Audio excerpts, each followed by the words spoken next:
Hello everyone, and peace of Christ all of you. Please invite your friends and let us have some good time together. Usually my videos speak only answering Muslims. Today I'm going to answer both Muslims and Hindus. Here in front of us we have a person, his name is Sadhguru, and supposedly he is a guru. Guru supposedly is a spiritual leader, a master of religion, something like that. Like the Muslim, they call themselves sheikh. Uh, Now, the difference between the Hindu guru and the Muslim guru, if we can say, that the Muslim, they have their own fantasy, and the statement of Muhammad, they repeat it, which is funny and stupid, and we will go for that later. The Hindu are different. The Hindu, they have, we cannot even say Hinduism is a religion. As an example, they have 36 million god, and each one of them he follow as he wish, whatever he wish. So we cannot say really there is a religion as much as just a belief, kind of a system, a philosophy system. And today is a great example, of this philosophy, where this philosophy can take us. Does it provide answers? And in front of us there is a title here. It says, "A Buddhist asked question to Sadhguru." And Sadhguru, if you see down in the text, it says he gave a brilliant answer. Brilliant. Well, we are going to see how brilliant the answer of Mr. Sadhguru. Listen carefully. What is the question and what is the answer? I will try to go through faster. You can watch the video by your own time. We are just trying to save time because, as you see, it's 21 minutes and 24 seconds. So if we want to play it all, and actually, to be fair, we should play it all, so people will hear the answer in full. But you can still hear it by playing the video, which is in the info credit for the video. We are just trying to get into the core of the topic. So a person, he asked question, and let us see what is the question. Waste your time, the decent thing for you to do is, if you're here, I don't know where you are, if you're here, take instructions and just do it, otherwise stick to the Vipassana and do it.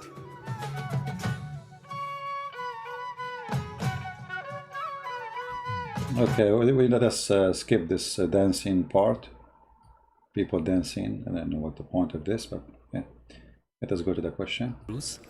But everybody said that no one can be Vipassana teachers and a practitioner. Recent Diwan. Whoa. Respected Guruji, I am a Buddhist and a Vipassana practitioner. I have a question which I have asked many Vipassana teachers and other gurus, but everybody said that no one can answer this. Here you see, this respect. You see, you're a guru with long beard. A person is asking question. Let us say he's naive. Let us say even he have half a brain. Let us say he is just stupid. You don't laugh at people like this. This is the start. He is not from, he is a Buddha. He is speaking nicely, and you are there supposedly to teach him. And that's why he is asking you. So what is the response? This is like Mimi Hijab is making mockery of David Wood. The difference is that David Wood is a smart person, Mimi Hijab is the idiot. But here, supposedly he is the smart person, and that one, the kid, is asking questions. So why we are laughing? Okay. Because he said nobody knows the answer? Well, telling you, he asked many people, and nobody gave the answer. What is funny about that? Disrespect. In one of your videos you mentioned, and also it is said in Buddhism, that rebirth is due to our unfulfilled desire or karma. I accept this, but then a question arises. Let us suppose I took birth for millions of times because of my karma desire, but before my very first birth, there was no body, no mind, karma, desire, or nothing of me existed. Then why and how that very first birth came to existence? See, smart question actually. This is a question, checkmate for the Hindu belief. You give us a speech about karma, the pre-existence, and this guy is asking you a question. Okay, where was my karma before I exist anyway? Let us see what he will say. Let us see now who is the smart. The one who asked the question, which they make mockery of him, or the one who's going to give the answer, which is going to be no answer. Listen carefully and you will see. He will speak forever. He will say nothing. Give us the answer.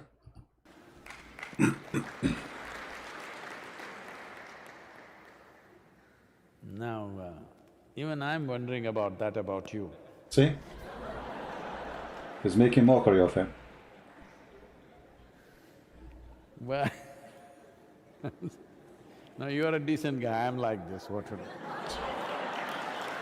What is this? The guy, his name is decent, his name. Why you are making fun of him? Right. Or maybe he said, I am a decent guy, so? And the crowd are laughing. I mean, this is actually, this is very disgusting. To make fun of somebody in your house, come into your house, asking you a question in a nice way. Gently and nicely and kindly. He did not insult you.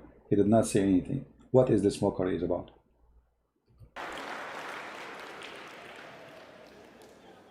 Let's take that question further back. It's not just about yoga. Well, in the yogic culture, there are theories which are explained in the form of dialectical stories, how Shiva was like Shava. Shava means a corpse. He was inert, phenomenal energy but inert. Then Shiva, he was an energy. Okay. And take notes.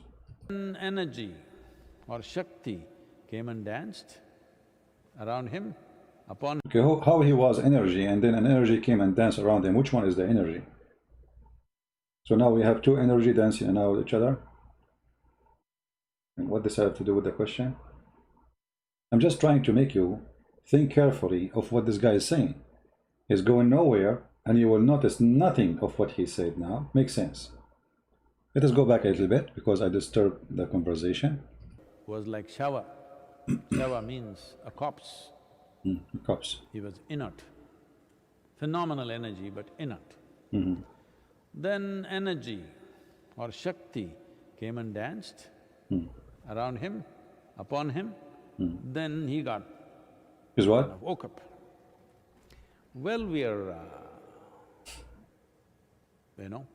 picturizing it as a man and a woman, but that's not what we're talking about. I wish you Inert means nothing happening, no reverberation.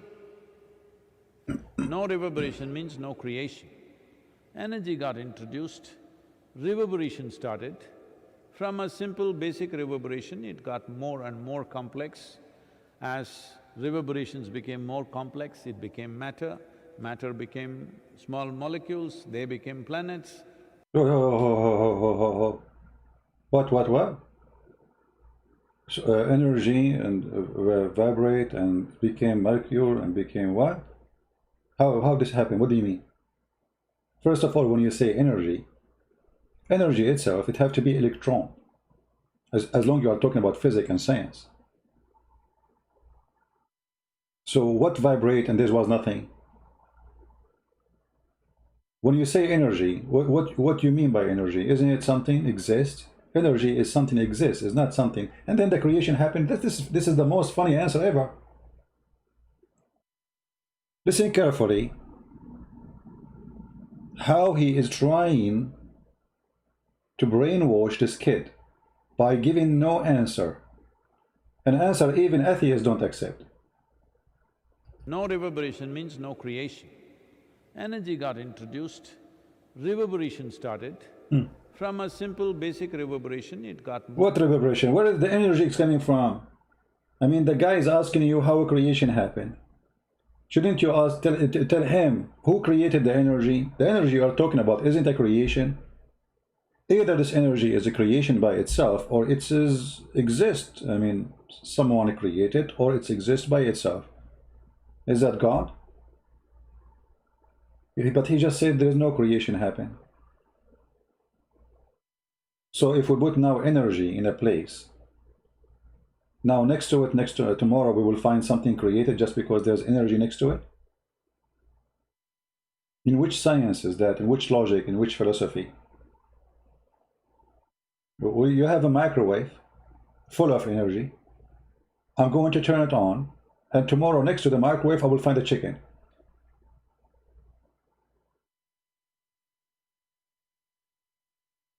Right? Energy is coming from God Shiva. My friend, hold on. He just told you that energy came to Shiva. Not Shiva, he made the energy. Are you listening? Energy came around Shiva and started dancing. What's wrong with you? Listen carefully again. Let me play it for you again. Here we go. Let's take that question further back.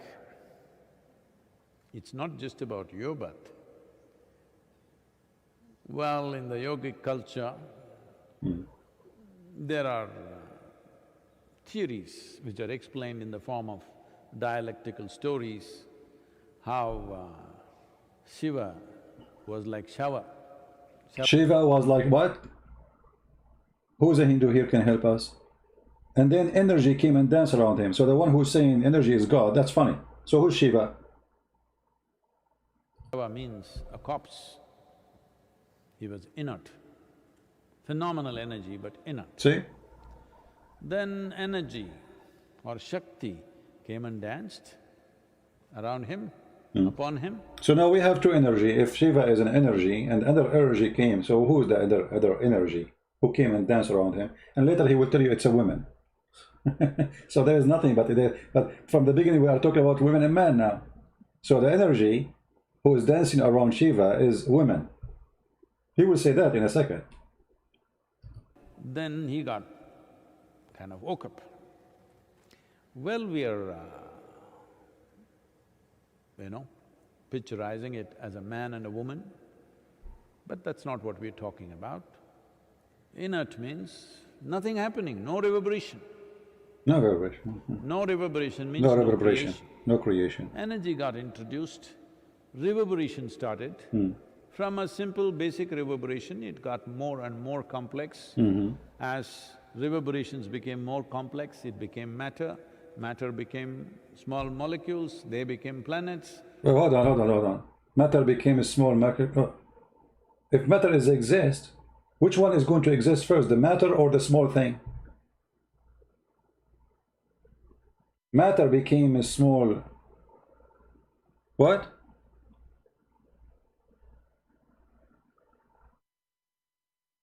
Well, you just said matter. When you say the matter, it means it already exists, not became something.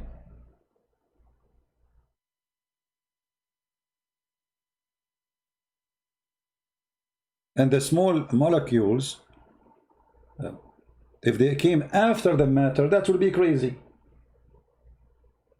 I thought they don't come after. I think they are inside it, I never heard that matter come first and then the molecule come after. And this is the answer of a guru. Okay, so now, okay, tell us more wisdom. Reverberation started. From a simple basic reverberation, it got more and more complex. As reverberations became more complex, it became matter, matter became small molecules, they became planets, planets became many things, life happened, variety… They became planets.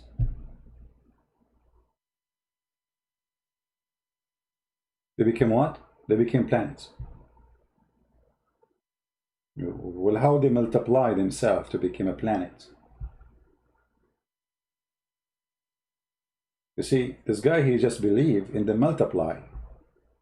Because they were nothing, it was energy dancing around energy, and then matter and the molecules, and then they became more complex and then became a planet. So from a small thing to a huge thing. They are growing in number. They are giving babies. Okay. Variety of things, you know the evolutionary theory from there on. Evolutionary theory only starts after life has started. or at the beginning probably, but if you go back, creation itself, we may not know the exact trajectory of how it happened, but we approximately know how it happened, even as per modern science. We don't know how it happened. You just told him how it happened. So what you were talking about, energy, what is that? You just said the evolution is about the, like life changing, evolution of life, which means after life is exist. But you mentioned before that, already you did. Itself, we may not know the exact trajectory of how it happened, but we approximately know how it happened, even as per modern science. So in the modern scientific parlance, the same thing is said today that if you apply energy, not even into it, just around it. Suppose you create vacuum in a container and apply energy not into the vacuum, just around it, virtual protons and virtual neutrons will erupt. That means creation begins to happen. That's false. That's not a creation. If a proton, electron, they are moving, have nothing to do with the creation. This is movement of energy. It is the conduct of energy. This is what electricity is about. We create a current, but we are not creating electron. So the energy simply, it exists. We are just moving it. You see, even the earth, everything we have, the energy we have, we are not really creating energy. We are using energy which is exist, either the energy of oil, gas, electricity which is exists in the earth already, or the energy of the sun.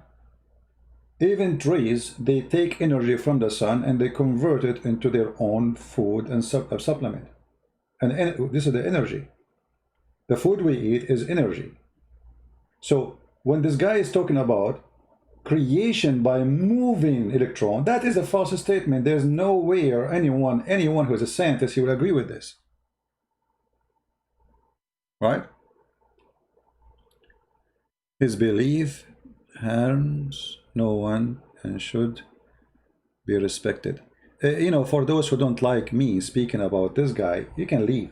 I don't care. He's a Hindu or what, who cares? Anyone he speak false, we are going to speak about his false. He can be Christian, he can be a Hindu, he can be a Jew. I have videos against people who claim to be Christians. So if you are a person who don't like to hear this, take a hike, take your proton with you. So this is a false analogy and this is a false philosophy, and until now he did not give the answer to the poor guy who's waiting for the answer.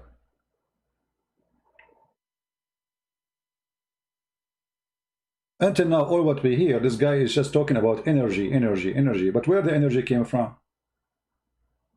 And what is energy? Shouldn't you define the energy before you talk about energy? So we can understand what energy you are talking about. Is that a heat? Is that a moving power? Is that what this is energy is about?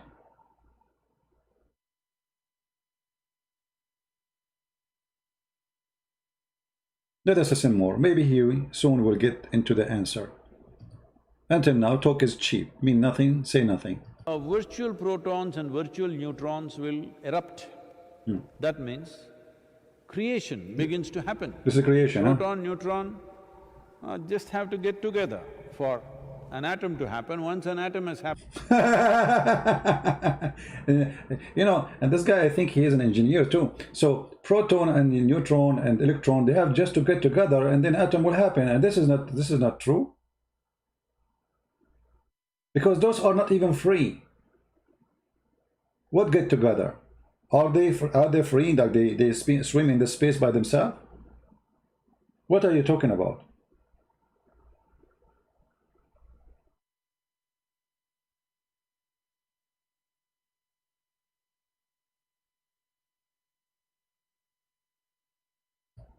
Creation has started. So similar things are said in modern science. What are saying? I don't want to go into any theories, but obviously creation began somewhere. Somewhere means it may not be within the projections of human mind in terms of time, because it's not one, but in the yogic system, there have been estimates that there have been 84 creations till now, 83 creations till now, this is the 84th one. And up to 112 cycles of creation can happen. Beyond that, creation will be… Who is the one who is giving you those numbers? I mean, what those numbers is about? What does this have to do with the topic? Let us say those numbers are accurate. Still, you did not answer anything about the question. Material-free, just pure energy creation. But we're talking in terms of maybe billions of years or trillions of years, I don't know. But those projections are made. Well, obviously it's just a theory. Nobody can prove or disprove anything about it. So why you mention it? Why you mention it? I have a theory, I have a different theory. I believe that I have my theory that the one who created the energy you're talking about, it was a chicken. It's my theory. Prove me wrong. If you say to me chicken today they cannot do it, I say this the chicken at that time they were different. Prove me wrong. So what kind of a person who speak logic, he speak about a theory no one can prove or disapprove, which means you brought us nothing. It's like you brought us a dish empty from food and say, I cannot prove to you that we have food, and I cannot disapprove to you that they have no food. So what is the food? Still we don't have the food. What is the answer? It looks like a plausible theory because the markings of 83 creations are there in our system, right, in various aspects of life around us. The markings of 83 and this being 84 are there. See, the same that we hear from the Muslims about number 19. You remember number 19? And they fabricate stories about number 19, the Quran and number 19 and etc. and all those garbage, you know? Okay, this is the same. Listen to this. There for those who look very closely at it. So how did you, such a decent guy, happen? And now he's making fun of him because he said, I am a decent guy, I have a question. Okay. Well, so this question doesn't go that far as I took it just now. It's talking about if I did not have karmic substance, how did I happen? That's a question. Actually, here's the problem. He asked you about the karma substance. What is that? What karma substance? The guy, he exists because simply his mother, she had sex with his father. What karma substance have to do with this? I mean, do we need to complicate the whole story? So, if you are talking about this guy, how he was exist, the answer is very simple. His dad, he went and have sex with his mom. If you are talking about the first man, then here you are in trouble. What karma and what is the karma? If there is nothing, this is the question.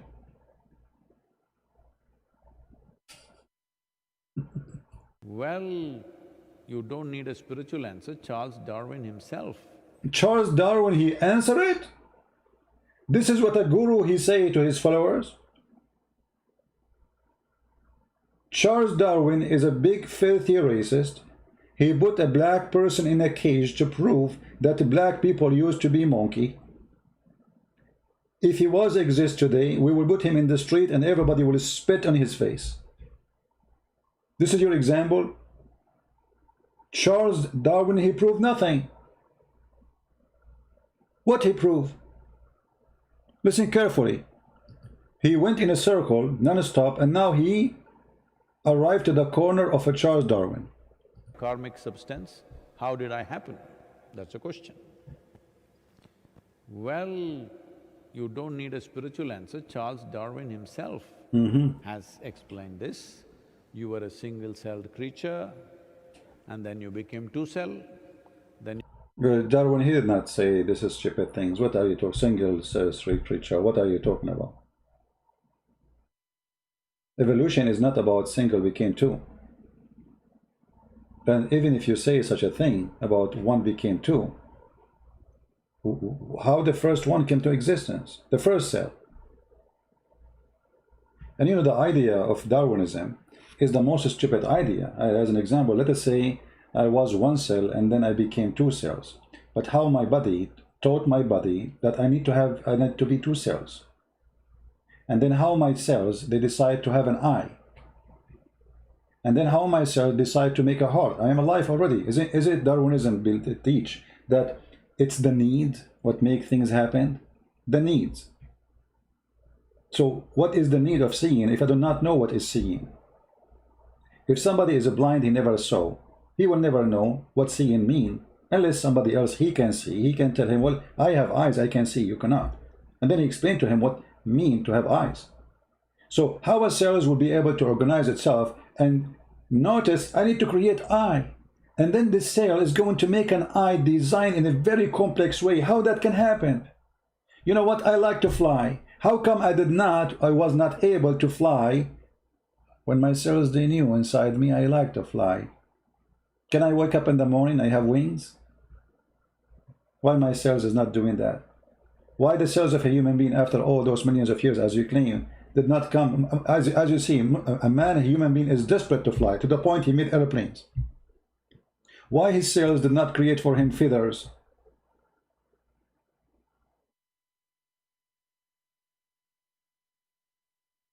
Right?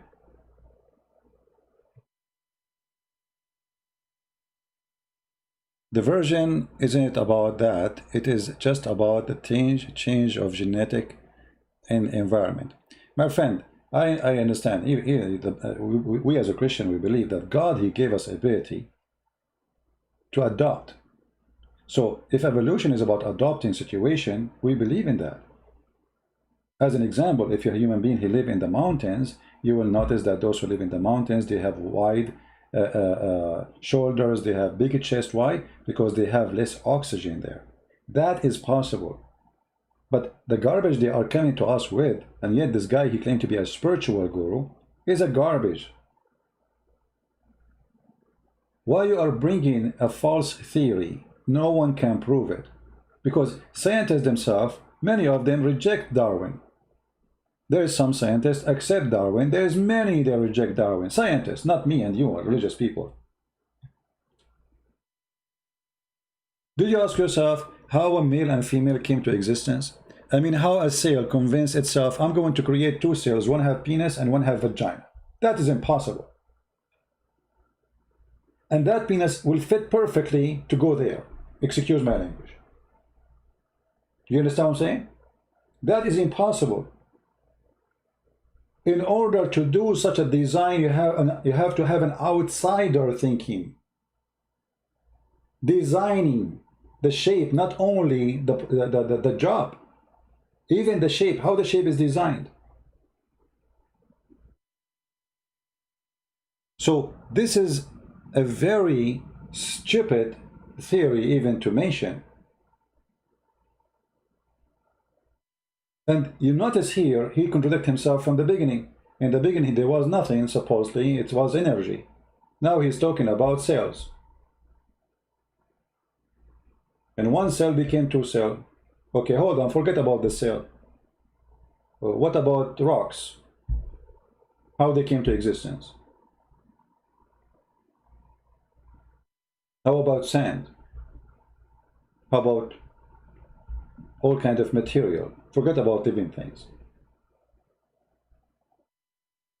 Where is your explanation for them? The sun was a small sun and then became two sun, and they became 50 sun and million sun.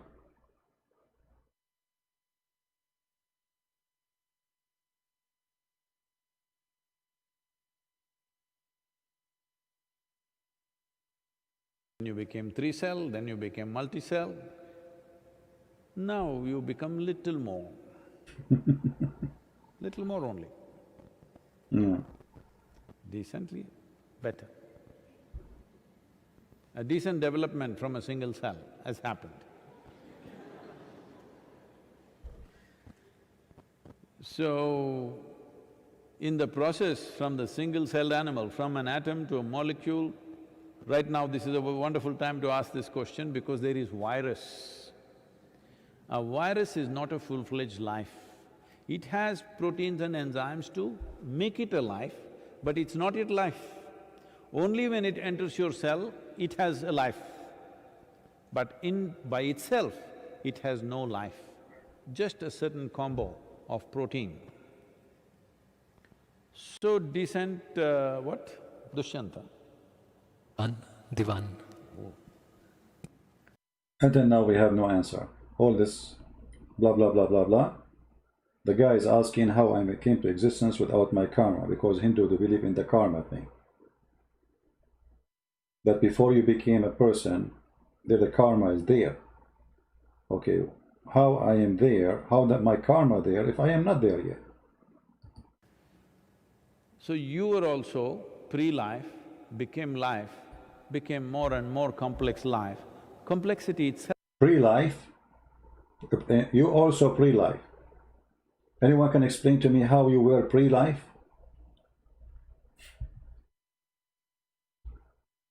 Is he making him an enzyme? And then the enzyme will put it inside the cell, and then the cell, and that enzyme will become alive inside the cell? This is what life is about? But you do not explain how the cell came to exist.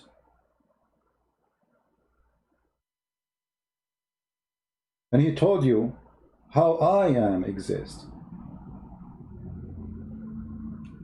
You say to him pre-life? The one who keeps saying to me, please answer my question, my friend, I will answer your question, but your question is so stupid to be answered. I mean, your question, so stupid to the point. It's coming while we are playing a video, talking about this guy, and you are repeating your question. You want your question to be answered, as long there's nothing we are busy about except you. This is why I say your question is so stupid. Secondly, you are asking me about how the virgin birth. Well, this is a stupidity itself. Virgin birth means that a virgin, she gave birth. How that happened? It's a miracle. And what is miracle? It is something nobody can explain. It's a God power. So why it is so hard for you, and you keep repeat the same question 24 hours, 7 days a week, until we answer you, and the answer mean nothing to you at the end? What scientific process? There's nothing scientific about it. Well, no Christians say that virgin birth is scientific, because God is above science. Science is you practice something to find something. That is what science is. God, he creates things above science. And this is why this guy is struggling to explain how life came to existence. If science can explain it, we will not be here. No science can explain anything.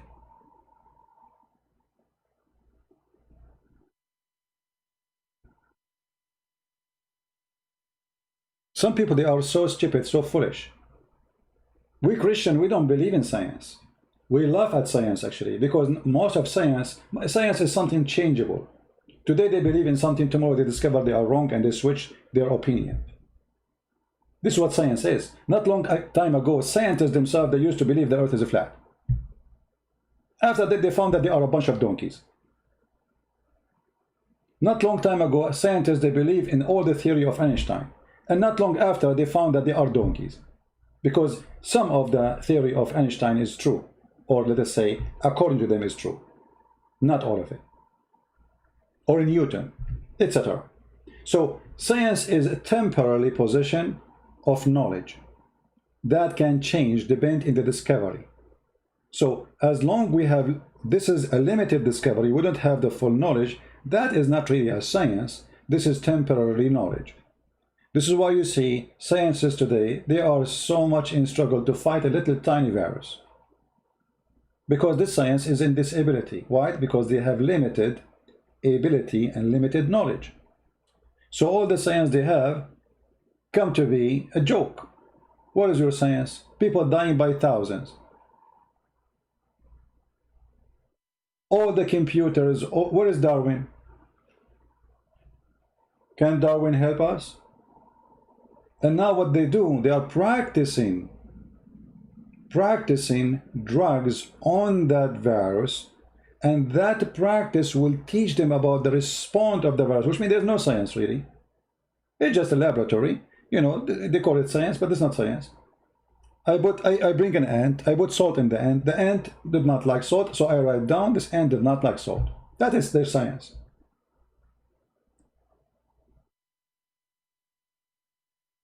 Now they have tools way better than before. They have computers, they can see inside cells, they can see the change, but still it's just a practice of trying things, finding out reaction and action of this virus so we can find it. And this guy here is struggling with his computer in his head, trying to explain how God, or whatever, he did not say God, how this energy which he claimed came to existence, and then things became 1 and 2 and 3 and 4, dancing energy.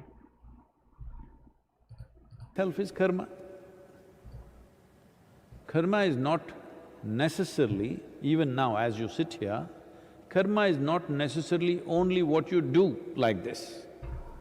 The thoughts that pass in your mind are karma, emotions that pass in your mind right now are karma. Simply, a thought just passed in your mind. You looked at the person next to you, thought, why is he here? He should be on the roof with the monkeys. What is this? This is the karma? Karma, as I know the Hindu believe in it, that it's a sum of like the person's actions in the previous state of existence, not after he exists, which is deciding the fate in the future. And the guy is asking you, if I never exist, if I am not exist yet, how my karma exists, which is going to decide my future? And he's talking about the starting point, before I came anyway, because you know the Hindus believe like you die as a human, you might come back as a cat, right? So he's saying before all of this, when I was nothing, where was my karma? And look what he's answering. This is the question. My pre-exist action, previous the state of existence, where it was. And now he's talking about in a funny, stupid things, like you see a guy next to you and he looked like a monkey. And you say this guy is a monkey. And what does this have to do with our topic? Just like that, you know, sometimes thought like this come. Hello. So this karma just happened inadvertently, not caused by you, caused by the monkeys dancing on the roof. But hold on, this question asking you, the karma he had before he exists, what the monkey in the roof? You see how they try to make it a mockery to get away from the question? You have no answer. After all, what, we are listening for the last 9 minutes, until now he said nothing useful. The Hindu believe in the karma in a pre-existence. Muslim, they believe in the same thing, by the way. They call it destiny. When Allah, He made you, He write inside you, He sent the angel, He ordered him to write things before you are born. Your fate, your destiny.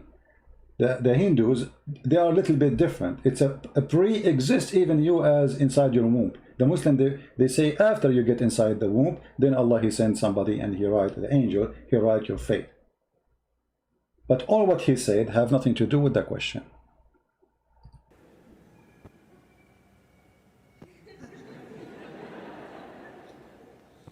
So, because monkeys came there, you looked at this guy.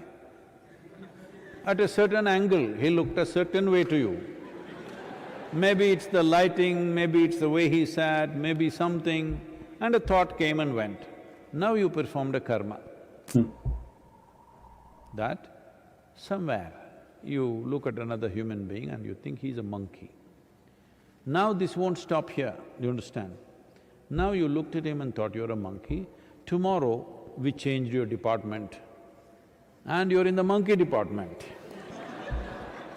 Can you believe that this is an adult conversation?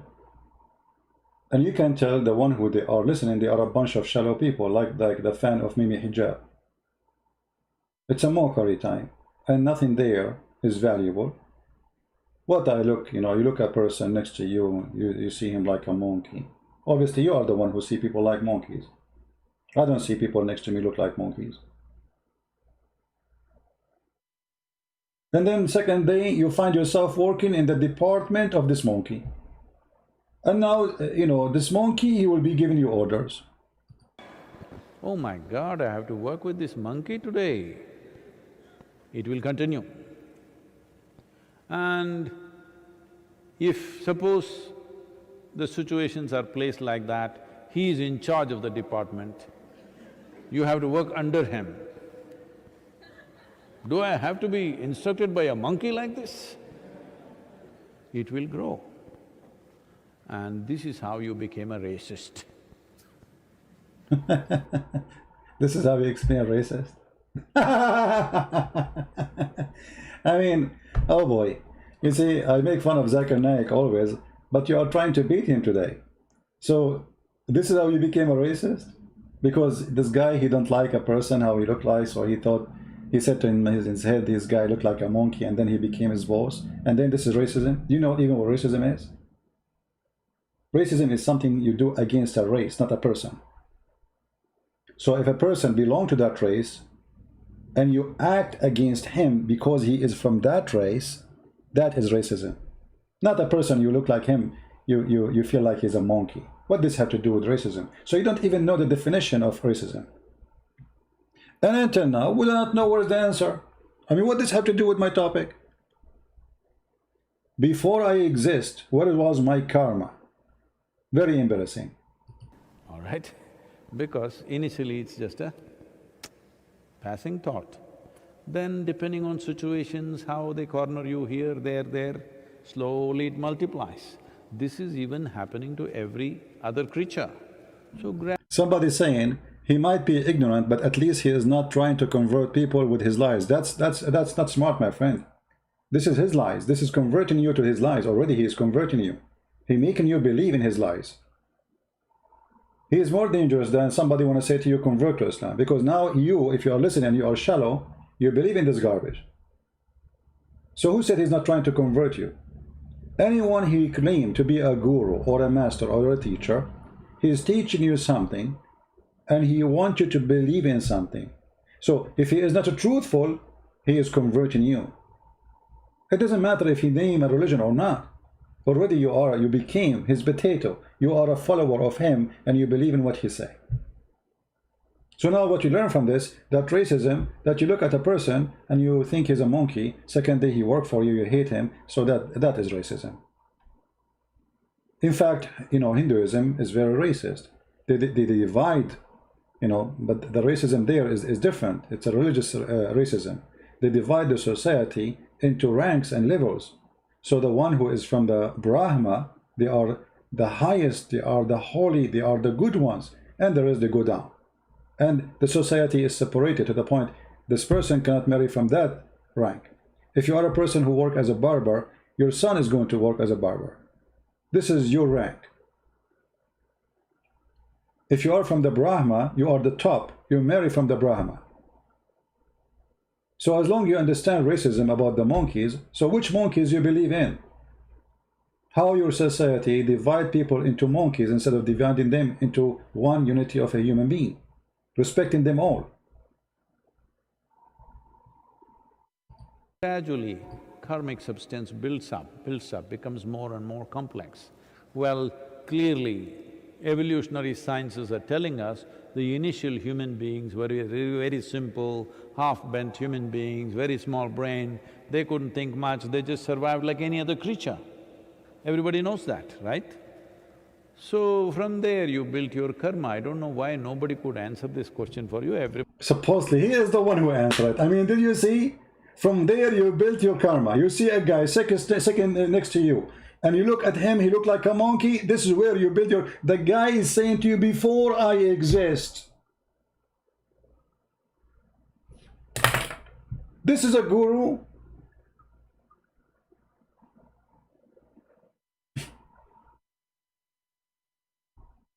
In different video, a person asked him about why Hindus, they don't allow women to enter temple. And by the way, I understand that religions can be different and they have reasoning for some women, or let us say women, not to enter a certain place. So I will not consider that as a discrimination, but the answer he gave is horrible. Listen to this. Oh, women's rights, yes. About Shani Signapur, see, first of all, you have a misunderstanding that Indian temple is a place of prayer. Indian temple is not a place of prayer, I want you to know this. Different temples were built in different ways for specific purposes. Shani temple is built for occult purposes. Occult means, you know what's occult? Black magic. So all this is spiritual. And would you believe in a black magic and you practice a black magic in your temple? Do you believe it? Look at this. Why the women cannot enter that temple? Because this is the temple of a black magic. Temple is built for occult purposes. Occult means, you know what's occult? What is the Telugu word for occult? What? What is that? What people call as black magic or whatever, you know? There are certain occult practices where if the occult practices are being done, women in state of pregnancy, in menstrual cycles, it could seriously impact their life. So they said women should not go. It was all… This is the guru. So women, they cannot go to this temple because they do black magic there. I thought only Muhammad the dummy, he came with the black magic, and Harut and Marut, and he built a temple in the Babylon to open a school of Holy Buddha. But here we go, the guru here saying that we have a temple for Holy Buddha. And the women should not go there because they might get hurt by black magic. Different video. This is a video the Hindus posted, Sadhguru, Zakir Naik, what there is in heaven, Hindu heaven. Okay. You will leave your body here and go to heaven. You went to heaven without a body. What are you going to do with good food and virgins? This is what I want to know. When you don't have a body. Okay, but hold on. If you are trying to answer the Muslims don't believe that they are going to be in heaven without body. So you are answering whom? You are answering the Hindus? I'm not sure what that is about. You see, the logic is when you debate somebody, you debate him about what he believes. Secondly, if you have no body, if you don't have a body, and now you are going to heaven, and you are the one who just said that before you have a body, you have a karma. So who's going to go there, the karma or you? What is going there exactly? You don't have body. So what is going to go? Listen carefully what he said. Here and go to heaven. You went to heaven without a body. What are you going to do? When you say you went to heaven without a body, you who? What do you mean you? Is that a spirit? So we go back to the first question. He said to you, before I was exist, where was my karma? He was no spirit yet. And he told him he was exist in the pre-exist situation. In the pre-exist. I mean, do you see, this kind of philosophy is just a person talking, saying nothing. You learn nothing. You go in dizzy, you get out dizzy. You learn nothing, he taught you nothing. So you go now to heaven, you without body. What you would do with the virgins and the food? I agree what you would do with the virgin, but you who will go to heaven? You who? Shouldn't you say a spirit, a soul, what? With good food and virgins, this is what I want to know. When you don't have a body. So I am saying heavens will collapse. Heaven will collapse. How heaven they will collapse? I mean, what is this guy is talking about? So he's saying there's no heaven. So what you believe, if you are a good person, you come back again to life as a human being. If you are a bad person, you came as a rat or a cat or something. Because heaven supposedly is about the idea of reward. If you don't believe in reward and punishment, then why you teach all the teaching of the Hindus? And then, you know, in the video they jump to Zakir Naik, which is going to be more funny. Once people start asking logical questions, heavens will collapse. See, once people they start asking logical questions, heaven will collapse. But he collapsed too. The guy asked you, where was my karma before my pre-existence? You gave him nothing. You start talking about a monkey sitting next to you. Now Zakir Naik here. Says that in heaven, by Muslim, men get 72 women. Good. But in Hur. The one who is saying to me, I challenge you to show the whole video. My friend, the video is 21 minutes. Already we played what? And the answer is finished. We'll play the whole video. And I said to you, go and watch it all. Still, there's no answer. Play the whole video. And we play it. You want to play it? We play it. Still, where is the answer? If the guy could not answer in the first 12 minutes of the question, I mean, when the answer will come? Tomorrow? This is Zakir Naik. But in Christian, we go to heaven with our family. And I want to know what kind of heaven in Muslim for women. Sister said that her father was a Muslim, mother is a Christian, that your mother brought you up, correct? Yeah. So do you interact with your father or don't you interact with your father? Do you interact with your To father? my mother. So you live with your mother, not with your father? No. The sister said, father is a Muslim, mother is a Christian, but mother has brought her up. She lives more with the mother, and mother made her a Christian. So now she's confused. Mother said that if Muslims go to heaven, then they get 72 poor, 72 women, the men. What will the women get? And if, Yes. so as far as the first question, your second question, answer first and then come back to your first question. As far as the question is concerned, that if the men go to heaven, they'll get 72 poor, that beautiful woman. What will the woman get? The same question was asked to Hazrat Aisha, may Allah be pleased with her, who's the wife of the Prophet. So the wife of the Prophet replied that the woman will get that which your heart hasn't desired, what your eyes hasn't seen, what your ear hasn't heard about. Well, what is that? The woman, she will get what her heart is desire. So why the Quran describing what the man will have as a woman? And actually in different video, I thought this is the same video, where he said the word hur is not male, is not female, it's male and female. This is the answer. She will get whatever she desire. What if she desire a monkey, chimpanzee?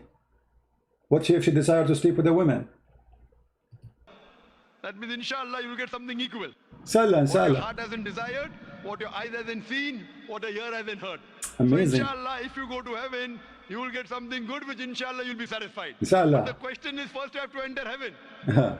If you don't enter heaven, Yeah, first you have to do jihad, enter heaven. You know, take your panty and go do jihad for Muslims and go to the ISIS, and this is called nikah jihad, you know, F jihad. This is how you go to heaven. you won't get that something which is good. Okay. Sister, do you want to accept Islam? Not right now. Do you accept Islam? Come on, accept Islam. We will send you right now. You will be satisfied. We have a lot of men, they are ready, they are horny. Fine, inshallah, go home, think about it, and get convinced. Once you're convinced, enter fast. You don't know how long will you live. That's it. I'm going to cry. But I thought he's going to talk about the whole Go horror. home, do more research, study more, you go to heaven. Otherwise, you don't go to heaven. Hope that answers the question. A new No. See, in different video, he discovered, now he correct himself. He don't dare to say what he said before. He said that whore is not a word for female. Not necessarily. It's male for male and female. But the Quran says that those whore, they did not lose their virginity by breaking the skin of their vagina, using the letter N in the end of the word, which is the letter of women. So this guy is a potato. He is not. You see, here we have two guru. One is a Muslim guru and the other one is a Hindu guru. But obviously both of them, they are in the stage for a wrong reason. generation is coming, young people, whose thought process, whose way of looking at life has changed in many ways. Today, for the first time in the history of humanity, more human beings are able to think for themselves than ever before. So why they are coming to listen to you? If people, they can think for themselves more than ever before. If this is true, nobody will be sitting, listening to you, asking you questions. And especially we're not asking you about explaining this verse or that verse. You are giving us philosophy of life. So if they have the answer, they will not need you. You are going to lose your business, my friend. Because then people will say, well, we can answer ourselves. We do not need you. Let us go.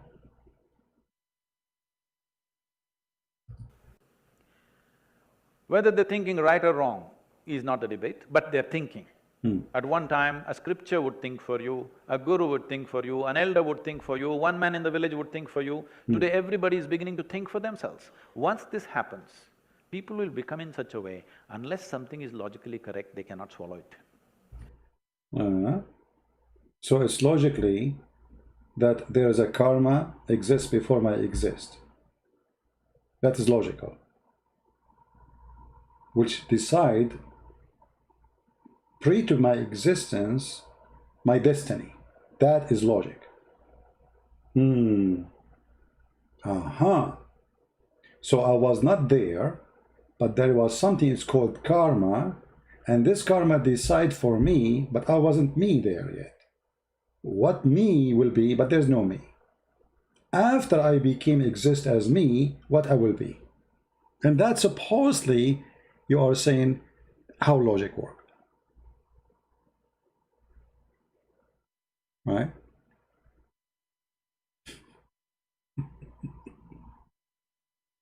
So, conclusion, and where is the guy who said to us, I challenge you to play the whole video?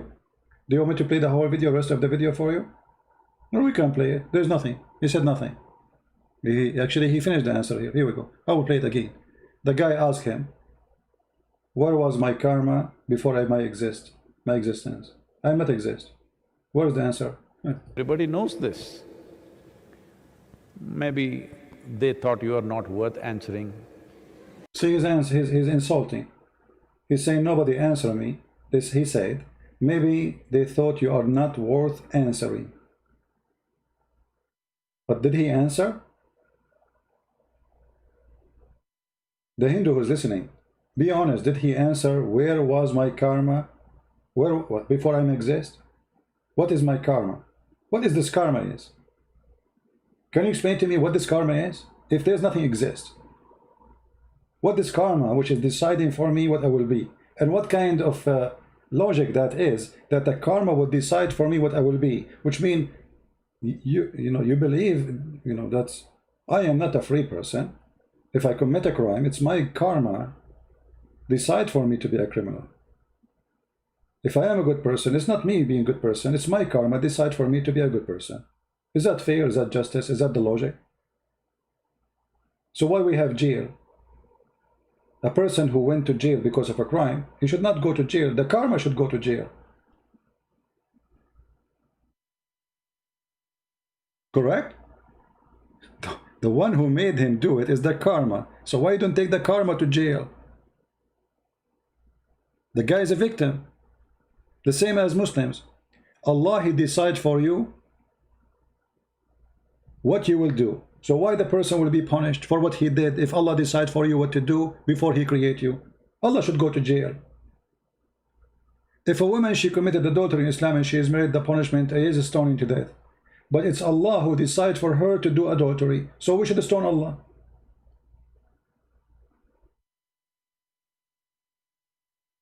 Do you understand what I'm saying?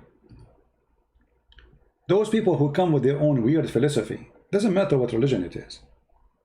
This is all weird philosophy and stupid philosophy.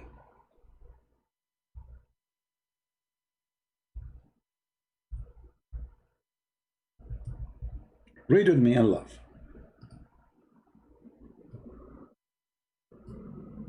Verily Allah has fixed the very portion of adultery which a man will indulge in, and which he of necessity must commit. So why you want to punish him for adultery? I mean, have you ever heard of a stupid religion more than this?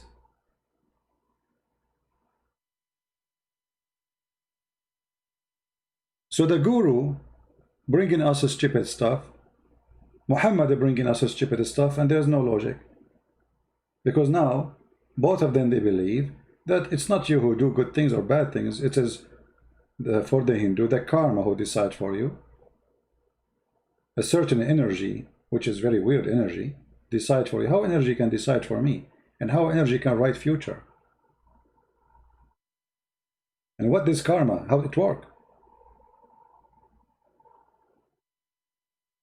Is it implanted in my brain?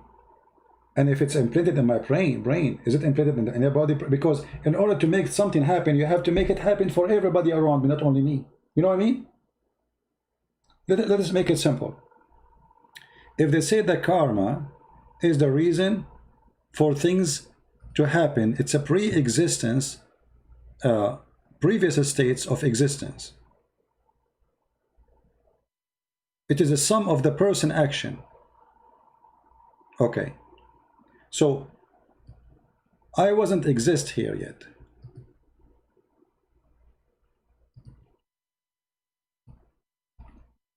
This is my karma now. Let us switch to English. Okay. So now the karma is there, but I am not there yet. And this karma is going to decide for me what I will do in the coming, let us say I will live for 70 years, 60 years, 80 years, God knows. So this karma is going to decide for me what I will do in the coming years when I exist. This is before I even exist, it's not exist yet. So let us say this is the point of existence here. And then you have a journey after the existence, and this journey is going to fulfill the karma, which is the karma decide for me. But in order for this karma to do to me what is supposedly planned to do, it have to be the same karma for those who will interact with me. Let us say when I was 30, let us say in this stage here, let us say I was 30 years old. Okay. I was driving my car and I fought with somebody with me in the car and I killed him. All right.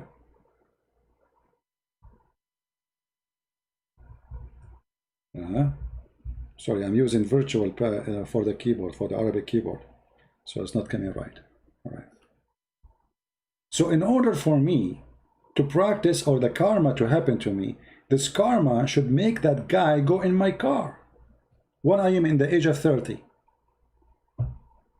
You know what I mean? Yeah, guys, do you understand what I'm saying? Because as long as this karma is going to decide for me what I would do in my life, well, this karma obviously is not going to decide only for me, it will decide to anyone who interact with me. So it's not a plan for one person. It's planned for billions. You know what I mean? That's mean all the human beings, they are programmed, let us say viruses or something like that, and they do a machinery behavior pre-decided by the karma. It's like the movie we see that there is a brain or like an eye, you know, a fiction movie, a computer, big computer is controlling every human being.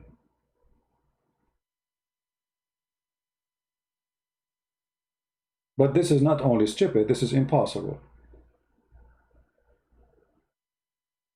Because nobody can, you know, control the circumstances of things. And this energy you're talking about, it's impossible to interact with an energy moved by itself.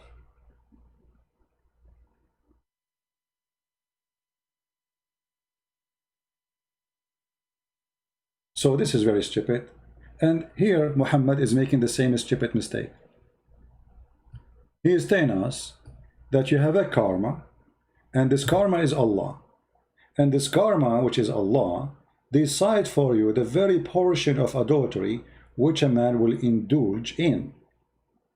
Then he says to you, because you did the karma, which means you obey the karma not willingly, Allah will punish you for practicing how Allah made you do it.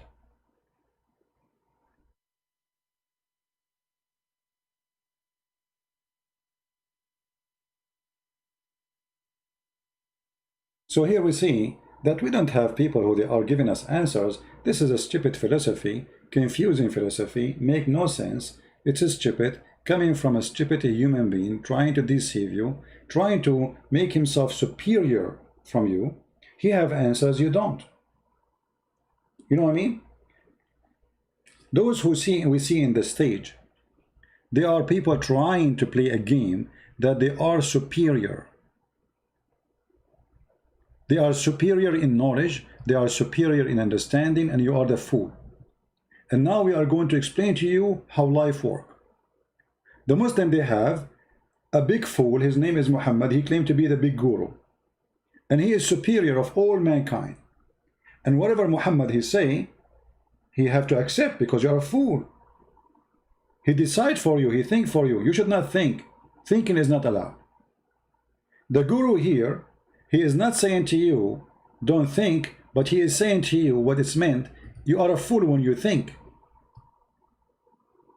And let me think for you. And this is why he was making mockery of this poor kid all the video. And after speaking all this time, he said nothing, he answered nothing. How the creation came to existence? Go watch the video.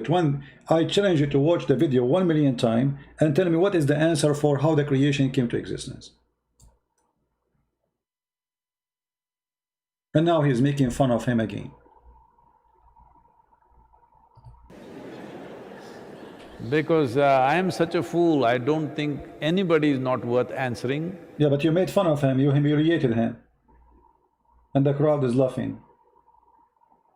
Because I don't think any question is not worth answering. I'm taking all kinds of idiotic questions from all over the world. And there's no answer.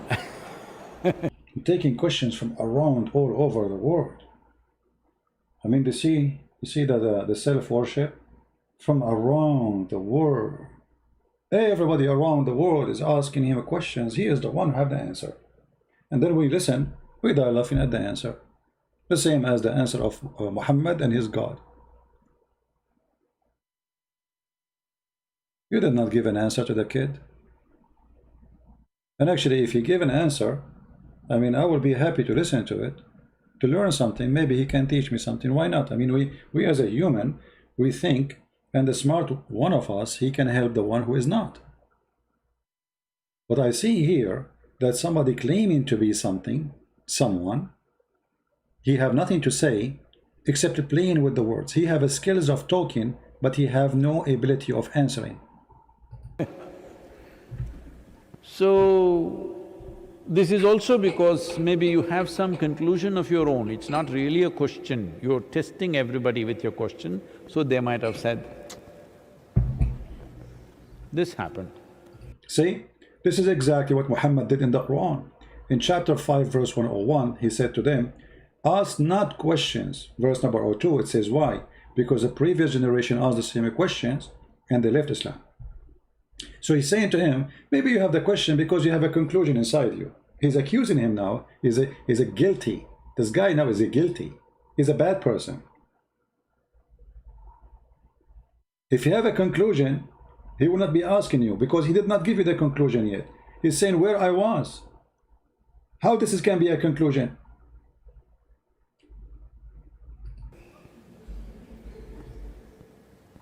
A committed, marijuana is legal in many states in the United States. So the man who is committed to this, because a lot of people are approaching it like a philosophy.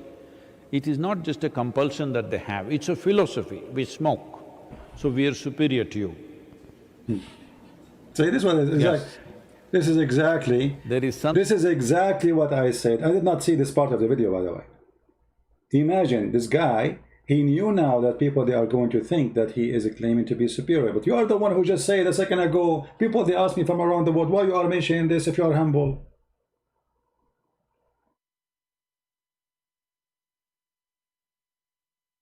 If you are not a person trying to say to us that you are a superior, why you are giving all this lecture to this guy, humiliating him, making people laugh at him, and you did not shout, say, shame on you, why you are laughing at the guy? And you are laughing with them too. In the top of that, you are saying, there's many they claim to be superior. Well, you are doing that. After all this humiliation, who is the superior here? Isn't it obvious? There's a one is sitting in the chair on the stage, all the lights on him, holding the microphone. The other person cannot even talk. The poor guy, he just even delivered the question. You did not even hear his voice. They give it in written. Maybe they are afraid that he might ask question by his voice. Might he say something embarrassing?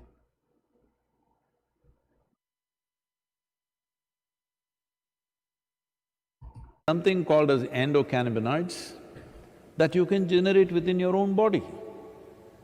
That means whatever the cannabis does, you can do it in your brain and your body. That is why cannabis receptors are there. Because you are a malfunctioning system. What? What? Malfunctioning system? What? All right. I think we are done with this. So, you know, as you say, both are the same. They are doing business. The Muslim mullahs, they are a bunch of liars, and this guy is not better than them. But let us say he is a guy. He, you know, maybe if you are a person who like to hear somebody speak too much, he say nothing. I mean, you get in with zero, you get out with zero. It's like, you know, when you go in the casino to gamble, if you're a gambler, many fools, they do gambling. You go out with $100, let's say, you come out with minus $10. With this guy, you get in with no dollars, and you get out with no dollars still, which means it's just a waste of time. Anyone from those who they are listening, he's a Hindu, he can tell me what is the answer? Anyone who is a Hindu in the chat, he can tell me what is the answer in this video for the question.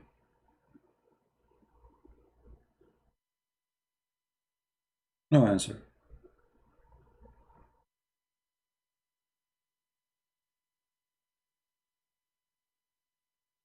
Confusion, you know.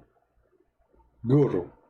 The only guru I like, actually, and I find him very smart, let me introduce him to you.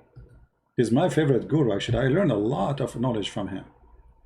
You know, big, huge guru. Is, you know, very, very smart. I mean, I think he is the best guru ever exist for mankind.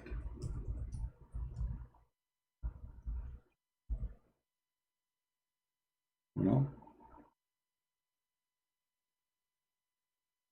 Yeah, this is the guru. I think he is the best between all the gurus. That's a real guru.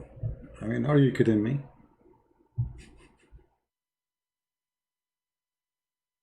Yeah. You want to learn how to be a guru? Watch The Love Guru. And actually, this movie, it's a comedy movie, yes, but it shows you the stupidity of the white man sometime. And sorry to say the white man, I'm not being racist, but you will notice that many European white people, they go to Thailand, and, you know, like to, you know, and suddenly they are wearing like orange clothes, and they are following a guru. But this guru, he say nothing.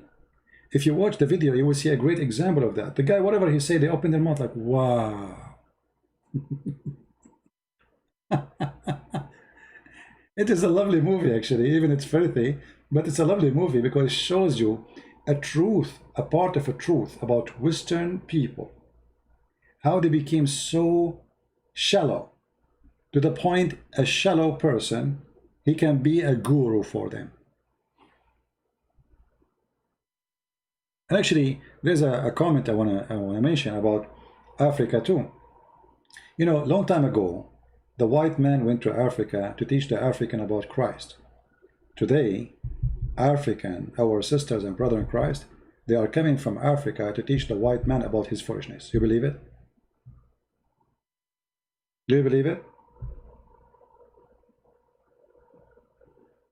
This is why I have a lot of respect for African Christians. They are doing now the mission which nobody is doing. There is a story of a missionary, sorry, not a missionary, a person, he's a white man. He went to Brazil, and in Brazil he want to go in the jungle, so he need a guide, you know, like, so he will not be lost, and there's tribes inside, it's dangerous. So he asked a local Brazilian to be his guide and to take him in the jungle. When they are in the jungle, they arrive to a cave, and they found in the cave bones of a human being. So before they arrived there, actually, this Brazilian person,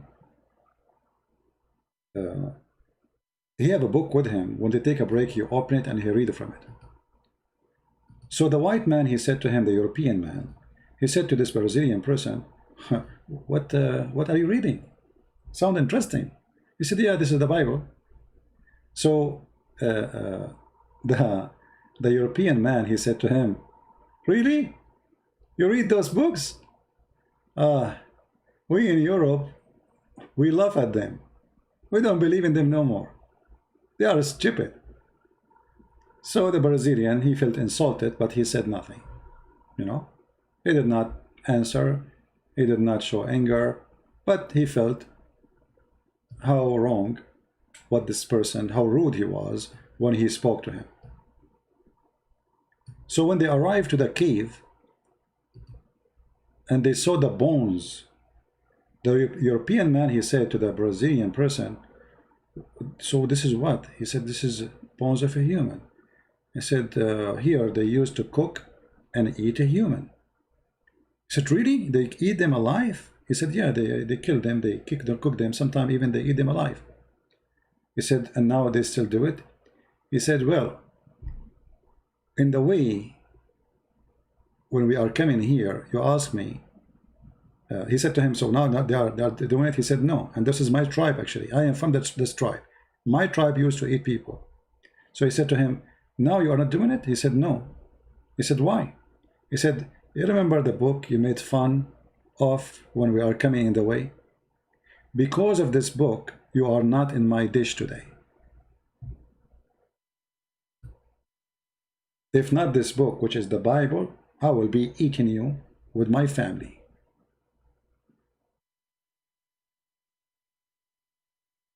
That is the book of life.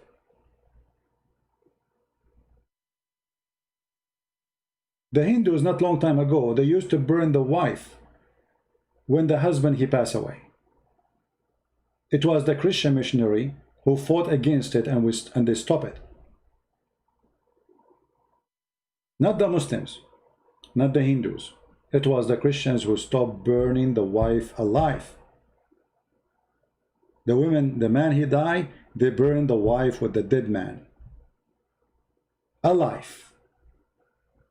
In Brazil, it was not different. They used to eat each other alive. The Bible changed the life of many. This is what our book can do. Our book provide answer, provide solution, provide love, not philosophy. Philosophy will not feed you. Jesus said, I was hungry and you feeded me. I was thirsty and you gave me drink. I was a prisoner and you came to me, you visited me. I was a stranger, you took me in. That is a Christianity, not just philosophy. God, Spirit, this is philosophy. If there's no action of God. If this God cannot change your life, this God does not exist. If this God cannot change your life to be a better human being, not change your life to be a terrorist, because that would be the devil. For there's two gods. There's God of this world, that is the devil, and there's God of heaven and the universe, and he is the one we worship. The God of this earth, he will change your heart to make you evil, terrorist. The God of the heaven is the one who will make you love a human being, be a human being again, bring you back to humanity. Love a stranger who you never know.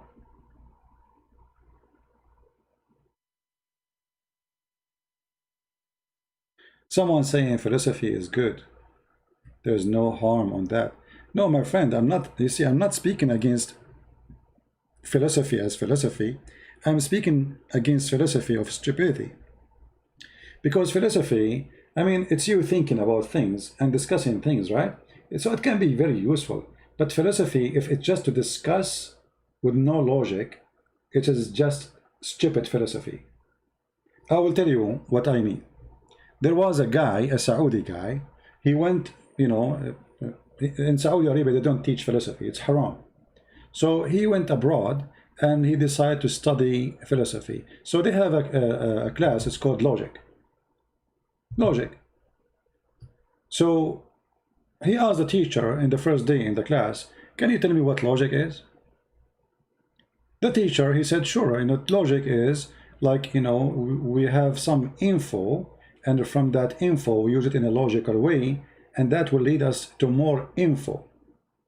The Saudi guy, he said, I did not get it. What do you mean? He said, okay, as an example, I will ask you now a question.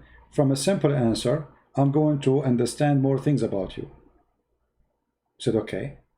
He said, do you have in your home, do you have a dog? He said, yeah. He said, as long as you have a dog, you have a chain. I said, yeah. He said, as long as you have a dog, you have a chain, obviously you have a yard. He said, yeah. He said, as long as you have a dog, you have a chain, you have a yard, you have a big house. He said, yeah. He said, as long as you have a dog, you have a chain, you have a yard, and you have a big house, that's mean your mother, she is a wonderful woman to take over cleaning all this house. So from the chain and the dog, we were able to find that your mother is a wonderful mother. The Saudi guy, he loved this logic. Wonderful. So from the dog and the chain, we were able to find that his mother, she's a decent woman. So he went in the street and he asked the first one he saw in the road. He's saying, do you have a chain? The guy, he said, no. He said to him, your mother is a whore. Because this is what he got from the logic. He just learned from the teacher that the one who have a chain, his mother is a decent. The one who don't have a chain, his mother is not. But this is not the logic. This is his stupid logic.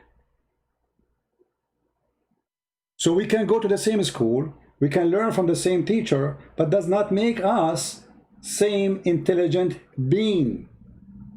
Because there is some people who think they have philosophy, but they are still, as what the Chinese they say, he left as a donkey, he never came back as a horse. Do you understand what I'm saying?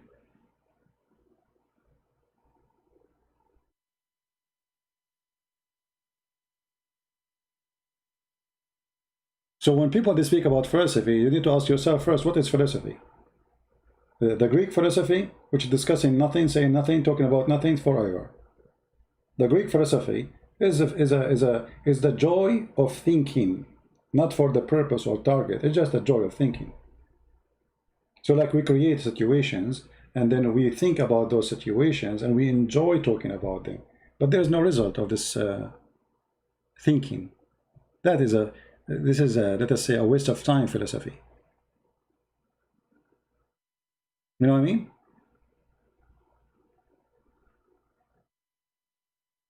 Do we have anyone have a question?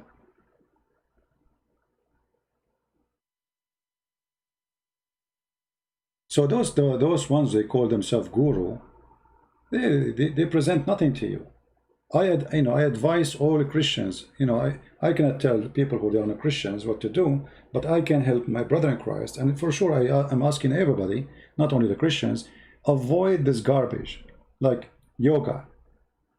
Yoga is just a stupid practice. When they say to you, yoga can help you, go and see the life of Indian people, how much depression they have in their life. Where is the yoga then? How come the yoga is not working there? It's the same like when a Muslim, he says to me that Islam means peace. So why you don't have peace in your life? Which country, which state, which village in Islamic country have peace?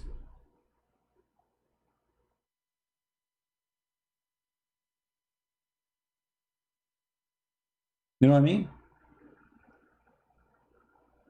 If your teaching is not working for you, obviously it's not going to work for anyone else.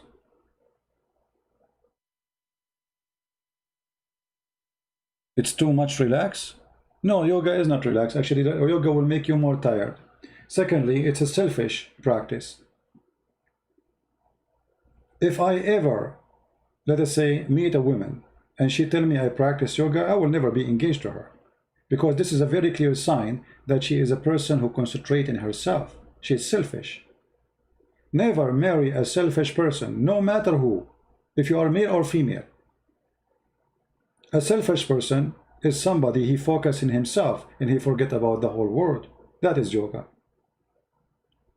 You want to be the center of interest, the center of health, the center of relaxation, the center of benefit, the center of taking but not giving. And the second you became that, it's the same second you became a bad person. You see, Jesus is the opposite of the yoga. He is for everybody, not for himself.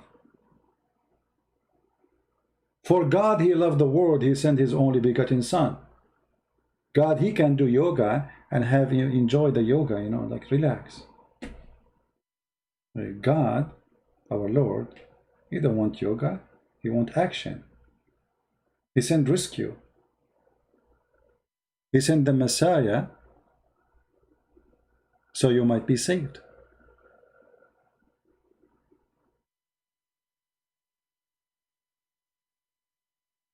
Do we have anyone want to say anything?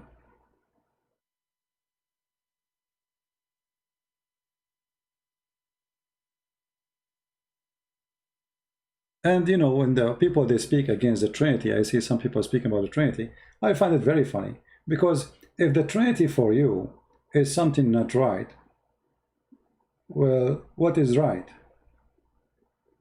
Can you tell me what? I mean, you have to bring me a solution. What is not right? Why the Trinity is not right? You see, if we look around us, we will see the fingerprint of God and everything is created. The water is a trinity, 2 oxygen, 1 hydrogen, the source of life. The golden ratio of a beauty is trinity. The design of trees, even a house will not be beauty unless it's based on a trinity design. Will be ugly. Try it.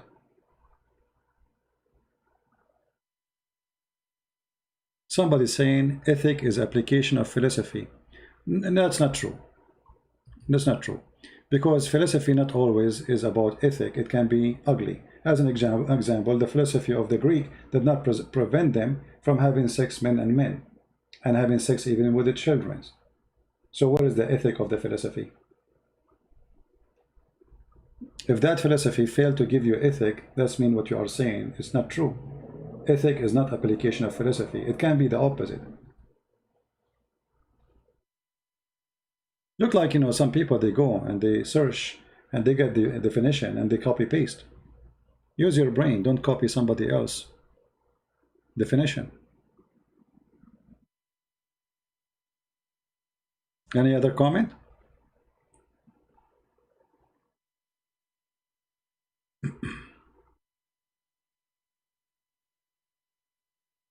Well, how yoga, you see, if the yoga you are talking about is a sport, like, you know, I mean, moving your body in a certain way, do it. That is a sport, don't call it yoga. If you like bending your legs, stretching your body, if that is the yoga, this is not a yoga, this is a sport. Yoga is something else. Do sport. And actually, if you want my advice to have a healthy life, walk. The best health practice for a human being is walking. Not running, not yoga, not sitting, not anything. Walking. People who walk a lot, they will live long healthy. Walk. Walking helps your brain to function perfectly, circulate your blood, make you get rid of poison in your body, make you get rid of a stress you have it through because of the life, bad energy, and you sleep very well. It's perfect. Same time, your heart will not be pumping blood, which will make it go so crazy and so fast, and maybe you have heart attack, or you will die faster because you're running. You are exceeding the, you are forcing your heart to pump way more than it should in normal day life. Walking is the perfect sport. I have my grandfather, I don't know, he lived, I think, 112, 13, I don't know. He walked like a young person as if he is 20 until he died. He don't take a taxi. You want to go somewhere? He walk. If you walk with him and you are young, you will not be able to catch his steps. It helps you to think. It helps you to reproduce energy, because your body, there's a kind of a positive sport which make you lose energy, but in the same time you win another kind of energy.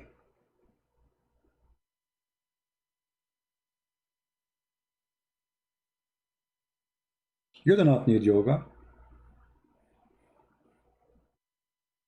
Yoga is a person who is, he decides to be lazy and he don't want to think and do things. It's like, you want to give yourself a break from being exist. It's like you are going in a mute of existence, not only a mute of sound. Like you don't want to be exist for the coming, let us say, 2 hours.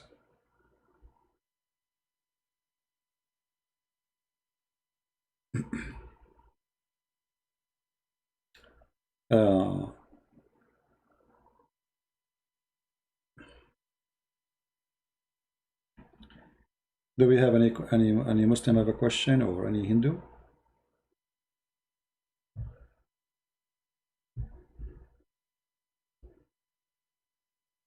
Anyone? So the conclusion of what we are saying today, that those who claim to be teachers, examine whoever, anyone, he tried to teach you something. Teacher, there's two kind of teachers. There's teachers who they are claiming the profession, and they are claiming a title of teachers, like a sheikh, a guru, even a Christian like a bishop, So you are claiming a title. Be aware of the title. Because most of those who have titles, they don't belong to that title.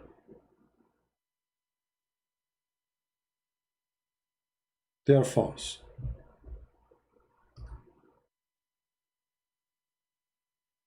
Very false. Any question?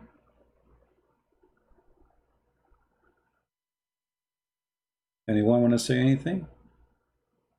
Mayday, mayday.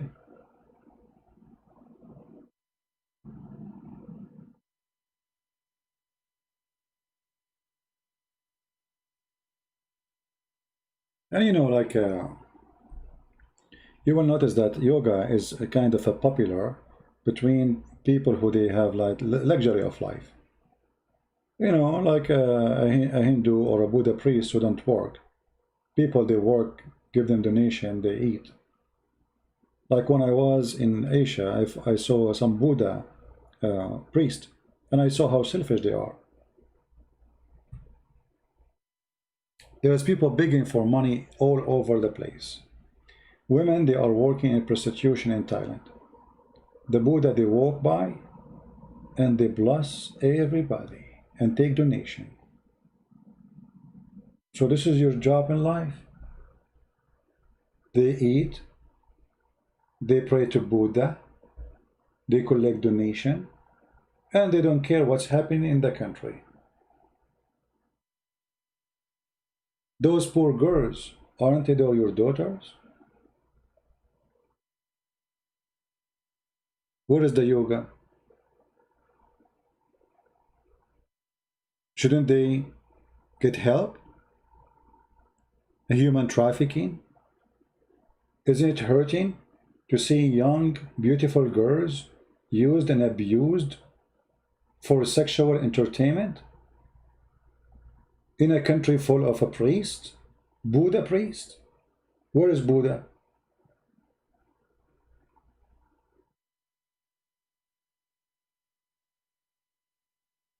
You know what I mean?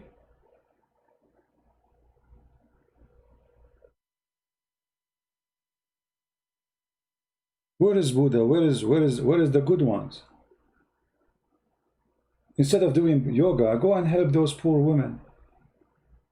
A guy, he come from Saudi Arabia with some dollars in his pocket. He sleep with your daughter. He spread AIDS. A man coming from America, a man coming from England, men coming from everywhere to use your daughters. Where is Buddha?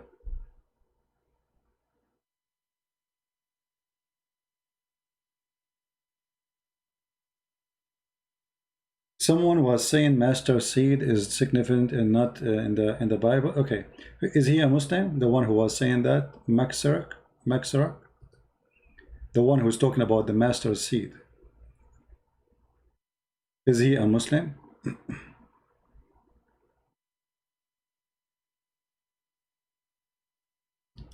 You know, Muslims are very funny.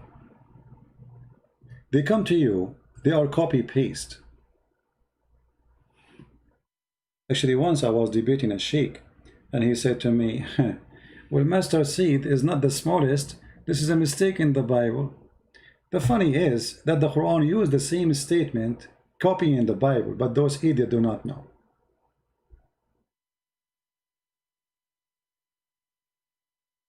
It was a Hindu, no problem. You see, when the Messiah, he said, a master seed, he's talking about what people have in their houses, not something they do not know. What, he will tell them about electron and a neutron? Is that how God, he speak to people? What they have in their houses, what they see every day. So what he will say to them, neutron, electron, proton, what they are expecting. And then people, how, this is a parable, so my people understand. So the purpose of it is not science. The parable is how I make you understand. So this is a very stupid argument. Very stupid argument. Because we go after the purpose of the parable, why it exists. Nobody was saying, and Jesus did not say, this is the smallest thing in the world. Nothing is smaller than it. This is the smallest thing in their world.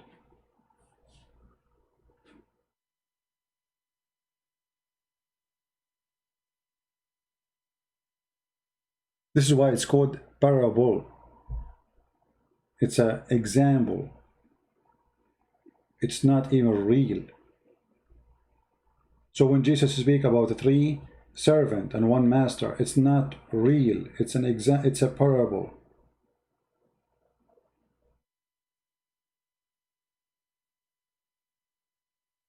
So, you know, when somebody trying to find something wrong in the belief of somebody, he can explain it as he wish. We don't do that. You see, when I was listening to this guru, I was listening to him to the end to see where this is going to end. There's no answer. Same when I debate Muslims, I show them their own interpretation. But if you want to debate me, you don't show me your own interpretation to my book.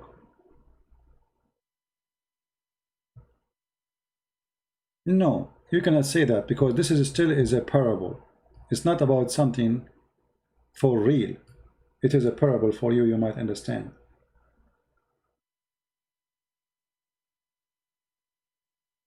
At the same time, how is going to talk about cars if they are not exist? Let us say we talk about things, but they are not exist, or people do not know about it. So how people will understand? Let us say I was in the time of Jesus, and Jesus says to me, the smallest thing is electron or proton. So what do I learn from him? What is a proton? I will be confused for the coming 2,000 years until somebody discover what is that. So then the purpose of the book is lost. The purpose of the book is to teach you, so you might learn something for your life, not to wait 2,000 years to discover what it's meant.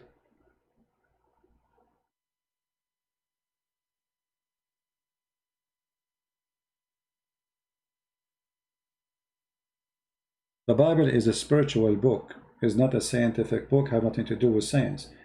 When an idiot, he just asks us, explain to us the virginity, or sorry, the virgin giving birth. This is not scientific. There's no science accept such a thing. We Christian, we accept it. We don't follow science. We believe in it. Why? Because we believe that God is almighty. He can do what nobody can do. That's why he's God. When we say almighty, almighty, which means all might of power, his power is not limited to our ability. His ability is beyond.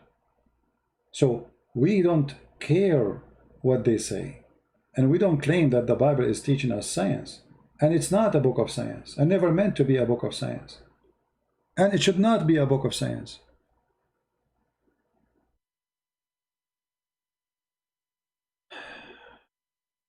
What about the lost years of Jesus? Who said they are lost? You see, if they are lost, it means they were there and they are lost. Where they are lost? How you came to the conclusion they are lost?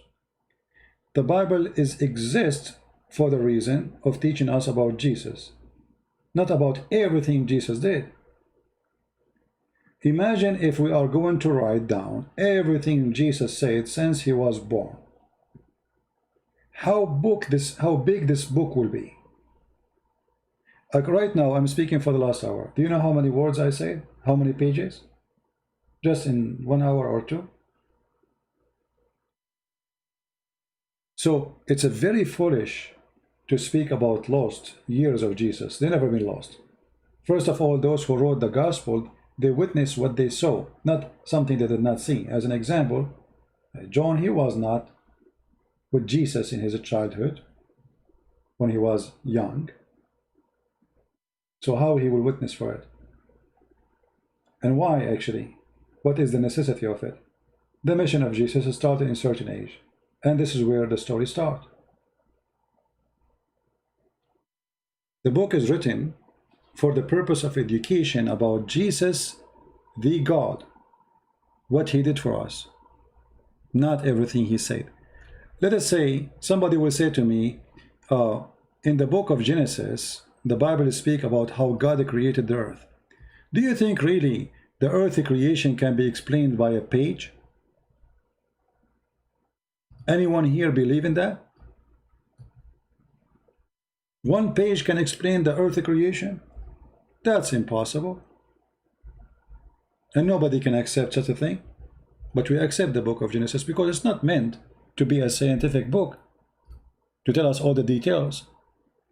If the book will write even how the eye alone, just the eye of a human or an eye of an insect or an eye of a fly is created, you need thousands of pages. But if we go in the Bible, we see in the beginning God created the heaven and the earth was without form. Very simple words. An easy layout story. It's not meant to be scientific, presenting science. It's just about everything created come by God.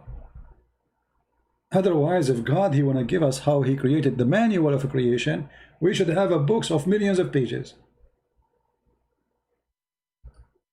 We have trillions of species of insect. So imagine each one of them need a book. You know what I mean? So people, when they, you know, if they try to refuse something, they refuse it.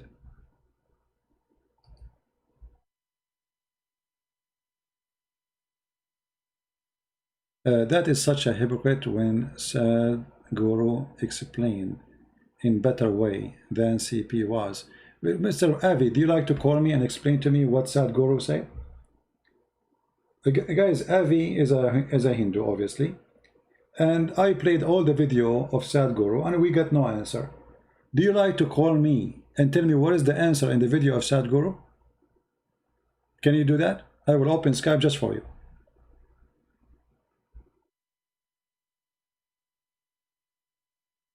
What do you think? Stop complaining. I will give you the microphone and you tell me what Sadhguru he said. What do you say? Guys, do you have an excuse to say I did not give? So we played almost the whole video is what? The whole video is 20 minutes. I played. We are in the minute 11 and 32, and he finished the topic. That's it. Now he's talking about different thing. So what do you mean I did not let Sadhguru talk? Do you want to call me? Why you are playing dead now?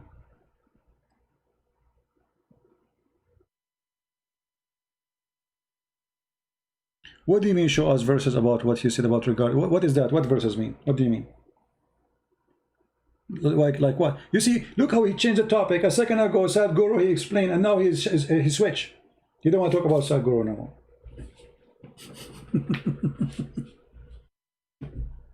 What happened to Sadhguru? You were defending Sadhguru, and now we ask you to call us and explain to us what Sadhguru. You want to change the topic. You are faster than a Muhammadan. You know, Muhammadan is slower than you. They changed the topic after a few seconds. It did not take you 2 seconds to change it. What about you call me and ask me all the questions you want? But starting with what Sadhguru answer was about where was my karma before my existence.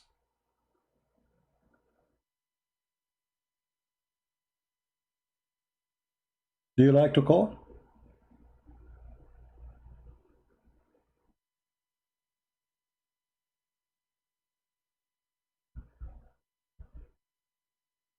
So why you are complaining? Here we go. You yourself, you cannot explain. If you yourself cannot show us where he gave the answer, it means there is no answer.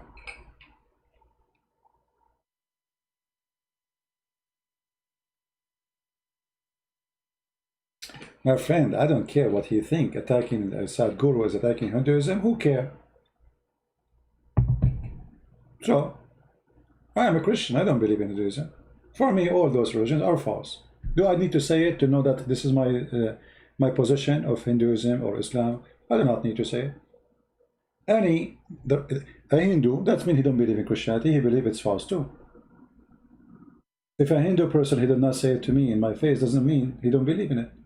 He believes that Christianity is false. Well, you're right, no problem. So why you get offended?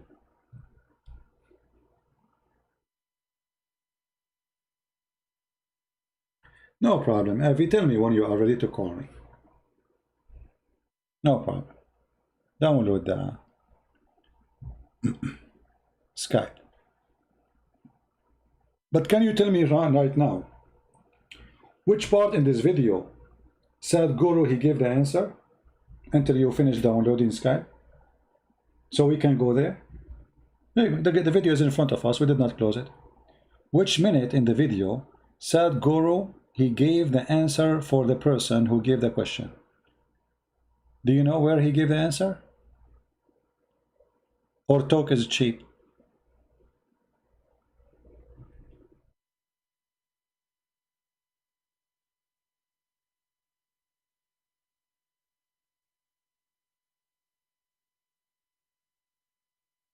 Where to kill women or yoga? This is guys, where it says kill women, go and search it in Google. I mean, you are a Hindu, you do not know. Until the time of the occupation of the bridge, you were practicing burning women alive. Go search it in Google, will take you 2 seconds. If you want to say to me it's not exist in verses, that's because you are stupid. What verses?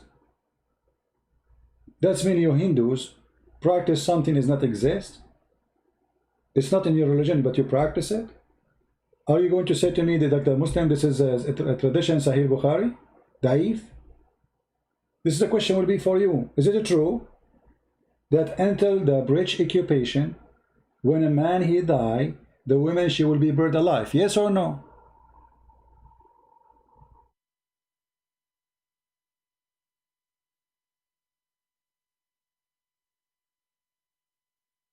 And the funny, Mahatma Gandhi, he said to the bridge that they are, you know, they are not Christ-like. So you are, how come Mahatma Gandhi did not speak about burning women? The one they speak that he was a great man. Where was Mahatma Gandhi? He was waiting for the Christian to come and save the women from being burned alive. Actually, this family, the Gandhi family, is a represent of the Hindu religion. They are the Brahma, and the rest are down. They are the gods of India.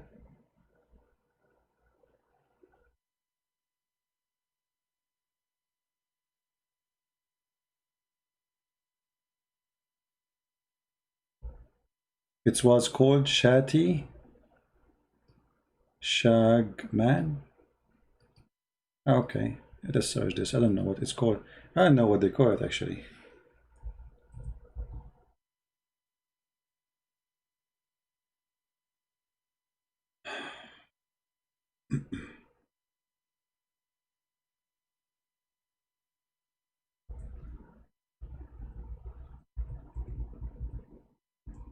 Did you download the Skype, Avi, or not yet?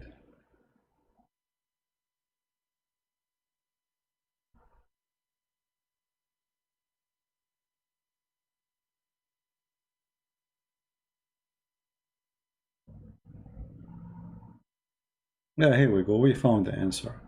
That when in the ancient Hindu tradition called Sati or Shoti, wherein a widow would burn herself to death on her husband, like when they burn the husband. Yeah. What is that?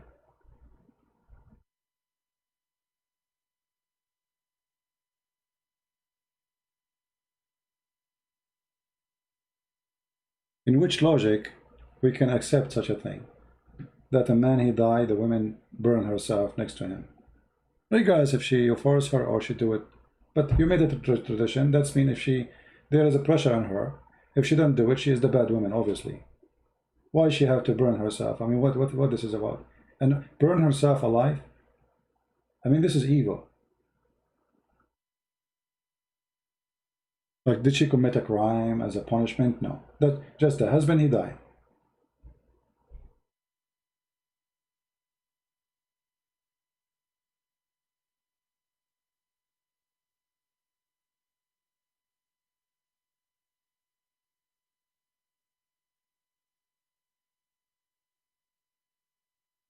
Anyone have a question? Avi, I don't care if you have a scriptures or not. I am not a specialist in scripture of the Hindus, because simply you Hindu don't have a scripture. Since when you have a scriptures? You have 36 billion God. Which scriptures you are talking about? 36 million God. Which one of them scriptures you want me to read for you? You yourself, you will spend your life just to count their names.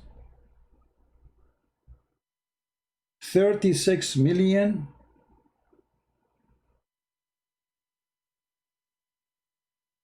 Million. And you are asking me to quote the scriptures?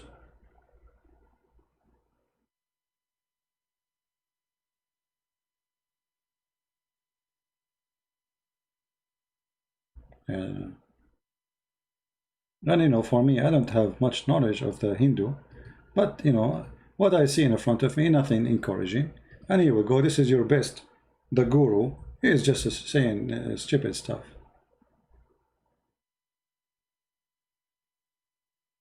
And actually, here we go. Somebody he posted for you the verses. It's called the Vishnosamarati, chapter 25, verse 14. And that's what it says.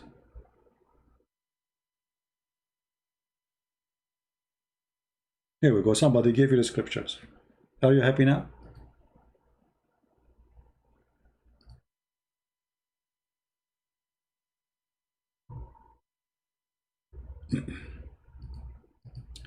Most of Hindu believe in one God. Well, I don't know. You see, I learned from Sadhguru. He is the one who said we Hindu, we have 36 million God. So what do you mean all Hindu worship one God? He said that. He said we are rich. He said we have 30 million God. We are rich country.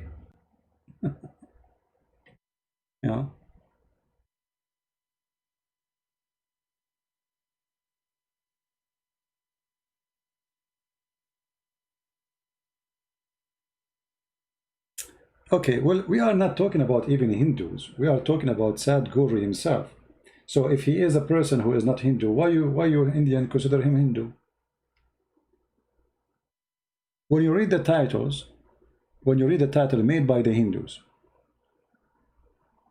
it's presenting to us that he is defending the Hindu belief and he is a Hindu. Sadhguru and Zakir Naik, what is there in Muslim heaven and Hindu heaven? So if Sadhguru is not speaking for the Hindu, why he's speaking about the Hindu heaven? And why none of you correcting him if he is not a Hindu?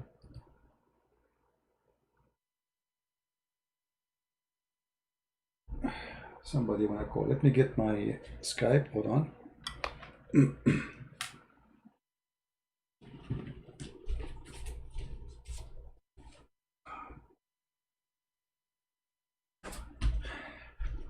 All right. Let's see.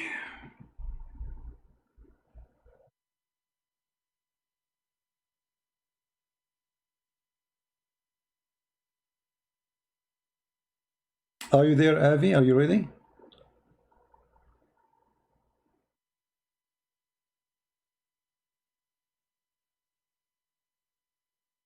Avi, did you download Skype?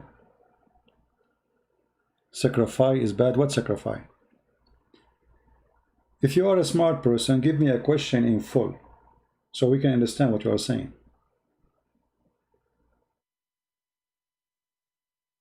The word sacrifice have a beautiful meaning, but it can be something ugly. Like as an example, a father, he sacrificed himself for the sake of his family. That's a good thing. So what do you mean sacrifice is bad? Can people make a smart question? Is it hard?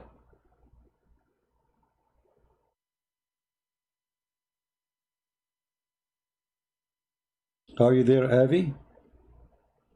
I don't know why Skype is not loading. Hold on. Let me close it.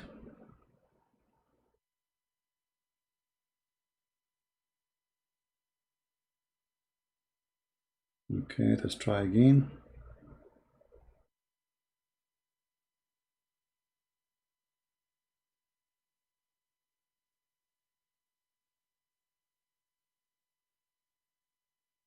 Are you ready, Avi? I am almost there.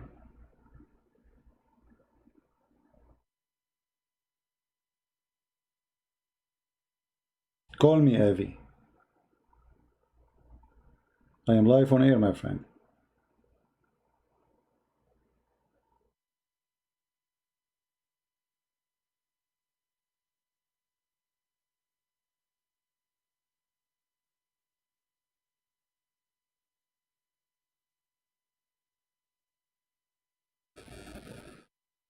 Brahman God in Wikipedia and show everyone. Or Brahman God. I'm not here to read about the gods of the Hindus. This is not my target, but I'm just responding to this guy. Somebody asked him, you people, do you think he's a big shot? Look, there's a million view of this video. For what? He said nothing. I'm not here discussing the Hindus. I am not a scholar. You see, if I want to debate somebody in Hinduism, I have to learn about it first. What I know is very little, but it's not encouraging. 600 or 4,000, and this is supposedly this guy, the guru, gave a brilliant answer. And this is my challenge for those who support this guy. Where is the brilliant answer in this stupid video?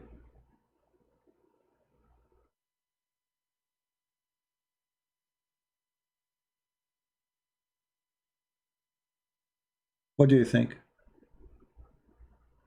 This is my topic.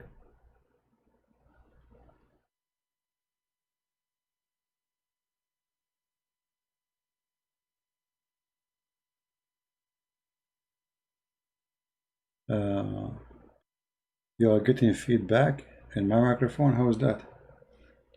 Let's see. What about now? So what happened to this guy? Over here we go. I am in Sky.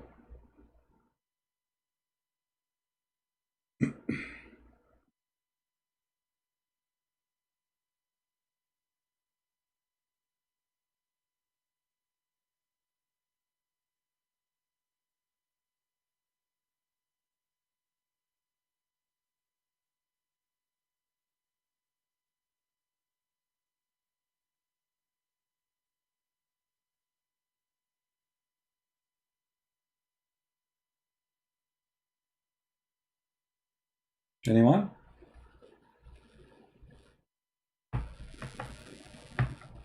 Yeah, I fixed it. I did say inshallah. That will fix anything. Anything you have, you say inshallah, it's going to be fixed. If you don't believe me, ask Sadhguru and Zakir Naik. You will notice that both of them, they present the same thing. The supporter of Zakir Naik, whatever he says is right. The supporter of this guy, nobody says to him, you are wrong. I did not see it anywhere. I mean, is it possible that everybody agree with everybody? With one person? Is it really possible?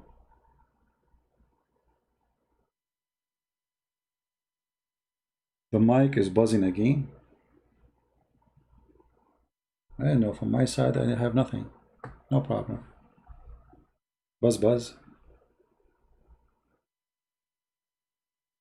I don't know why it's buzzing.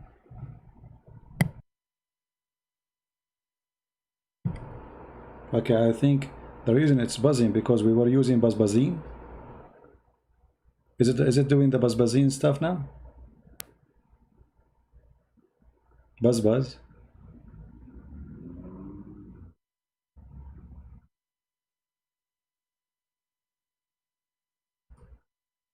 Let us go back to zero, just for the comedy's sake.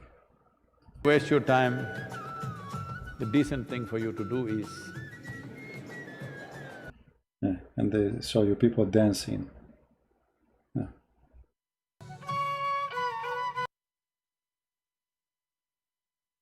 Okay.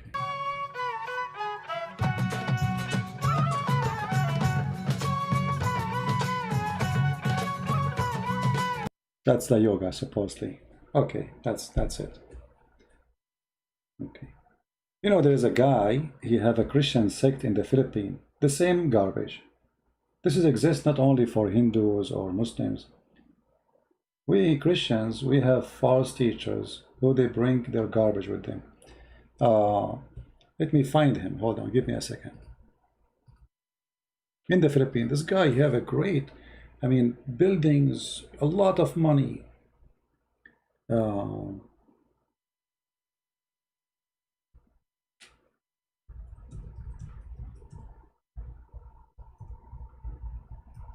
And actually, we contacted them and I offered them to have a debate. The coward, he ran away. But this guy, you know, he can kill you literally. This guy is very powerful. He have millions of followers. You believe it or not? And look what he called himself. He called himself, I am the Son of God. Can you believe it? This garbage exists everywhere. I am the Son of God.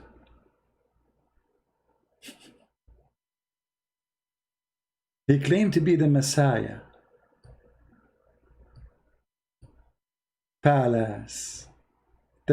I mean, this guy is not only a scam, but a very successful scam.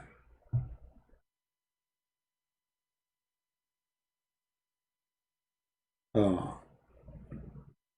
Once I was sitting with a group from his false church, and they wanna, supposedly, you know, they heard about me and they came, they said, can we talk to him?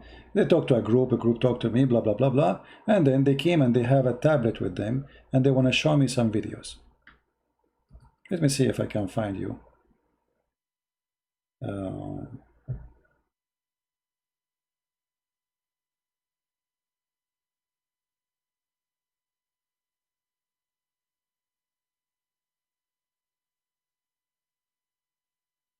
I will try to find something here.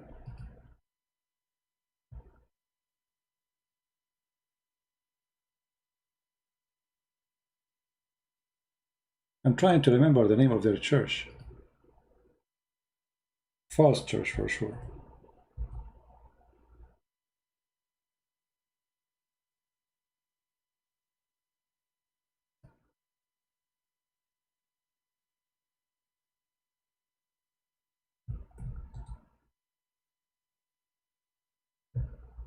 Yeah, here we go. I found him, but I will try to find.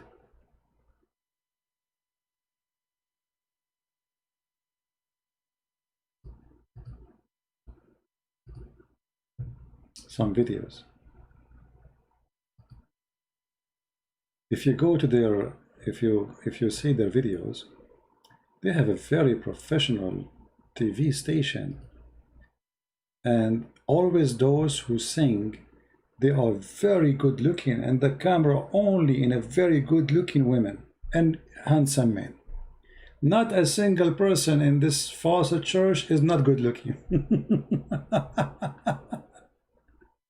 So anyway, those people, they came to me and they were like asking me if I like, they invite me actually, they offer me free accommodation, meet the Son of God.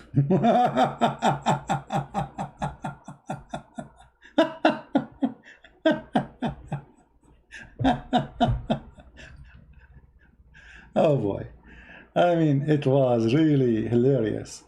Anyway, actually I was going to go, but then you know, Christians, they said to me, don't go, this guy is very dangerous.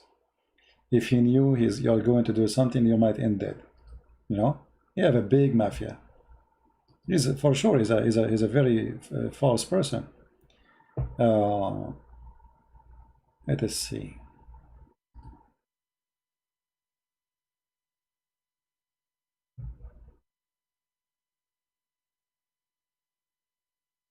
And this guy, he have now branches of his corrupt false church everywhere in the world. He is the devil himself. And money is talking.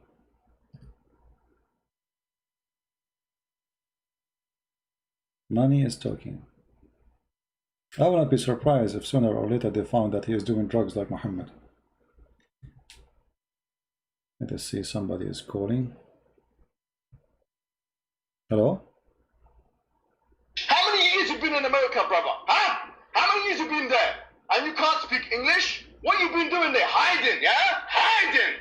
Who is But the all of these conversations you're having on Skype, you're hiding, boy. who is the dog is talking? Mimi Hijab?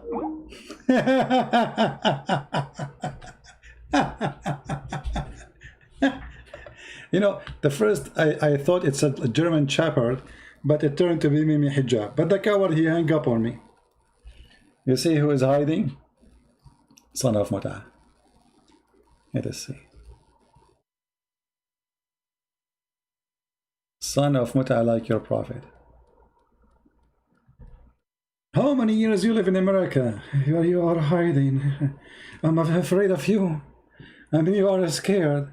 Here we go. They are laughing at your God all over London. What you can do about it, you coward potato? What does that mean, hiding? Are you threatening me? Coward. You don't dare. Get closer. Yeah. Yeah, here I like, I'm looking for the videos. I mean, there's endless videos of this false church.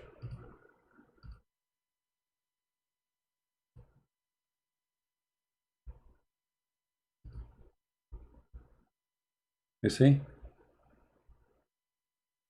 This is the guy who he claimed to be the Son of God.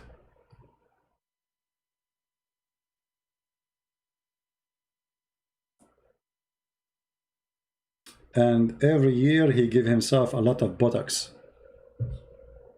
The Son of God. Yeah, this is a recording of the coward Mimi. Mimi Hijab will never dare to call me. It is me who called him the coward, and he is the one who hung up like a potato. It's me who said to him in his face, I was quoting your filthy prophet, suckle me, son of Muta. And literally, they sound like a barking dog. Do you think one day any of those puppies, they would dare to call me? Here we go, my Skype is open, anyone can call me, and you are my witness. Why you don't dare to call me? As long as I am hiding. And how I'm hiding and they are posting pictures, they say this is me. Is that me or this is wrong person? Obviously it's wrong person then. So you are posting a stupid picture there. If this is not me, you coward, son of Muta.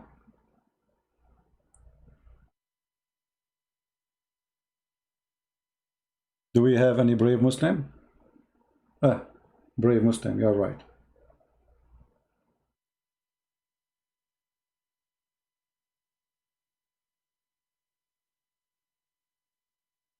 But you know what? Just for fun, I'm going to call him back. What do you think? We want to have fun. Let us chase him. He called himself a Christian prince eater. The coward is not he's not answering. He's a Christian prince eater. They want to eat me.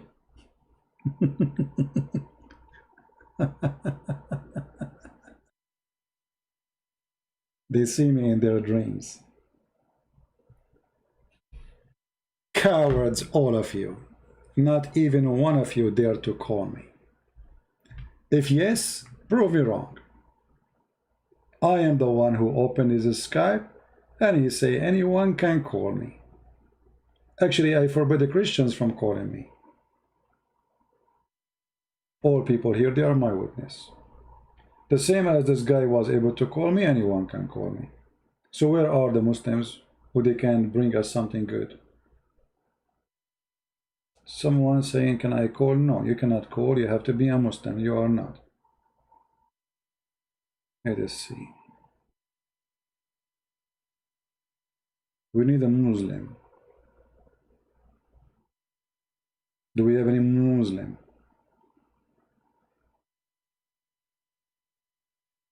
No, this is a Muslim. Ah, this is the guy who left Islam already. I decided to leave Islam. That's wonderful.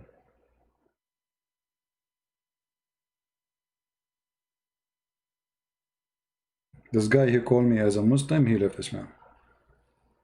That's wonderful.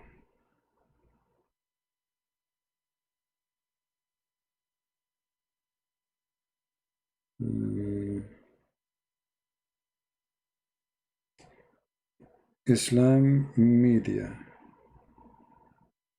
Let us see Islam media. I don't know if he is online or not. Islam Mulia. Islam Mulia. Oh, this is a different person calling. Hold on. I think this is Avi. Avi is trying to call.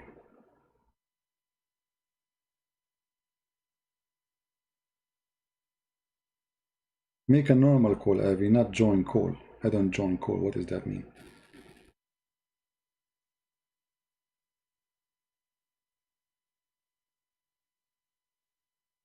Here we go. I'm calling you, Avi.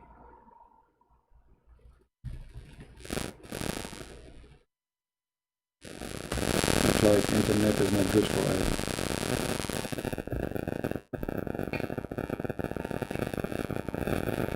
What Christianity teach? That's very weird. Hello? Yes, hello. Hello? Yes, Abby, how are you, man? Hello? Go ahead, you're live on air, Abby. What do you like to say to us? Hello? Hello? Yes, Abby, we hear you. Yeah, now I'm getting your voice clear. Okay, no problem. Go ahead, what do you like to say to us?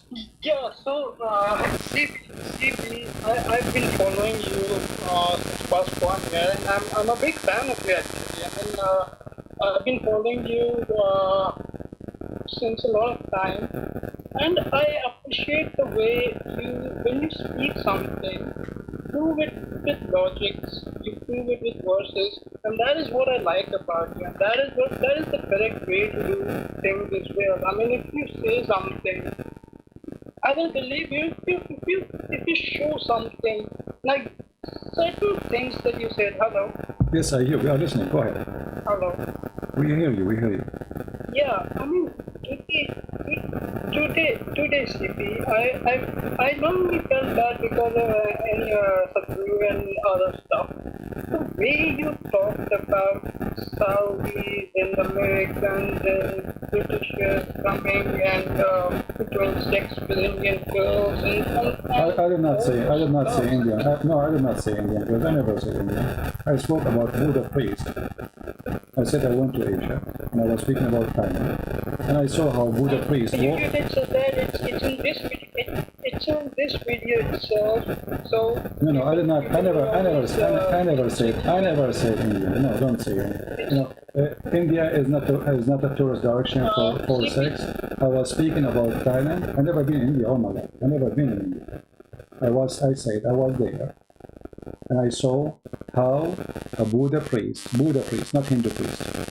Buddha priests are located not in India, they are located in different places. So I saw Buddha priests, they are walking by with prostitution place, and all what they care for is collecting donation even from those poor prostitutes. Yeah. I hear you, go ahead. I can't hear you. Your voice is echoing. I was saying, I did not say Indian girls. I was saying Buddha priest. Buddha priest. You can go play my video again. I never been in India. I never even entered Indian airport all my life. I cannot speak about India. CP, can you call me back? I mean, I'm not able to hear you, and I'm new to Skype, so I might not be able to do it. Can you call me back? All right, no problem.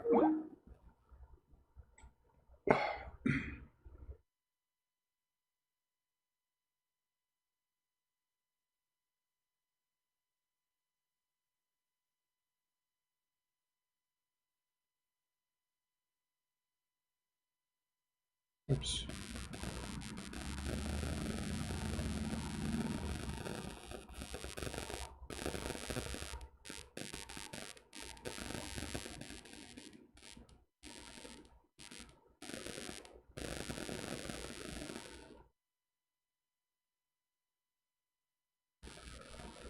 All right.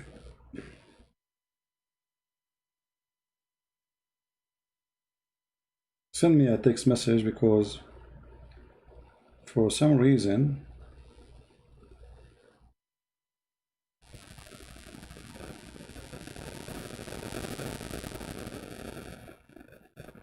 I don't know.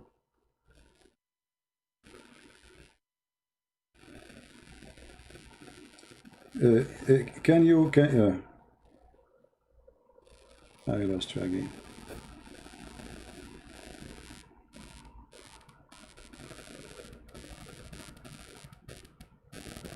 Don't do the group thing. Don't invite me to a group. Just make a call. I'm calling you now. And don't use your camera.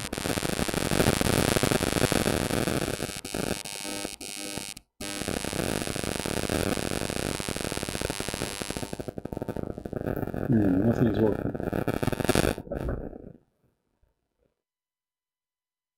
Hello?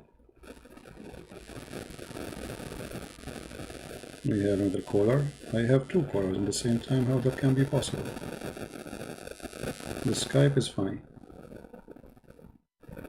Hello? Let me close it again.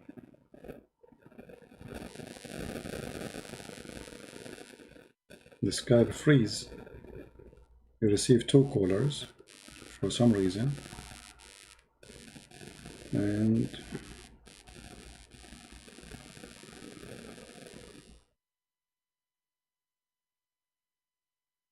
anyway, I don't know. It's not working, Mr. Avi. However, I did not say Indian girls, and it doesn't matter really if they are Indian girls or American girls or what. We are talking about Buddha priest. They walk by prostitution place and they ask prostitute. They bring them the bag to collect money from them. I mean, those women, they are selling their body to make the little money they are making, and you want to take their money? So a man wearing an orange uniform, calling himself a priest, instead of helping them to get rid of out of their misery, he is collecting donation from them. And not only that, those girls, they bow down in front of those priests. I mean, what kind of logic this logic is? There's a feedback, annoying noise. Okay, I don't know why.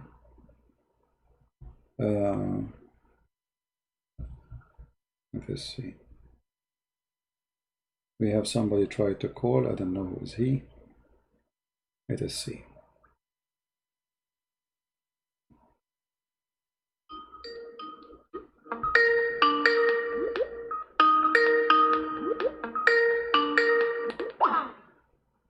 Okay.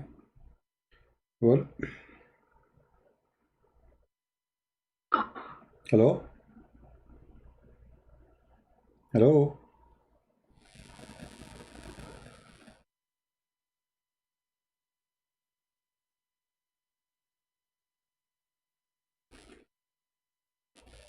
Hello?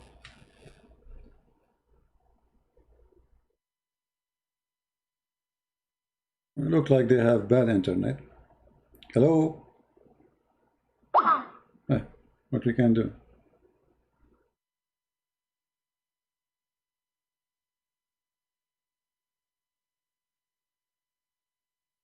Let's try again.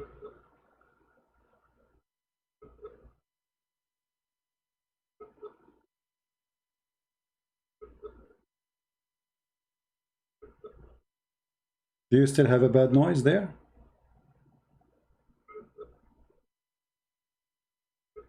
See, I'm trying to call them, but it's not working. What I can do?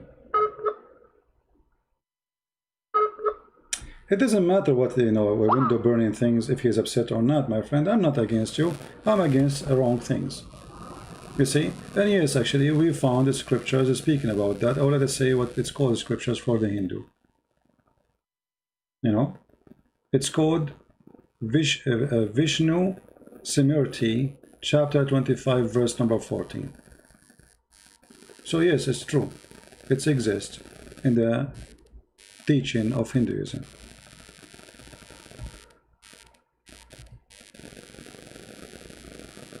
Like here, there's a Hindu website is explaining the practice of women being burned when the husband he died.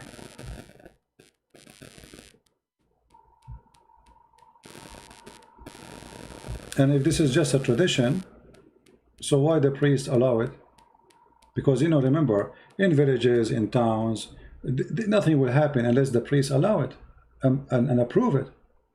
So it have its roots in the tradition and in the religion. A woman, she burned herself. Why? Is that right?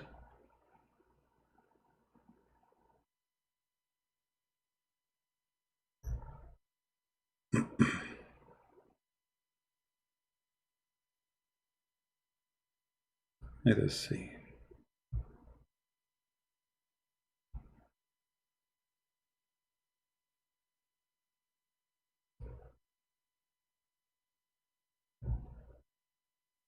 I understand that you as a Hindu, you will be upset.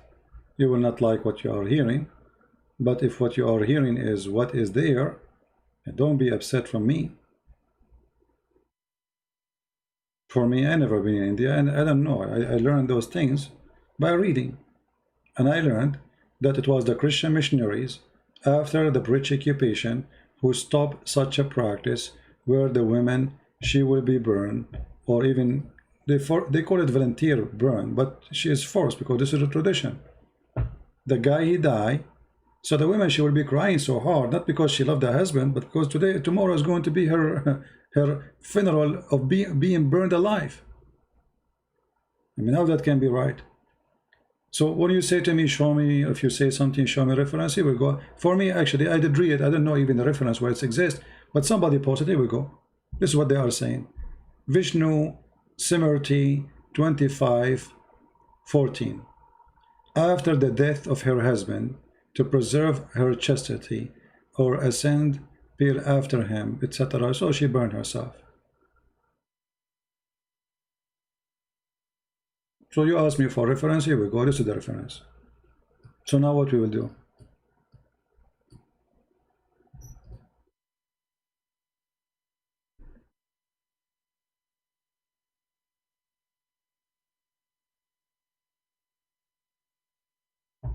Do we have anyone want to say anything?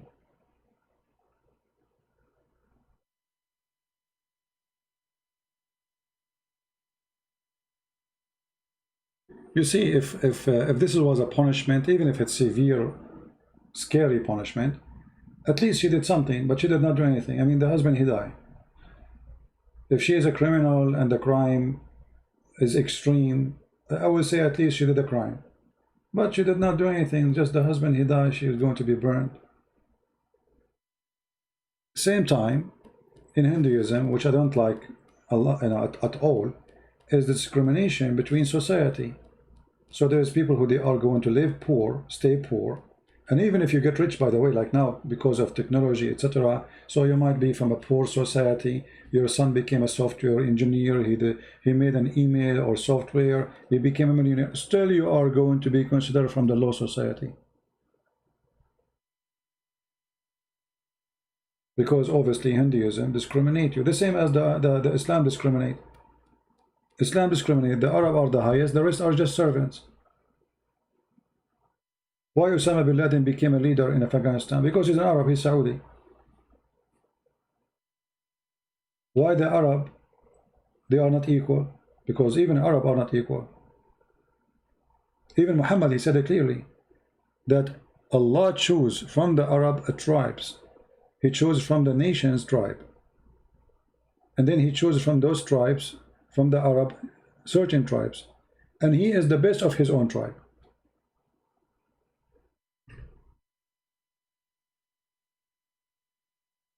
Right?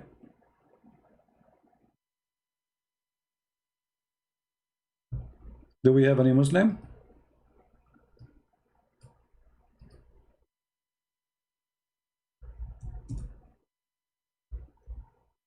Allah chose Banu Hashim, and he is the best of Banu Hashim. That's the whole story. So he chose from the Arab Banu Hashim.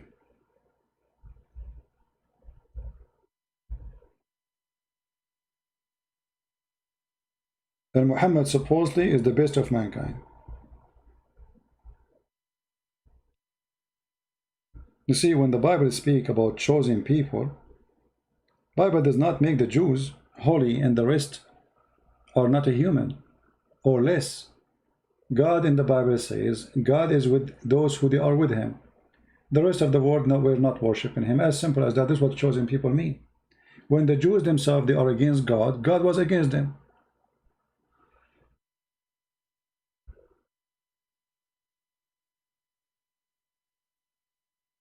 Huh?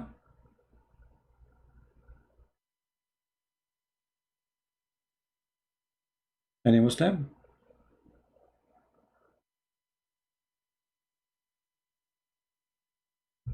Who's a Muslim want to say something?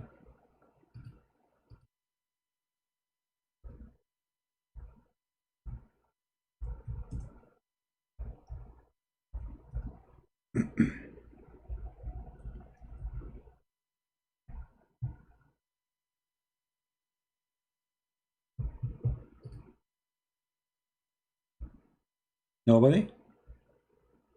So if you are a Hindu, my friend, don't be upset. For me, I speak anything against anything I see wrong. I'm not even speaking against Hinduism. I'm speaking against this guy who is saying things does not make sense, presenting himself as he's a guru. So if you are a person who believes that this guy don't present you, we'll make a video, show the Hindus that he is not what he claimed. Right? Everyone here knows. Like as an example, there's a person, he claimed to be a priest. His name is James White. I made many videos getting him busted. But he is a priest, supposedly. He is a priest in a church. He have a PhD. He's a doctor. And he say he's a Christian. And he debated Muslims about Christianity. For me, I believe that this guy is very dangerous. Nobody should listen to him. So it's not about you being Hindu. It's about wrong or right. There's a person, he claimed, what his name? I forgot, Toriva Singh or something. He's a rabbi, a Jewish rabbi. I'll whip the floor with my shoes with him. He's a rabbi, he's a Jewish rabbi. It doesn't matter. All right? So it's not about you being a Hindu, it's about being wrong.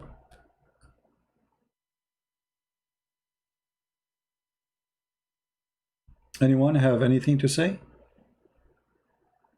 As an example, this guy to Via Singer, he will never dare to debate me anyway. But he is a hypocrite who lives in Indonesia. He's married to Indonesian women.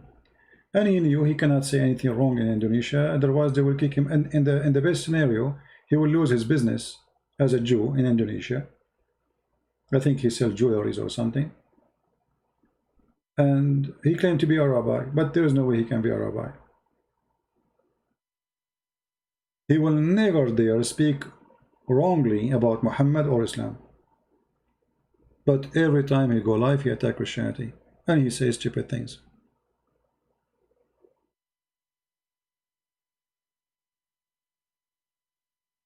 The Hindu have 5,000 God? Well, I don't know. I heard the Guru, Sadhguru, he says we have 36 million. He said we have 36 million God in the video. So I'm not sure if he gave us wrong information too.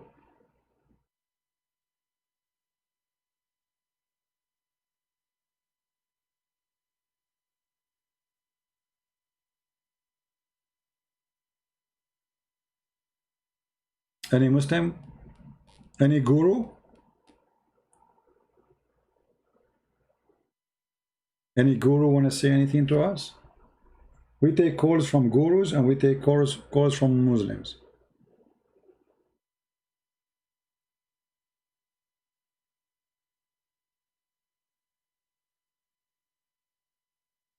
Huh?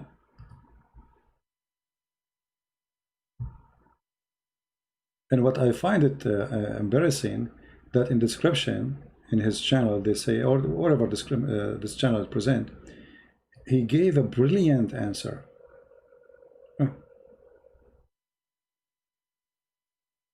You are not calling, my friend. I hear no ring from you. I'm receiving nothing. There's a person, his name is Wanakaka Kokakaki, I don't know. Is that you? Let me call him.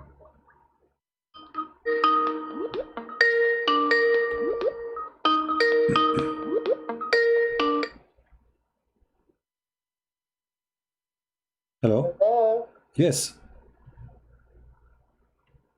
Hello? Yes, go ahead. You are live on air. Pardon me? You are live on air. You are calling me. Yes, yes. All right. I'm not Muslim, I'm not Guru. I'm just calling to just say, hey, Bo, I champion you, continue, you're doing an excellent job. And I really, really was touched by the guy from the French Muslim who you really spoke to so cheerily. And I want to say, we are praying for you, we are backing you. You have you're not politically correct, but you're God-fearing and you're doing an excellent job. So I just wanted to say that. Thank you and you very have much. people who are just backing you and praying. Just keep on, and God will protect you and bless you. I just praise God for the many who will come to know Christ through what you are doing, and many Muslims who will come to know Christ through what you're doing. Bless you, Christian. Thank you very much. Which country are you from, if you don't mind to say? I am from the I don't want to say, but it's from Caribbean. Caribbean. Oh, okay. I like the Caribbean. That's it. You have to empty your house. I'm coming tomorrow. I will give you where I live. You stay here for 2 months. I go there. All right? We exchange places. I will give you my computer, my microphone, even my show. You go and talk as much as you want. Just give me the beach there. Deal? Deal. All right. All right. Take care. God bless you, sister. All right. Take care. Bye-bye. Thank you. Bless you. Bye-bye. Bye-bye. I mean, you are from the Caribbean. You are listening to me. Go to the beach. Like, hello? What do you want to say? Go to the beach.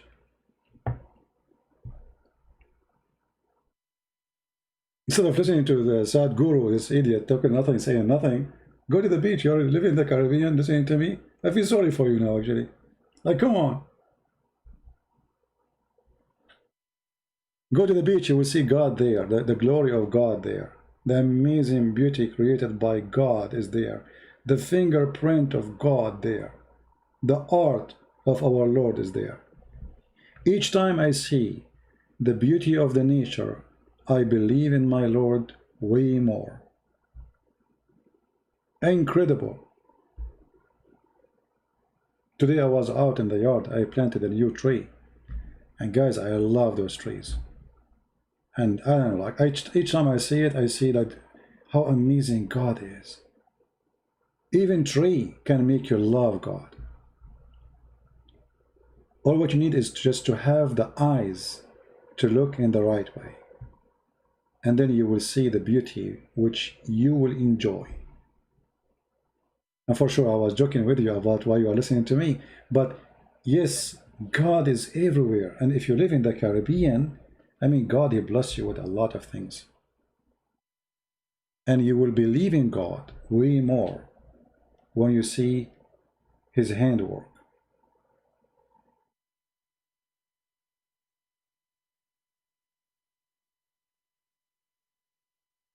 Anyone else? I thought we have a fish. It turned, no, not a fish. I thought I got a customer. خدني معاك إن كنت مسافر خدني معاك. Oh, take me with you where, Amelia? Hello?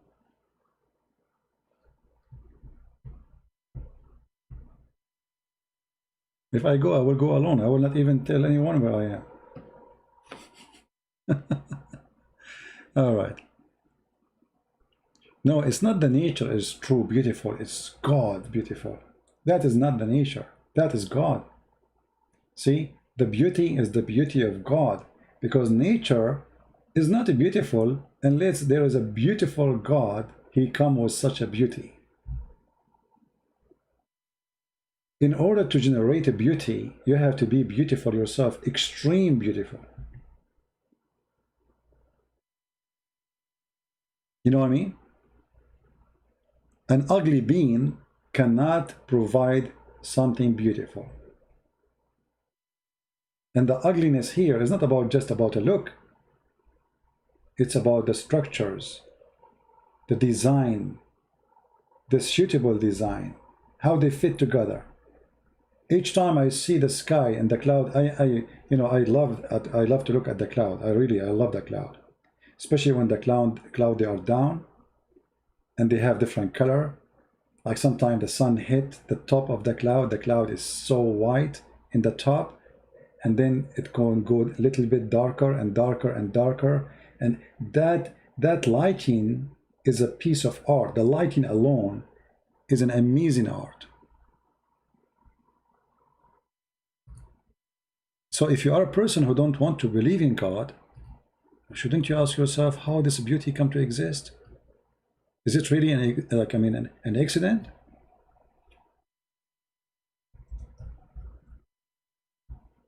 That is impossible. This is a kind of a very high quality designed. I mean, look at this cloud. I just searched for a picture. Let me put it for you on the screen.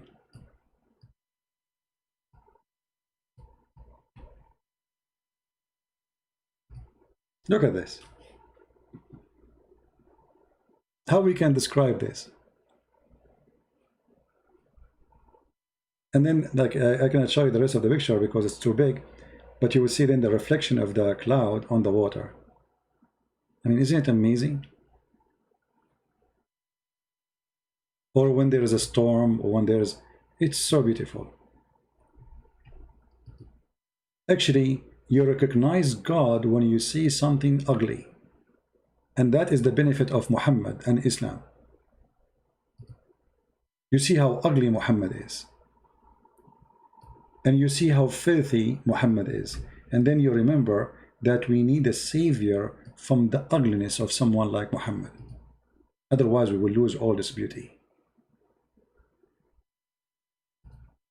So sometimes even ugly exists for a reason. If there's no bad, we will not know what good. If there's no salt, we will not know what's salty. If there's no sugar, we will not know what's sweet. Everything adds to us more knowledge and more understanding.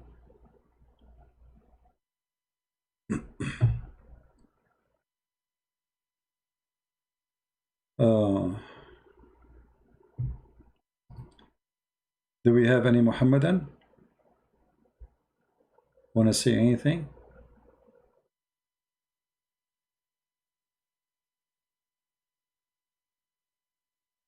Yeah, whatever this Sadhguru, obviously this Sadhguru is sad, Obviously he say things, it's philosophy, and he bring his own philosophy and he mix it up together.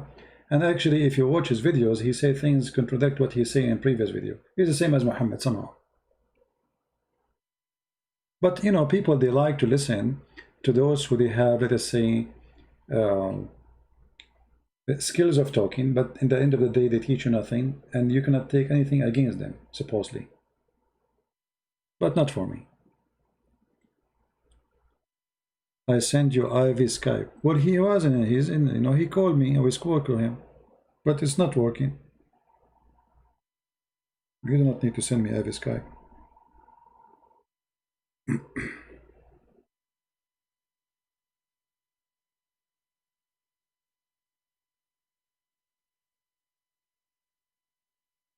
Yeah, it's not working. Anyway, I don't want Ivy to be upset, but Ivy, I don't take a side. You can go search right now. You will find Christian Prince making videos against someone who claimed to be Christian. Christian Prince making videos against someone he claimed to be a Jewish rabbi, refuting Jewish people. I don't take a side, my friend. I don't care if you are a Hindu or not. With my respect to you, I take a side of the truth. Anyone he speak wrong, he says something stupid, I will be against him. And especially, I'm talking about against him as what he said, not him as a person. Otherwise, I have no problem with this person. But isn't it embarrassing that tens of thousands of people, they sit and listen to this guy saying this rubbish? Isn't it? And why nobody from the Hindus make videos to expose his lies? Do you really accept as a Hindu what he said? That there's no creation, there's no creator? Is that what you Hindu believe? So what the word God mean for you? If there's no creator, that means there's no God. So what God? What is this word idea of God then? What make him God if he created nothing? You know what I mean?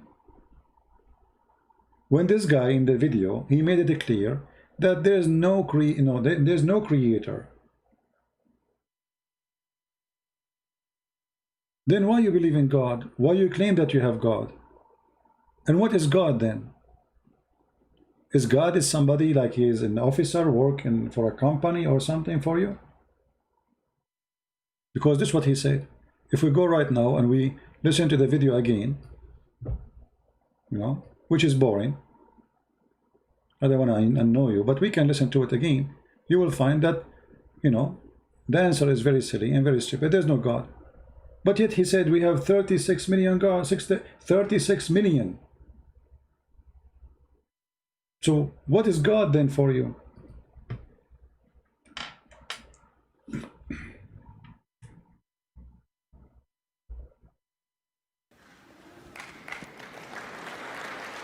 And what make it more funny is the same as Zakir Naik. Whatever the guy in the stage, everybody clap.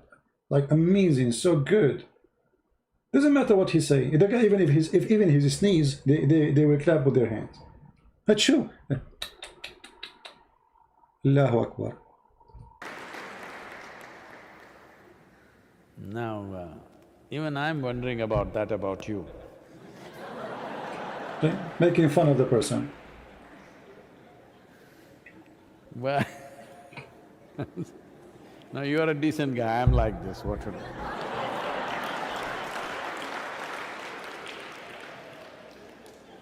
The one is asking me, Battle of Abu Bakr. What is Battle of Abu Bakr? What is that Battle of Abu Bakr? Make it clear. Let's take that question further back. It's not just about your birth. Well, in the yogic culture, there are theories which are explained in the form of dialectical stories, how Shiva was like shower. Shava means a corpse. He was inert, phenomenal energy but inert. Then energy or Shakti came and danced around him, upon him, then he got kind of woke up. Well, we are, picturizing it as a man and a woman, but that's not what we're talking about. Inert means nothing happening, no reverberation. No reverberation means no creation. Energy got introduced, reverberation started. From a simple basic reverberation, it got more and more complex. As reverberations became more complex, it became matter, matter became small molecules, they became planets, planets became many things, life happened, variety of things, you know the evolutionary theory from there on. Evolutionary theory only starts after life has started or at the beginning probably, but if you go back, creation itself, we may not know the exact trajectory of how it happened, but we approximately know how it happened even as per modern science. So in the modern scientific parlance, the same thing is said today that if you apply energy, not even into it, just around it. Suppose you create vacuum in a container and apply energy not into the vacuum, just around it, virtual protons and virtual neutrons will erupt. That means creation begins to happen. Proton, neutron. Is that really what the creation is? What this guy is talking about? So all of you Indian engineers, doctors, scientists, I mean, India is a country full of really very smart people.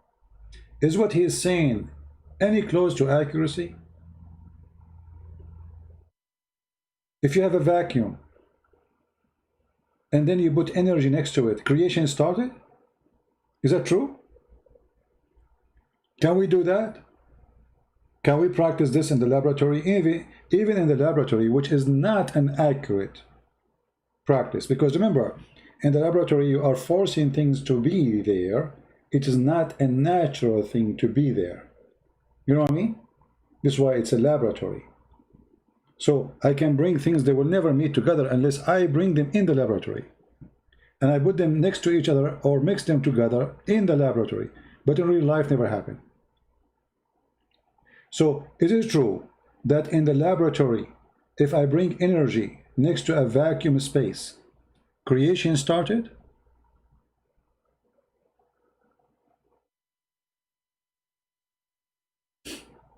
You know what I mean? That's not true. That's a person throwing words. And if you go back in what he said about the creation, you would die laughing. No, even in laboratory, they were not able to do it. You see, they tried or they created a machine to resemble the Big Bang. I don't know if you heard of it. Cost them I don't know how many $1 million. I forgot which country. I think in maybe Norway, Sweden. I forgot. It's in Europe. So they made this machine simply because they want to do the Big Bang. After all the money they spent, they could not create even an electron. They created nothing. Right? Nothing.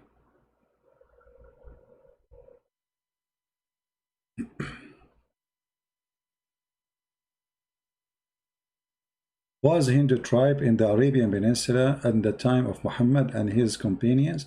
I believe strongly that the Arab are Indian. There's nothing is called Arab. I believe all the Arab are originally Indian. And I can prove it to you very easy actually. As long as you're asking this question. If you look at the map, you will see how close India is from Saudi Arabia. Very close. Extremely close. But I will prove it to you in a different way.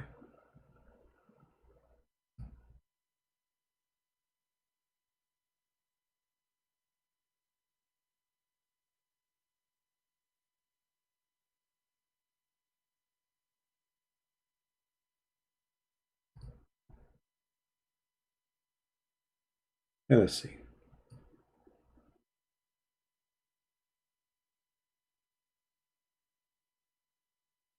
Take a look. If you see this guy in Pakistan, are you going to notice that he is an Arab or he is a Pakistani? He is from Pakistan. He is 100% from Pakistan. Those are Indian. There's nothing is called Arab. Their hair, their mustache, their skin, their height, their body shape is Pakistani Indian shape. And Pakistan is the most one, is so close to Saudi Arabia. So I believe strongly that those who they are called Arab, those who live in the desert, Arab mean people who live in the desert. You know, it's not an ethnic. It's not the name of an ethnic. It's an Aramaic word for desert. You see, the word Aram mean the one who live in high place. So the sons of Aram, he was called this way, for he will live in high land. Those who live in the desert are called Arab, for they are living in the desert, which is Arab. So people being given names based on the location they are going to live in. If you go and check all the clothing for the people of Qatar, Bahrain, Emirat, Saudi Arabia, you will see it is Indian clothes.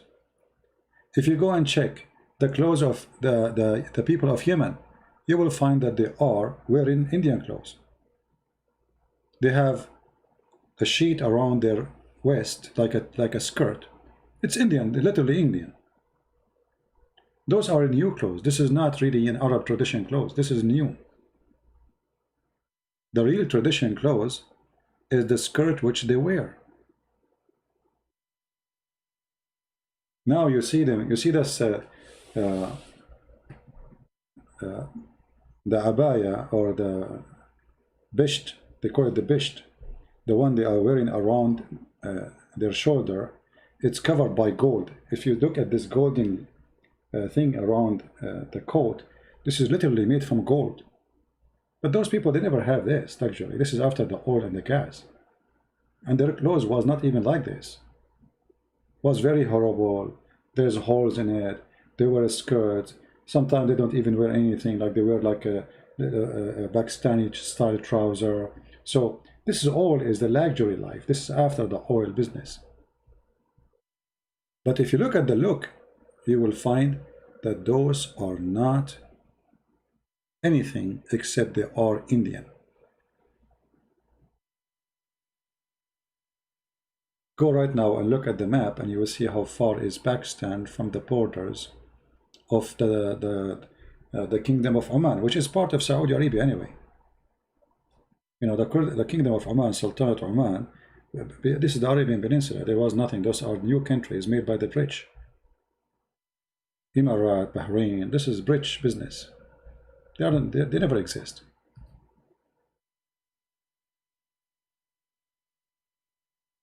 All right. So there's nothing called Arab today. Anyone who speaks Arabic, they call him Arab. Today, this is how it is today. But Arab are not an ethnic. And actually, even Muhammad, he proved that to us. If you remember, Muhammad, he said, Allah, he sent the Quran in 7 reading. What does that mean? They say to you 7 dialect of Arabic. Okay, how different that they are, those dialect, to the point we need 7 dialect if they are one language. You know what I mean? If it is one language, why we need it in 7 dialect? I mean, if the difference between this and that is 1 letter or a pronunciation of a letter, what a big deal. So why we need 7 dialect? Because they are not one nation. If I go right now to Yemen, I will not understand what they are saying. I will have no idea what they are talking about.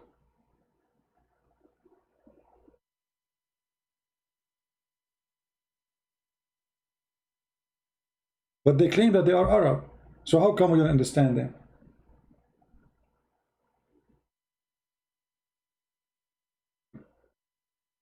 What is the crown? A gal. They call it a gal. This is just to, it's a weight to weight up your scarf so it doesn't fly with the wind. It's not really, I mean, it's just, all those things, by the way, is made by the Aramaic. This is a clothes given to them by the Aramaic. Those people do not know how to dress. They never make even clothes. The Arab, they used to buy their clothes from the Aramaic. They exchange with them their animals, and the Aramaic gave them the clothes. They didn't know how to make clothes, they didn't know how to make swords, they didn't know how to make anything. Even Muhammad himself, he used to go in trade business with all the way to Syria. And the trade business is very simple. They take animals, palm date fruits, whatever they have from the nature, and they exchange it in Syria with swords, clothing, jewelries, etc. Why the Saudi fight in Yemen? Because the Yemeni controlled by the majority, which is the Houthi. Houthi is a form of Shia. They are kind of Shia. So the Shia, they are taking over Yemen, and that is a big risk for the Saudi, who they are Sunni. Which means if the Shia of Houthi, they took over Yemen, that means Iran is in the border. That means Saudi Arabia is surrounded from many directions by the Shia. And that will be the end of Saudi Arabia. So if you look here at the map,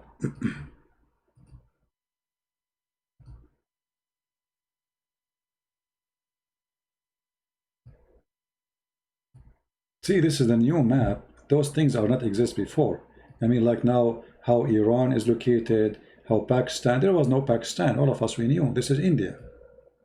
There's no Bangladesh, this is India. India is Pakistan and Bangladesh and India today, and Sri Lanka. So the same for the rest. Saudi Arabia does not exist. There's nothing called Saudi Arabia.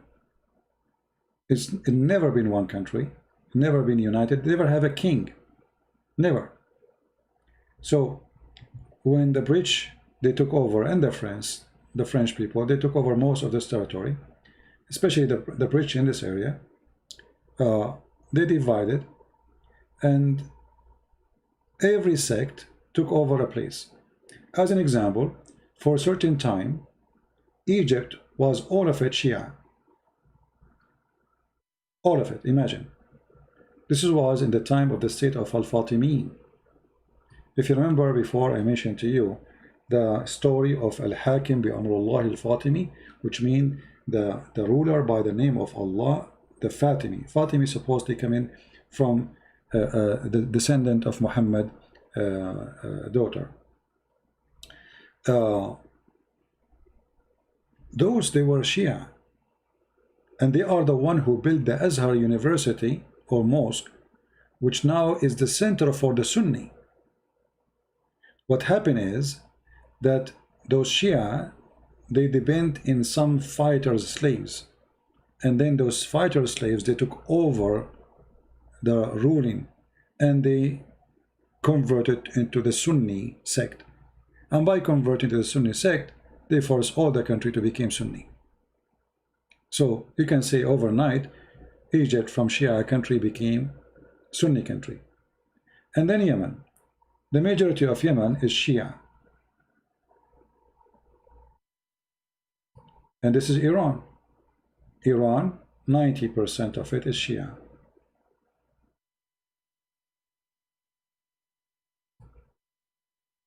And this is Saudi Arabia. So now Egypt is not Shia no more. The Shia are minority. But Yemen have a great number of Shia. So now Iran is just a few kilometers. Actually, there's an area where it's not even 2 miles or 3 miles from United Arab Emirates, here in this area. You can see Emirat by your eye. You don't even need to go and take the boat to see it. So it's very close. And there is a great number of population in the state of Bahrain, the kingdom of Bahrain. He made himself a king, this idiot. So, and this is Bahrain here. The Saudi, they made a bridge between them and the Bahrain in order to let us say change the demographic population of Bahrain, so Iran cannot claim it later, because if the Shia are able to take over this little island, then this island will be so close to Saudi Arabia. It's just 1 or 2 kilometers away from Saudi Arabia. If you zoom in,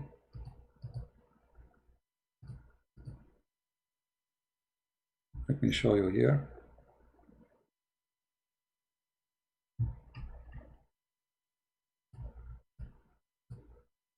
See how Bahrain is? This is Bahrain. And this is the bridge the Saudi they made between them and between the island. The majority of the population in Bahrain is Shia. This is why if you go to Bahrain, you will find that the police is not even Arab, they are from Pakistan. The king of Bahrain, he is bringing people from Pakistan who they are Sunni, and he give them citizenship in order to make a balance in his island against the population of the majority Shia. The people of Bahrain who they are Sunni, the native, they are a very small tiny number of minority, and the Shia, they can overthrow them very easy. So the Saudi, in order to solve this issue, they established this bridge. Let us zoom in. Maybe we can go in the ground actually. Maybe we can go in Google Earth. We go in the ground, let us see. I don't know if we can go. Here we go. See, you see how close it is to Saudi Arabia? This is the bridge. It's not really a big bridge. Look how easy. See? That's it. This is the distance between Bahrain and Saudi Arabia. So if Iran was able to control this area because the population is Shia, that means Iran can destroy. That's very easy for Iran. Now they will have a very front line on Saudi Arabia. You see it?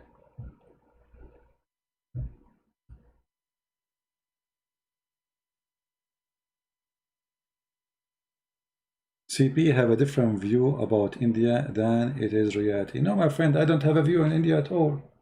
I did not. Guys, did I say anything about India?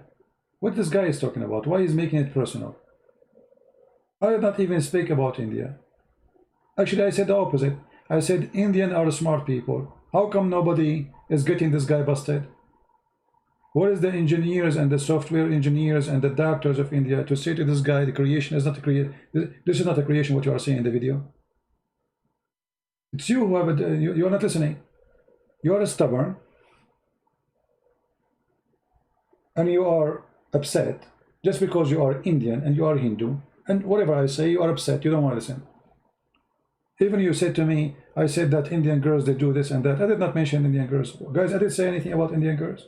What's wrong with you? I said I saw Buddha priest. I saw Buddha priest collecting donation from women do prostitution. Yet they will not help them. Buddha priest. Is Buddha priest or Indian? I've never been in India. But you cannot handle the truth. It's hurting you.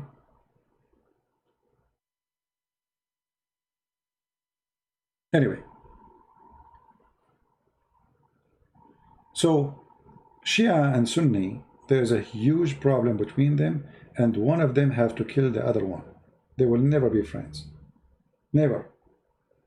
And Saudi Arabia, actually, the only reason for Saudi Arabia to exist until now is, you know, the USA. Otherwise, Iran, they can occupy Saudi Arabia so easy, extremely easy. I mean, those Arab are no match to fight Iran.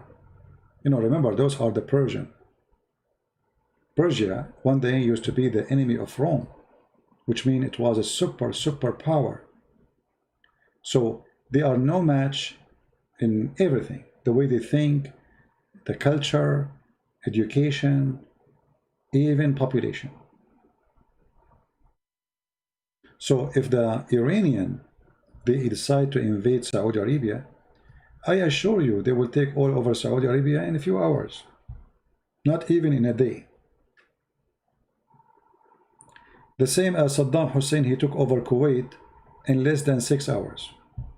He attacked in the morning, by 11 noon time, he have the whole country. So now the Shia, they are extending their arms. They are building a military base to train militant fighters in Ghana, in Chad, in Niger, in Nigeria, in Mali, in Sudan, all over the place. And they have a huge population in the south of Lebanon, Hezbollah.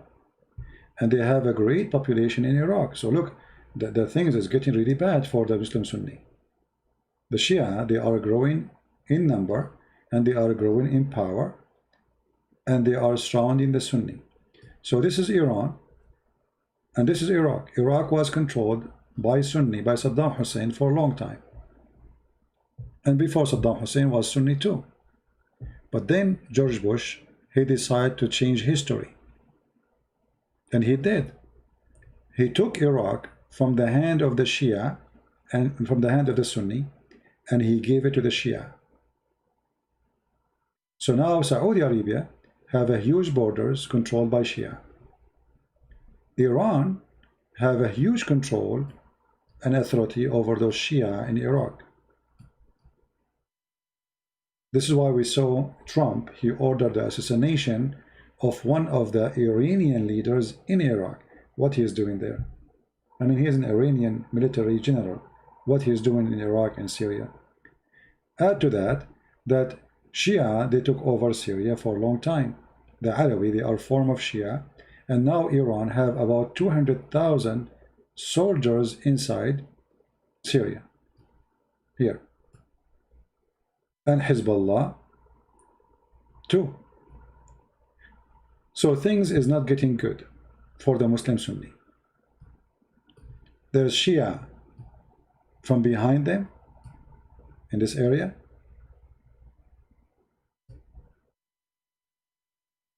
And I forgot to mention that the Kingdom of Oman is a kind of a form of a Shia. So things is really ugly. But this form of Shia, they don't take side, but still they are kind of Shia. So look what's happening here. Emirat and Bahrain, Saudi Arabia, they feel the threat. The Shia is all over the place.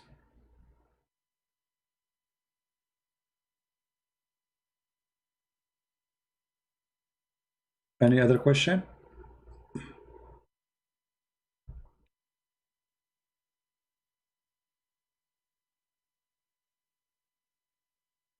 Anyone?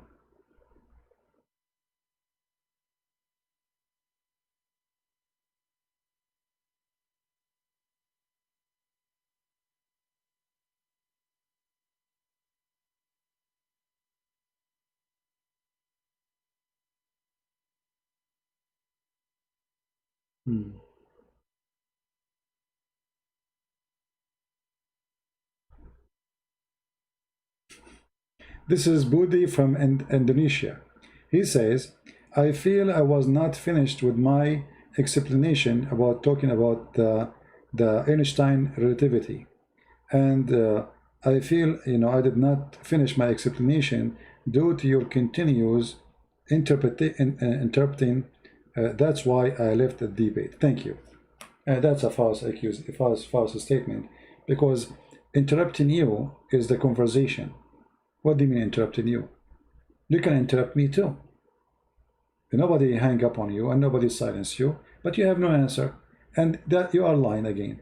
You did not hang up because I am interrupting you. I asked you a question, how your prophet went to the 7 heavens, behind the 7 galaxies, in a few hours and come back, as long as you are talking about relativity of time, and you run away. Shall I call him? He's online. He just posted this for me. Stop lying.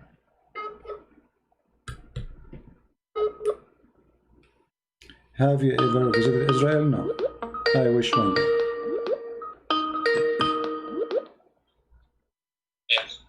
Yes, Bodhi, how are you? Hello. Yes, Bodhi, how are you? You said I did interrupt you?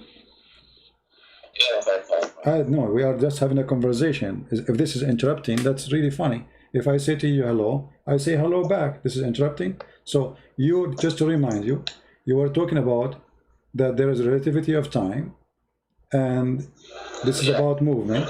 And then I ask you, well, if it take 100,000 year, 1,000 years to go and 1,000 years to come back, then how your prophet was able to go to the heaven and come back in a few hours? And then you hang up. So what do you think? Meaning you mean regarding in the Isra Miraj, right? Not what? You are talking regarding Isra Miraj of the Prophet Yes, Muhammad. yes, because we are talking, remember, you are the one who mentioned the word movement. You said to me that in the Bible, it speaks about one day for God is equal to 1,000 years of your time, correct? But you said there's no movement. Okay, so what is the point? The point is movement, correct? Yes. Okay, your prophet, he was moving in which speed when he went up to the heaven with the angel Jibreel, and he come back in a few hours? Yeah, it is right, because this is the Surat Al-Ma'arij. Al-Ma'arij means the way in the sky to meet the Allah. So if you read of the scientists already said in the sky there is a wormhole. Wormhole is just to make shortcut of the way in the sky. Okay. So if for example and how many million years away this hole exist? How many million years away from us? Actually, as per scientists say, the wormhole, it will be much shorten the distance. I cannot say. This is another question. This is another question. This is another question. You see. Now you will say I am interrupting you. This is not interrupt. I'm just asking you. Try to understand how many million years this hole is far away from us. So you see, you're avoiding what scientists they say, and you misquote science, claiming it is science. Because if you want to talk about that hole, then we have to talk about Muhammad. He have to go for millions of years before he arrived there, in the speed of light, not in the speed of a flying donkey. So again, we go back to zero. In the speed of light is the speed they are talking about, yet is going to take millions of years. Your prophet, he went up to the seventh heaven in the top of a donkey in a few hours and came back, when you are the one who said that the Quran speak that there's 1,000 years to go, 1,000 years to come back. And this is in the speed of light theory, because you are using Einstein, right?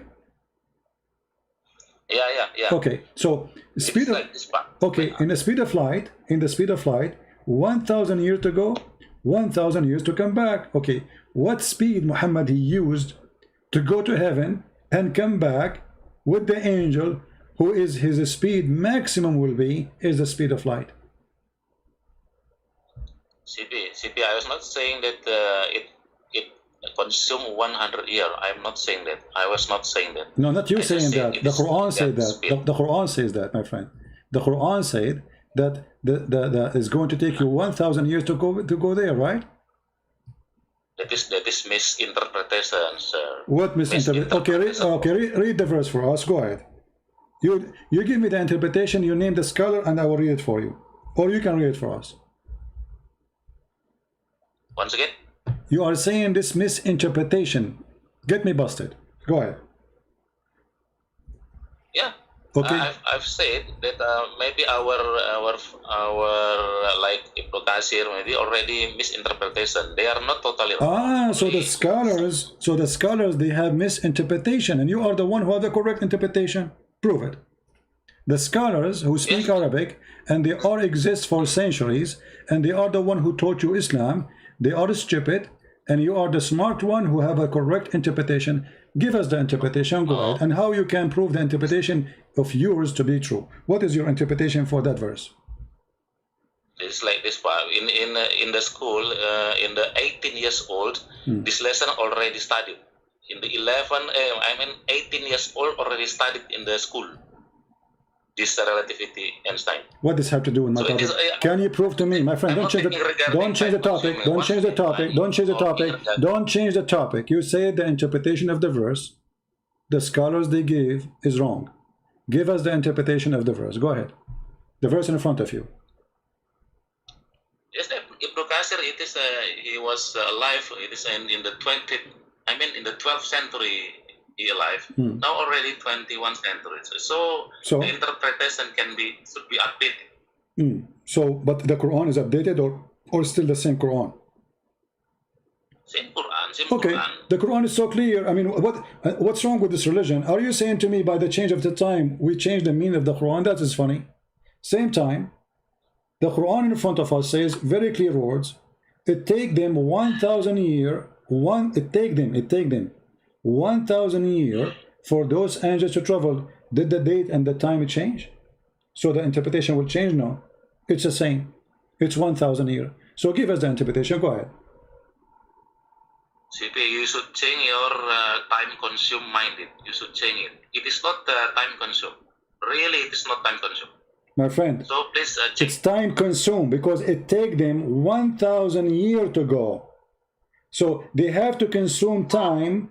They have to consume time. Aren't you the one talking about Einstein? Einstein speak about what? Speak about speed and time. And time is something consumed in order to accomplish the speed. Which means if you go zero time, you go zero speed. So what are you talking about? Yes, the time is consuming. So he rules all affair from the heaven to the earth. In the end, all affair go up to him on a day, and the space wherefore will be 1,000 years of your recounting. So the space of your years, who is recounting? Us. This is a time we are counting it pass. Go ahead. If you read the formula of the time relativity or exactly special relativity of the time, it is not talking regarding time consumed, sir. No time consumed on that formula. Well, no, that's mean you are using the wrong formula with the wrong verse, because the verse in front of you, look what you just said. If you read the Einstein formality, he is not talking about time consuming. So why you are using it with a verse speaking about time consuming, if it is what you are saying?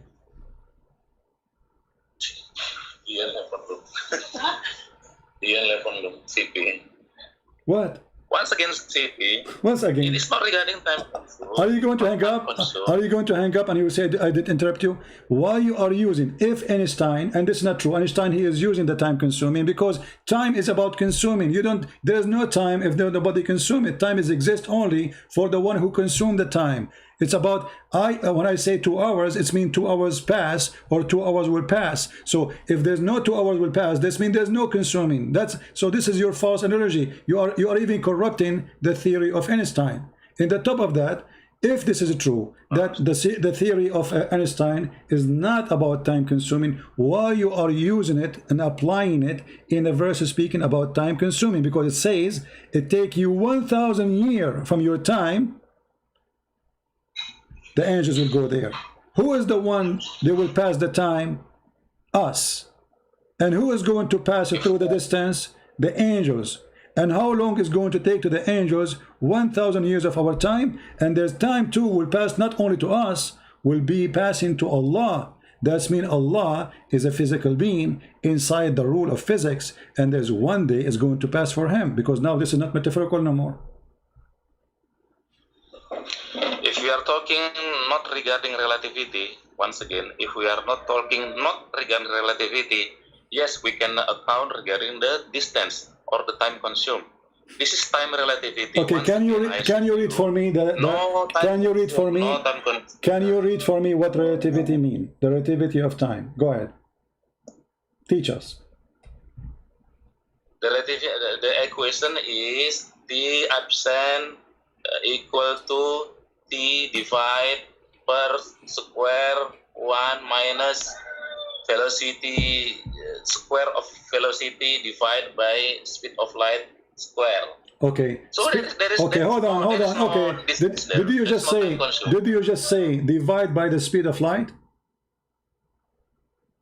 Yes, of course. Okay, and the speed of light, is it, open okay, the formula. when the speed of light run, does it consume time or there's no timing? Speed of light, the unit of the speed of light is meter per second. I don't care about the unit now. I'm not asking you about the unit of the light. The light is not the timing, but when we are going to measure a speed, do we measure timing with it, or the speed have nothing to do with measure with timing?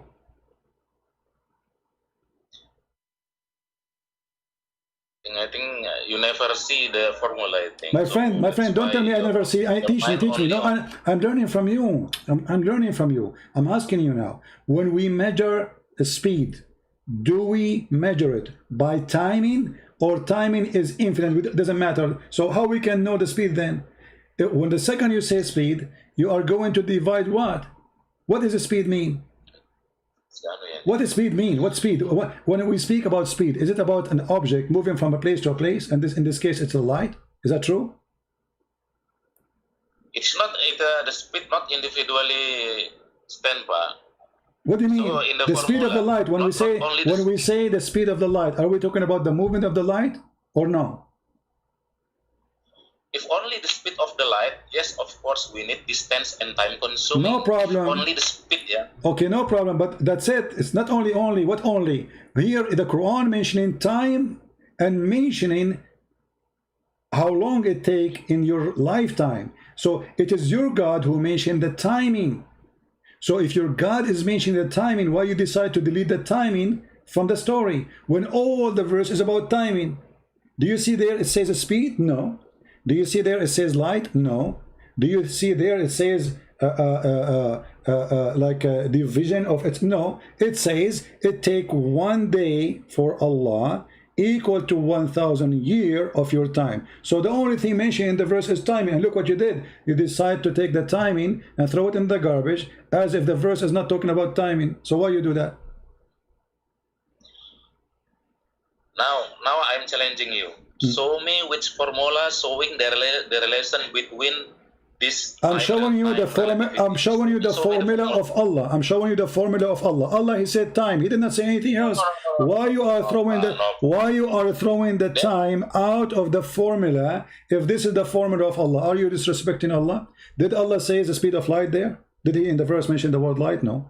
Did He mention the word speed? Did He mention the word speed? No. Did He mention anything except timing? Be honest. He is not directly. He is not directly. No, he's directly. He's directly. He said 1 day for him equal to 1,000 years of your timing. That's it. Directly. This is directly. What do you mean not directly? He mentioned directly. It's not, no physical formula for what you said. No physical formula. Okay, you see, yeah. Okay, hold on. Okay, I'm going with you. Let us go back to zero. Let's go back to zero. Based in the relativity formula which you are talking about, which is funny and not exist. When Muhammad he went to the 7th heaven in the top of a flying donkey, which formula worked for him? Regarding the time relativity, still same formula. But as per what the scientists said, that can be from the wormhole that can be shortened. But we just told you that those holes are far away millions of years by the speed of light. So in order for Muhammad to enter one of those holes, he need millions of years before you arrive there. So either you are scientifically correct or you are scientifically joker. So don't mention those holes unless the hole is next door to the house of Muhammad. He jumped from it and he went there. But as you see, Muhammad, he told the story that there was a donkey, and the donkey come to his house, and then he carry him, and he flied with him with the angel Jibreel. So what hole? If there is a hole, there's no need for the donkey. So, GP, this is surah regarding the Al-Ma'arij, I think. Al-Ma'arij made the way in the sky to reach the heaven. Okay, what? Okay, hold on. Okay, guys, the way to the sky. When your prophet, he went to the sky, did he find rivers of the Nile and Euphrates there? Yeah, Gabriel brought it. No, this is not a question. Did he find the river of Euphrates and the Nile in the heaven, in the way of the sky you are talking about? I don't understand your question. You just said that the sky have ways. Okay, so now Muhammad, he took a way to the sky. That's wonderful. He went all the way to the sky. Okay. When he arrived to the sky, did he found the Nile River there? What is Nile River? I don't know what Nile River. The Nile River in Egypt, in Ethiopia. You never heard of the Nile River? Nile. Yeah, the Nile. River. Yeah, the Nile River. Did he found it in the heaven? You mean the Nile River in Egypt? Yes. I never heard that story. Okay, here we go. Let me teach you then, as usual. I was raised to the Lot tree, Muhammad talking, respect your prophet, please. And I saw 4 rivers, 2 which were coming out and 2 which going in. Those which were coming out were the Nile and the Euphrates, and those which going in were the 2 rivers of paradise, as he described. So what do you think? You're a prophet, he took a bath to the sky, and now he arrived to the borders of Allah's house, under the lotus tree. And then he found the Nile River, which is in Egypt. Your prophet did not go to heaven. Your prophet, he went to Ethiopia.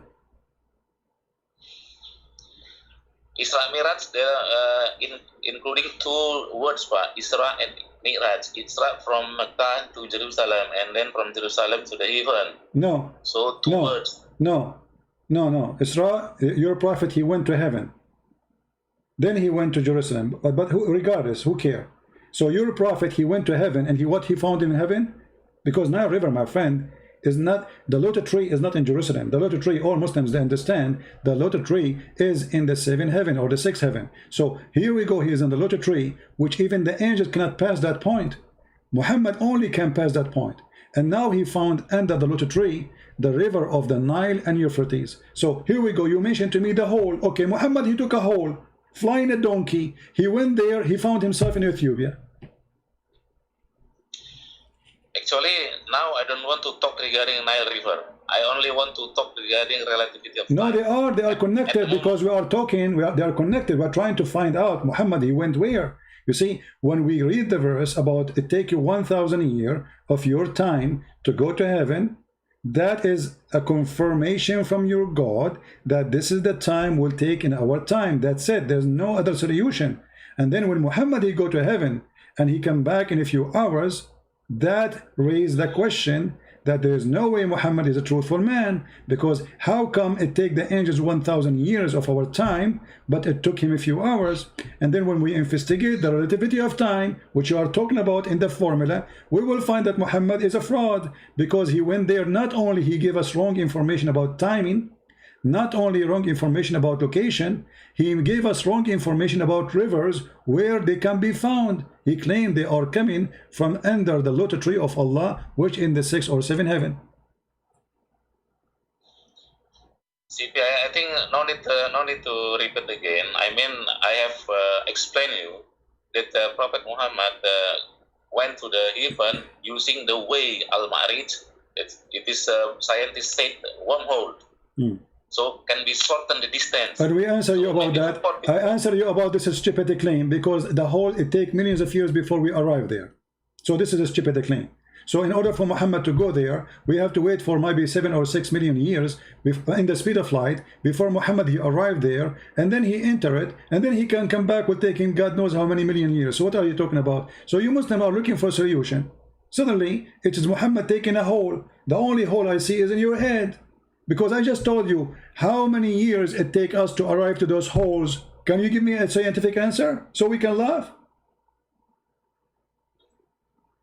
The scientist itself so far cannot define how many distance the wormhole. So why you are mentioning then? No, it can define. It can define that it take long time. We are talking about millions of years. So you are in this ability. You mentioning something doesn't fit with the topic, have nothing to do with Muhammad's story, and you Muslim, you mix science with the garbage of Muhammad.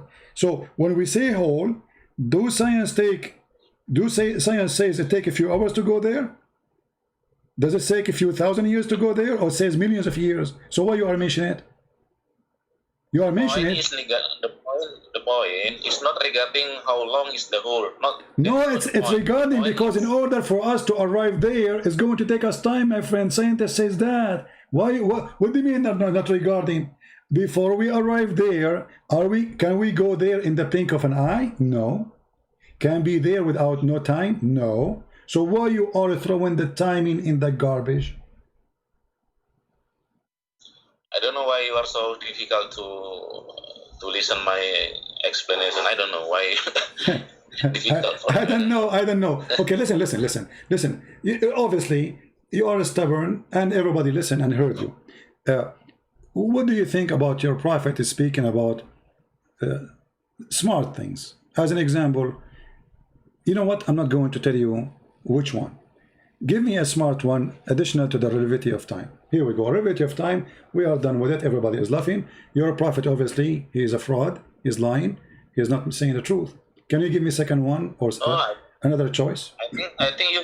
Sorry to say, I think you are stupid, but not Prophet Muhammad. Okay, you have to prove it. You have to prove it. You have to prove I said something stupid. I can prove that Muhammad said something stupid. Give me something smart your prophet said. Go ahead. I just showed you. Your prophet, he found the Nile River. I just showed you. Your prophet, he found the Nile River in the seventh heaven. Is that a stupid statement or smart? Be honest. Now we are talking regarding relativity of time. No problem. But your prophet, my friend, hold on. We are talking about you are stuck with it because you are ashamed of your prophet. You are the one who said, Christian Prince, you said something stupid. I am asking you to see who is the one say something stupid. Your prophet, he found the Nile River and Euphrates, which is in the south of Turkey. He found them in the heaven of Allah. Is that smart or stupid? There is no Nile River issue in the Quran. Well, in the hadith. I don't believe hadith at this moment. Oh, you don't believe hadith? So you are not a hadith person? You don't believe in hadith? At this point, I don't believe hadith. At this point, yeah. At this point, what do you mean at this point? What do you mean? Because people can make hadith. What do you mean at this point? This is Sahih Bukhari.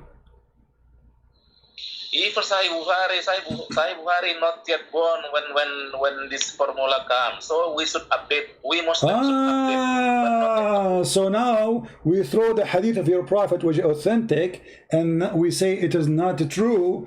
And now your prophet is Einstein, is not Muhammad. So you throw what Muhammad say in the garbage. You don't respect him no more because it's embarrassing. Correct? See, now I only in Quran on that ayat only. Don't. Okay, I will go, guys. He is only in the Quran. He is a person who believes in the Quran only. I want to ask you a very simple question. Be honest with me. Muhammad, what is his last name? Once again? Muhammad, what is his last name? Last name? Yeah. I don't know what you mean. I mean, how simple the question is. What is his last name? What do you know what I mean? Muhammad, what is his last name? I don't know. Okay. Tell me. Muhammad is our prophet. Okay, who's he? And actually you're a prophet also, but you deny it. No, hold on. Yeah, he's my prophet for sure. He is the one who decide where he decide that my sperm is coming from the backbone. Yeah, prophet. I'm asking you now, serious question. Why you do not know who is Muhammad? How you follow a man you don't know who's he? His name is Muhammad, so what's the point? What do you mean? I'm asking you. You follow a man, his name is Muhammad. How you know who is Muhammad? Who is Muhammad? I ask you. You said I am a Quran only. The Quran, all of it, they never say anything about Muhammad. Who is Muhammad? Who is Muhammad? 4 times. Huh? 4 times Muhammad mentioned in Quran. Mention he's crazy 6 times. But I'm asking you now, who is Muhammad? So if Muhammad mentioned in the Quran many times, but nowhere in the Quran says who is Muhammad. So what the point of mentioning Muhammad in the Quran if we do not know until now who is Muhammad? Who is Muhammad? So what is the point? You are claiming that you are a Quran only, but if you are Quran only, you know nothing about Islam, and that's showing me your hypocrisy. Okay, forget sex, muta. Do you practice that? Actually, I'm not on this point only. We are talking regarding Quran only. I'm talking about Quran only. I'm talking about Quran only. Chapter 4, verse 24. Quran only. I'm not talking about anything. Do you practice what the Quran order you to rent women for sex? I don't know what you say. What do you mean you don't know? Are you saying to me that you are a Muslim Sunni who never heard of mut'a before? Maybe I'm not sure. Tell me. Mut'a is you go to a woman, you ask her to give you her panty off, pay her $10 or $5 or $2, depending on how beautiful she is. If she agree, you go to bed, you do boom boom. This is mut'a. This is the Quran. Your voice not clear. Sorry. My question is not clear. No, actually, my question is embarrassing, and this is what make it not clear for you. I mean, how clear I can make it? You go to a woman, you ask her to rent her body for you, sex, prostitution. And this is called mut'a in the Quran. Mastamta'tum bihi. So pay them for the enjoyment you do with them. So, do you pay? Okay, forget about this one. This one is embarrassing. You know what? Forget about everything. Your prophet is a prophet. Give me a prophecy in the Quran come to be true. You mean prophecy for Muhammad that he was a prophet, right? Well, he's a prophet, right? So a prophet, he prophesied. Yes, okay. In the Quran, do we have a prophecy? He said, as an example, you're a prophet, he said, the moon is split, ascender, and judgment day is in the corner. The moon never split, it's there. And judgment day did not come. This is a false prophecy. What do you say? The chapter of the moon, verse number 1. You mean regarding Al-Qamar? Yes, Al-Qamar. Yeah. Okay, on this point, I have also maybe different with most of Muslims. In this Surat Al-Qamar, verse number 1, you mean Surat 54, right? Okay. What you have different? What do you mean? What do you mean you have different? What do you mean you have different? This can be also explaining indirectly regarding in the moon. This is about landing in the moon. The moon is split. The judgment day is near. Andy, what? That's why. Listen me until finish. Listen me until finish. Yeah, I have told you that this can be. I'm different with most of Muslim.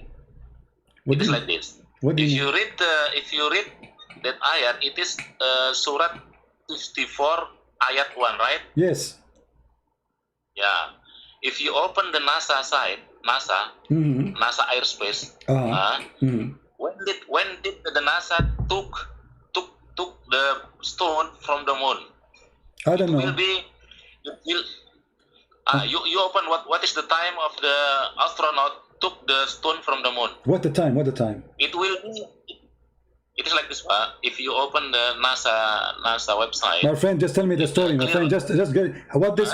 How this about splitting the moon have to do with NASA going taking a stone? I mean, how in the world this is connected together? That is why. Listen me until I finish my words. Okay, go ahead. Because that Quran, it is more. It is telling so many issue actually. Even in one ayat, it is not clear. It is not only telling in one event. It can be another event can be explained on same ayat. What do you mean? Why, what do you mean can be explained? Okay, my friend. You see, you are wasting my time repeating yourself. Can explain itself. Explain itself. Here we go. The verse in the front of us. How this is have to do with taking the stone from the moon? Isn't it your God? He said to the man, "You cannot go to the moon." That's why listen me, JP, until I finish my explanation. That's why when we were debate, so many audience lost. So many audience lost because you interrupted me. We're having a conversation. You see, we want to understand. I want to make clear in what you are saying. Did your God Allah says a man he cannot go to the moon? Yes or no? I just tell that this can be telling regarding man landing. What do you mean this be? This we can be? Is it about P? Possible, not possible? I mean, you see how you are corrupting the statement, making it up to you. If we ask you, do you accept the interpretation of the verse? You will say no, correct? Okay, so you don't accept any Islamic interpretation, so you have your own Islamic religion now. Because all Muslims in the world, they are stupid. They don't know what they are talking about, and your majesty is the only one who can understood the verse. And how you understood it, you say it can be. I never heard of somebody explaining, saying it's maybe. Are you saying it's maybe? It's maybe about taking a stone from the moon?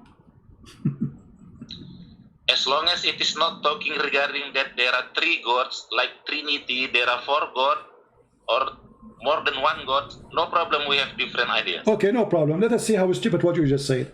There's no one single verse in the Bible says we have three gods and you are a liar like your prophet. Number two, the Quran says that Allah, He challenged mankind to go out of the zone of the earth.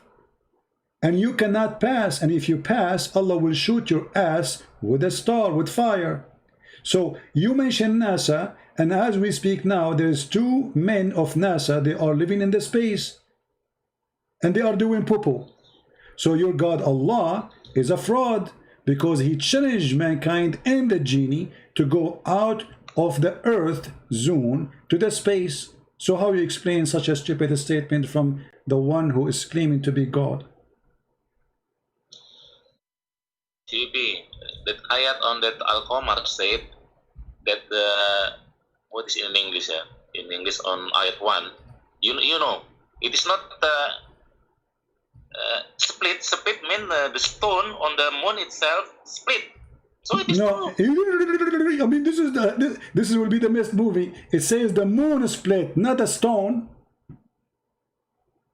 It says the moon. اقتربت الساعة. No, read carefully.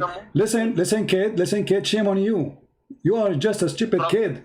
It says اقتربت الساعة. Okay, I challenge you to read any translation you accept. Go ahead. Read the translation. It is from the word insiko, I think in listen. Psst, don't waste my time. Read any translation you accept. Yeah, you also don't waste my time. I have told you. So read the translation. Which translation you accept? Read it for us. I'm giving you time. You see, you complain. I'm interrupting you.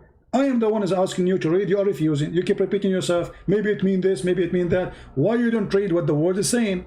Does it say that the moon split, or it says a rock in the moon split? Yes, the Arabic of the split is insiko. I'm not with the Quran now, but it is insiko. Insiko means like the dig of the soil. No. Not split. No, you are a false person. And secondly, it doesn't matter. It says the moon split. He's speaking about Judgment Day of something big happened. It happened in his time. It happened in his time, you idiot. It happened when he was there. And you coward, you claim that this is about the future. When the American, they will go to the moon, they will take a stone. It says in the past. Do you know how to read English? It says the moon is split already. It's done. Potato.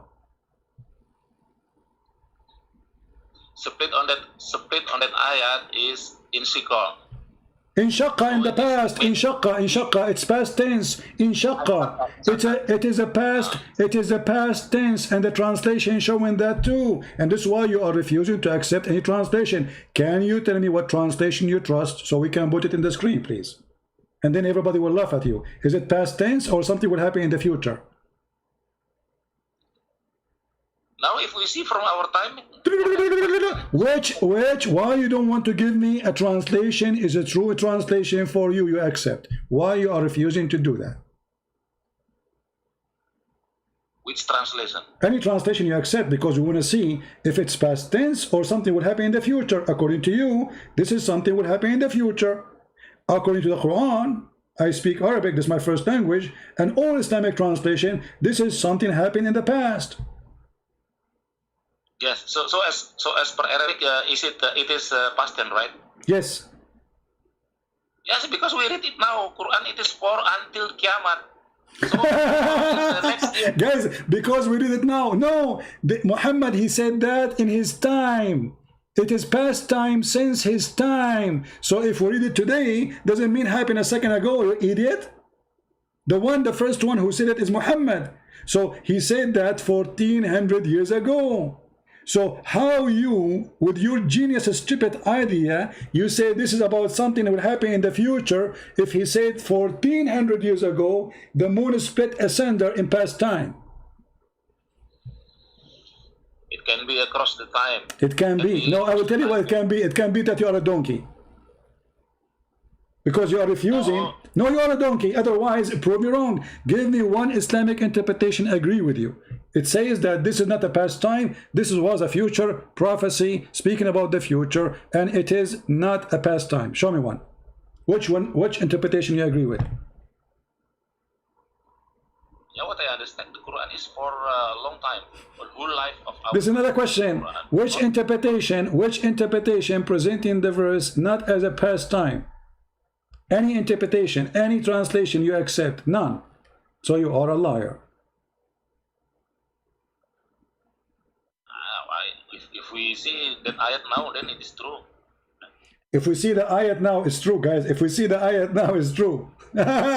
So if Jesus, he said something 2,000 years ago, and he said it happened, that's mean he meant it to say it's going to happen 2,000 years after. How any listen, Abdul, did your God say nobody can go out of the zone of the earth as long you mention NASA? As long you mention NASA, and NASA went to the moon, and NASA, they took from the moon a stone. Did your God Allah challenge the man to go out of the zone of the earth and the heaven? Yes or no? Once again. You said that NASA went to the moon and they took a stone from the moon, correct? Yes. Okay. Did your God Allah challenge mankind and genie to go out of the earth? Can be. Jinn can be go through out of the earth. So anything I say to you, it says can be, can be. I'm asking you a question. Either you say yes or no. Don't tell me can be. Did Allah challenge a human being to go out of the zone of the earth, and he said to them, you pass not. If you pass, I will shoot you with fire. Did he say that? You mean the jinn shot by fire?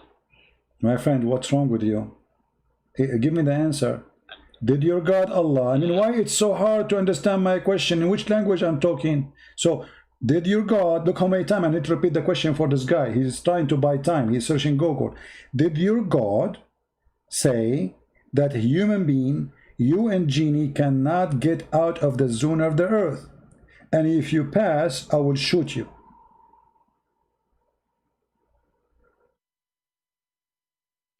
I don't know with shoot. I mean, the Satan will be shoot by the stone, right? By the fire. Are you asking me? I'm asking you. I'm asking you. Did Allah say that or no?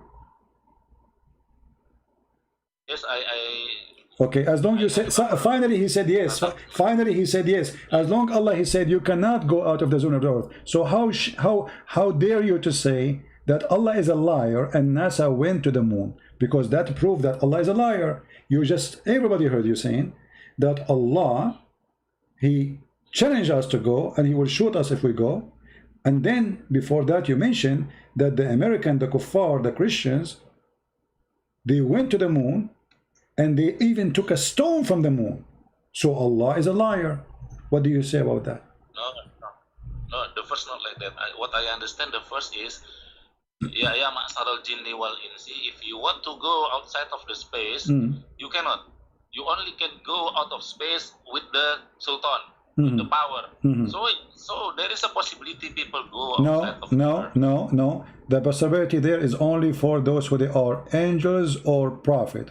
And here the verse after it, verse number 35. Why you don't want to read it? And you will be sent, oh you evil, a flame of fire, and you will be burned as a smoke. Do you see it? And you will never be victorious. You will never accomplish what you are trying to do. So if you try to go to the heaven, Allah will shoot your ass with a flame of fire and he will burn you. You cannot accomplish that. It is in the topic of Satan. In the topic of what? If Satan want to steal the information from the sky, no, it says genie. No, it says genie and the human. Genie and the human. No. I think no genie and the human. No. Well, here we go. Does it say? It doesn't say jinn and the human. Does it say oh jinn and the human? And in Arabic it says tantasiran, both of you. Tantasiran, both of you. Both of you what? Both of you, human and genie. What I understand the ayat, the first say. Don't tell me what you understand. You see, when you say you don't understand, doesn't say genie and mankind in the first three words. Does it say genie and mankind, or doesn't say that?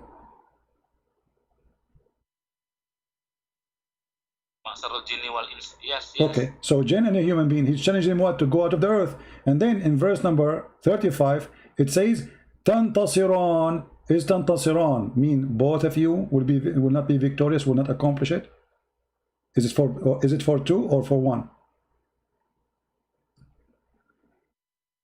I will check it later. Here we go. The translation says, against you both will be sent, against you both. Read it. This is your Islamic translation. Against you both. Both who? No, I'm not. Both jinn and a human. What is the number of the chapter? Chapter 55, verse number, we are reading verse number 33 and verse number 35. Chapter 55. Yeah. No, I opened the Quran. The chapter speaks about what is inside the vagina. Very beautiful chapter. Chapter 55 and then Yeah, verse number 33 and 35. 33, 35.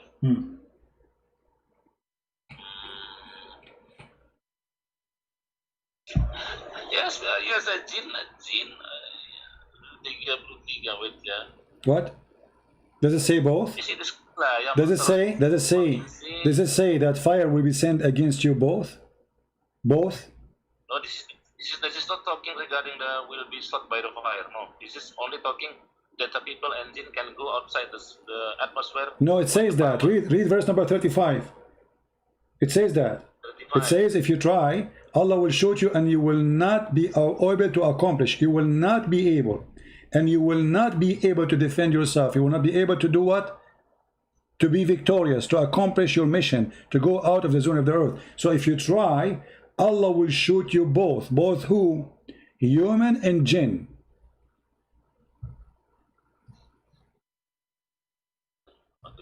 Once again. Yeah, renewal install.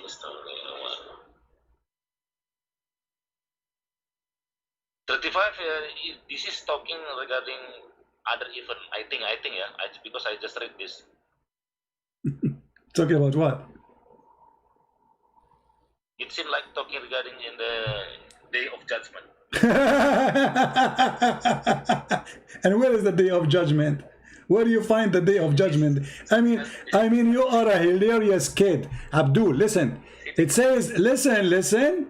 This is your God. He keep repeating the same sentence. Verse number 34 is just repeating. Why you are denying the Lord? Why you are denying the Lord? Why you are denying the Lord? Speaking to the jinn and the human. And this is not about anything except a challenge. Okay, hold on. I will go with you. So from now until the judgment day, Allah will not allow anyone to enter heaven.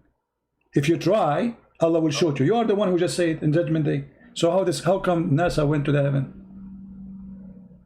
No, this is about you see first number 34. Number 34 meaning that the first 33 have been finished. Then go to next topic. 35. No problem, my friend. But is the challenge doesn't matter. Allah, He challenged that nobody can go out of the zone of the earth or the heaven. And you confirm that this is until the judgment day. So from now until from the time of Muhammad until the judgment day, nobody can do that. And if they try to do that, Allah will burn them. No, CP, this is different topic. Okay, hold on. No, hold on. Okay, hold on. Let us make it more clear now. Let us show everybody how hypocrite you are. If there is any Islamic scholar agree with your opinion that this is only about judgment day, not a challenge for mankind to go to heaven, anyone that agree with you? The first number 33, it is a challenge. Not the question. You see, you are running away from the question. You see, they say to you, you're interrupting me.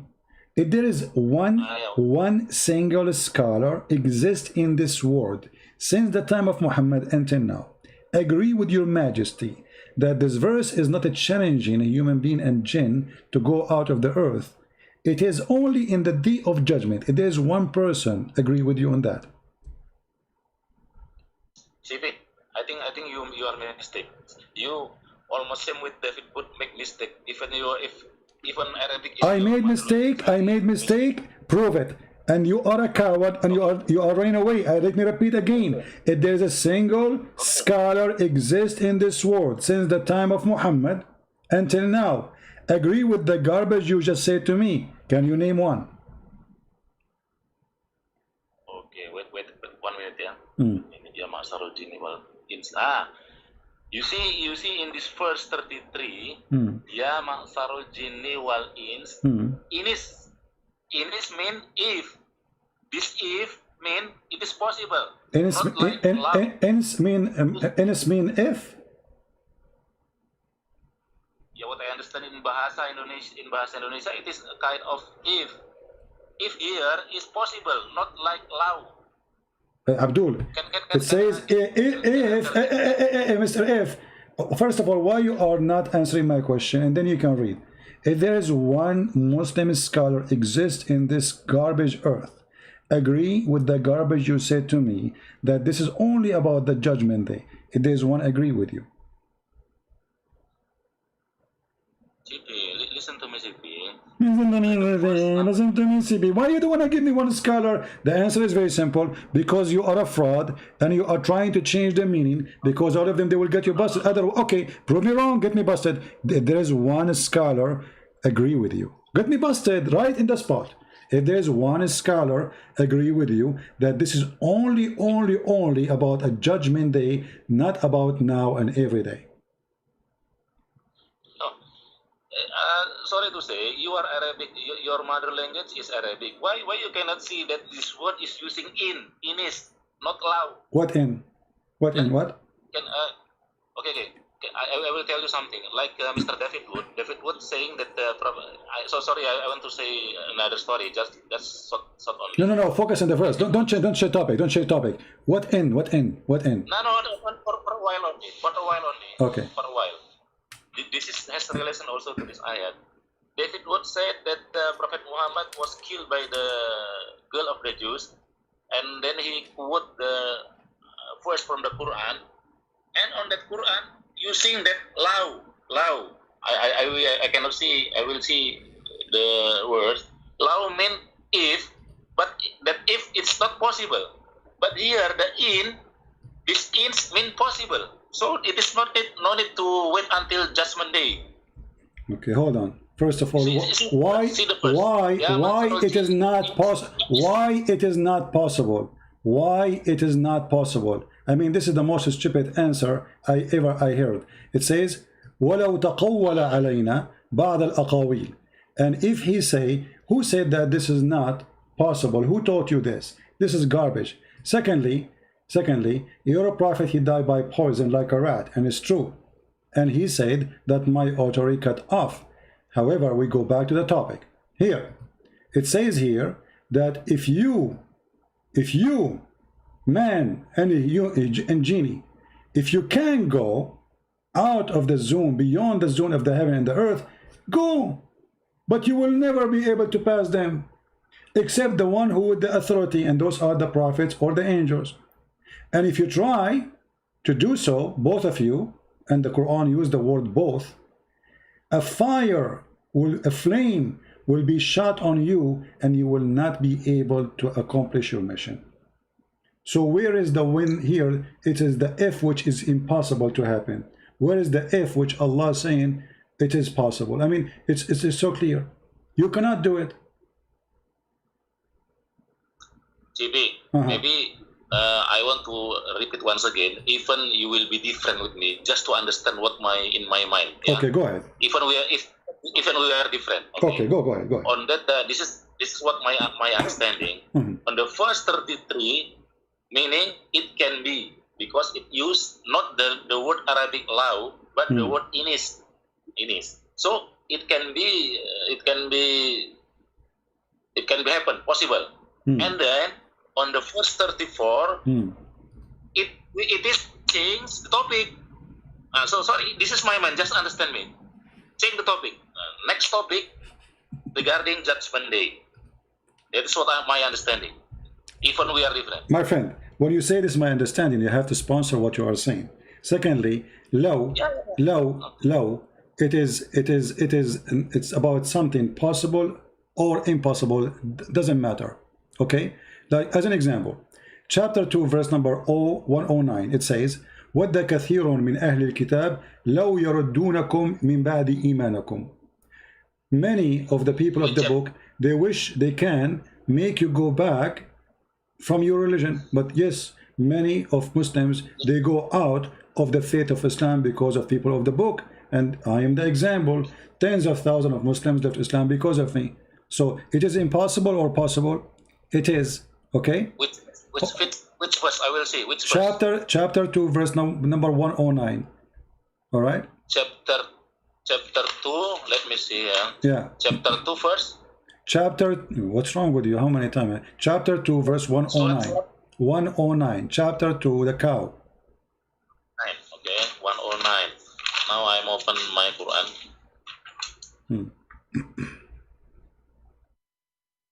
109.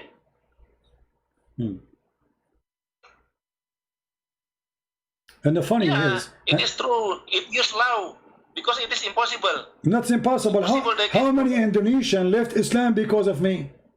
If it's impossible, that's mean your God Allah is a fraud again. If it is impossible, that's mean the language is wrong, because many Indonesians left Islam live on air speaking to me. You also can be convert to Muslim. Don't be, yeah, don't be but you see, but you are the one saying low mean it's impossible. It is not. Let me low, see, I'm not my friend. First, just to show you how silly you are. Low, if he do that, well, we will do this to him. So the verse saying he did not do it yet, and if he do that, we will do that to him. So it's a condition of what he is going to do. So if he do, we do this, and the verse is so clear. And then we found that Muhammad, he died like a rat. Now we go back to the verse. Did your prophet say here that jinn and human, you cannot go out of the zone of the earth? Remember something. You are the one who rejecting all the Islamic interpretation. Why? Because they agree with me. Correct? Continue. I'm asking you. You refuse all Islamic interpretation for this verse because they agree with me. Is that your position? And I never see any scholar regarding this. This doesn't matter. I can show you. Name one. I will show it to you on the screen right now. So you are refusing them because they agree with me. Is that true? I don't know what. So I don't agree. I don't agree with any people that different with me on this point. But how you explain that all the Muslim scholars agree with me, and you are the only one who don't agree with all the Muslims? I mean, what's wrong? There's something wrong on you? Are you the genius who see things differently? Like Jibreel, he spoke to you, he gave you the true meaning, and the rest of the Muslims are a bunch of donkeys, and you are the only smart person who understands it very well? I regret also there is a conflict between Ibn Rushdi and who care about Ibn Rushdi now? We talk about Ibn Rushdi. I'm talking about this. I'm saying if there is a single person agree with you, not even a single person, isn't it this is weird? Isn't it your prophet, he said that my nation will not agree upon something not right? So how they agree upon this? That means the false prophet. I will check further what you say. Okay, forget about forget about this. So the scholars agree with me and nobody agree with you, and this is what make you genius, because the Quran as you wish, the way you want, and this is the way you are the one who can answer anything. Okay, let us make it simple for you. Can you? Okay, hold on. Okay, you know, when you say to me you are a Muslim, what the word Muslim mean? Muslim mean a kind of people surrender to the God. Okay, they surrender to God. How you surrender? What do you do? Surrender mean like obey what God say to us. Okay, and what you obey? What you will obey? Obey, for example, don't disturb people, don't steal the money, don't become a thief, and speak to the people of book politely. Okay. Okay, hold on. Then what's that? Does the Quran say you cannot be a loving person to your parents if they don't choose Islam? Once again. does the Quran say that you cannot be a loving person to your parents if they choose Islam?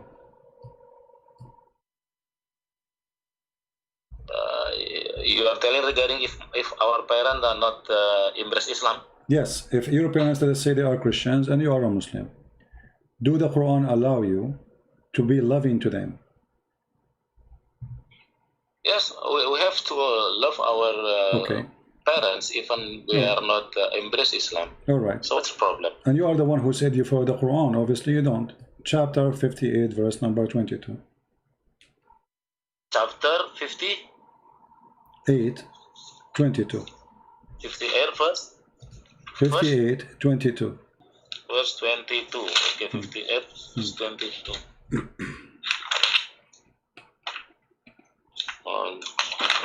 And you can tell me what translation you are going to read, so we can switch to the translation of your choice. What translation you like to read?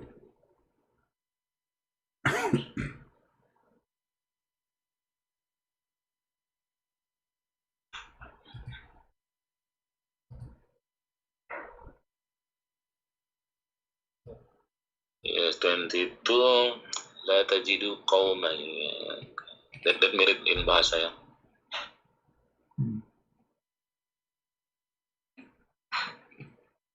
So why you are giving me false information about, oh yeah, you can be nice to the Christians, if you cannot even be nice to your parents?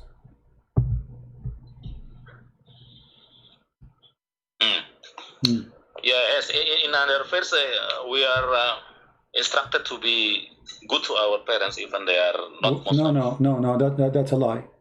Here we go, the verse saying you cannot be good to them. You will not find a person who believes in Allah and the last day to be loving to those who resist Allah, even if they are their parents, their brothers, their fathers, and their sisters, and their mothers. The verse is so clear. Here again using the word law, yeah? What law? Okay, what's wrong with you? What's wrong with you? With the, who is the donkey is teaching you Arabic? It says walau kanu, but they are their father. It's not impossible. You see, you get yourself busted. Walau kanu aba'ahum. Okay, are they their father? Yes, they are their father. It's not impossible. Walau kanu abna'ahum. Are they their sons? Yes, they are. It's not. You see, you get yourself busted with that stupid law. So somebody, a donkey, who do not know Arabic very well, he told you law here, it is impossible possibility. But those are fathers and brothers and sisters of existence people who they are converting to Islam. So what law? Even this one, you make it impossible? So I will check for so you gave me you gave me a false information. Let us move on. What do you think about the Prophet? He was accused that he stole an underwear. Sorry. Once again, I will check again this ayat. I will check about this law. So hold this topic first. Okay, go check it. Okay, go ahead, check it. Take your time. No. I mean, no, not much today lah. I will need to see any translation in Arabic and other things. So, I don't understand. So what now? Next time. Okay, next time then. So did the Muslims accuse their prophet that he is a thief? He stole a bikini? Once again, voice not clear. Did the companion of your prophet accuse the prophet that he stole a bikini? I don't know what do you mean. What do you mean bikini? He stole a bikini. You don't know what bikini? Panty, underwear. Piece of clothes.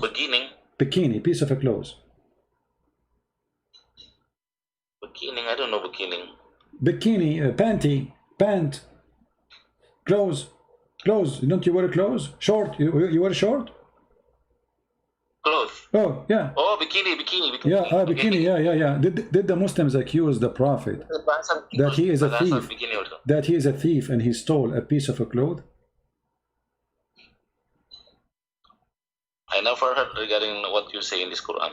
Well, the Quran says that the Muslims accuse your Prophet that he is a thief, he stole a piece of a cloth, and then Allah, he sent a message, a verse, says in chapter 3, verse 161, no prophet could ever be false on his trust. If any person is so false, he shall in the day of judgment restore what misappropriated. So the translation is horrible, because here they did not say about trust, they say he's a thief, yaghul. So why Allah sending a verse saying to the Muslims, why he's trying to convince the Muslims that Muhammad is not the one who is the thief who stole the clothing? What do you think? As long as you are a person who don't follow the hadith, so what do you think about what happened? Once again, can you show me in which verse what you said? Chapter 3, verse number 161. Chapter 3. It is not for any prophet to embezzle. Yep. Who embezzles? Chapter 3, 161. 161. Yeah, it's not for a prophet to embezzle. Not for a prophet to be a thief. Okay. Who is the one who accused your prophet to be a thief? This is the embezzling.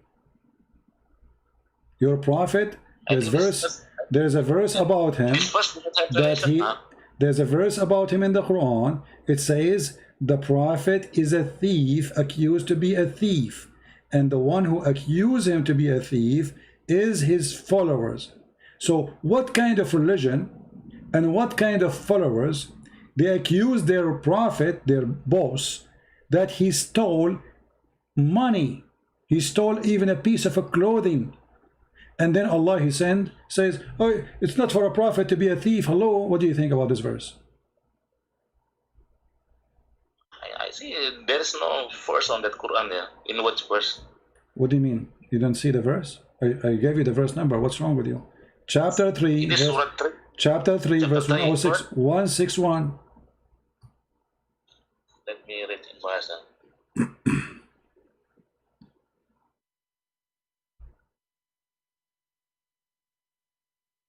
Yes, this verse 141 did not talking regarding what you said.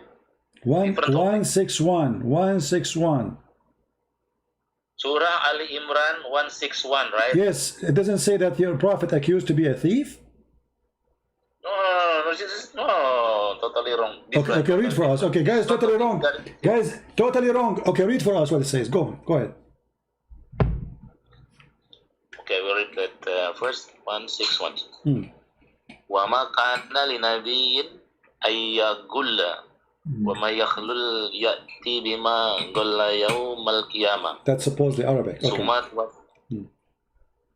ثُمَّ تُوَفَّى كُلُّ نَفْسٍ مَا كَسَبَتْ وَهُمْ لَا يُظْلَمُونَ. So there is no talking regarding that thing. So it's talking about what? What happened? What is not for a prophet? What to do? What? You see, you sound like you are reading Arabic, but this is not Arabic. You are reading in a voice resembling Arabic. What it says is just translate for us. Go ahead, I'm listening.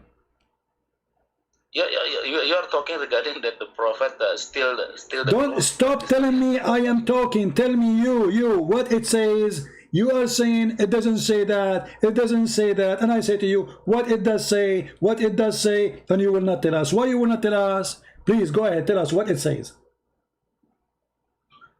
I don't know what you understand. You initiate the topic regarding that the prophet. My friend, what the verse? No, this is the verse. Okay, whatever the verse is saying, tell us what it's saying. What's wrong with you? What the verse saying? Yeah, the first not talking regarding that stealing the bikini. Okay, tell us what it's saying. Okay, tell us what it's saying. What's wrong with you? Tell us the truth. What the verse saying? It's not about bikini. It's about what? Read for us in English. Go ahead. I don't have English translation. I just read you in Arabic. Oh, you don't know Arabic. Do you know Arabic? I can read Arabic. But no, you cannot. No, you cannot. You cannot. I heard you. You are not reading Arabic. You are reading the resembling voice of Arabic. And this is, I can show you how they do it. They write in Latin words, Latin letters, what resemble the sound of Arabic. You do not know Arabic. Speak to me in Arabic. Go ahead. Speak to me in Arabic. I'm an Arab.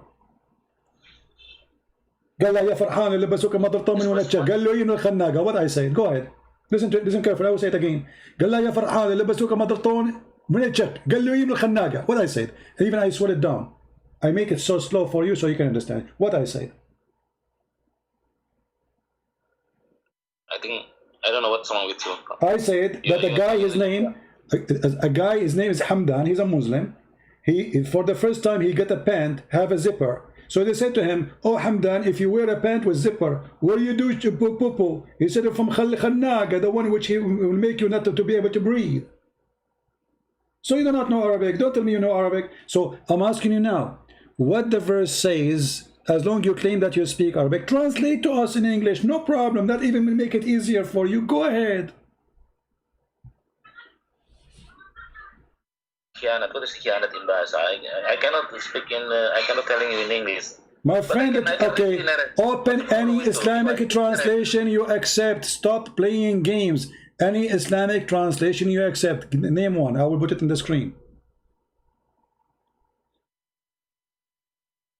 I don't know what's wrong with you.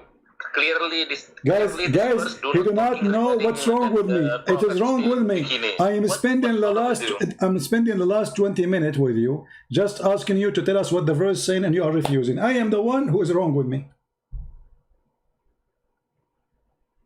I mean, why is it so hard for you to tell us what the verse is saying? You did read it. You claim you know Arabic. Go and tell us what it says. I have read the verse. I have read the verse. Okay, what the verse saying? Tell us what it's saying.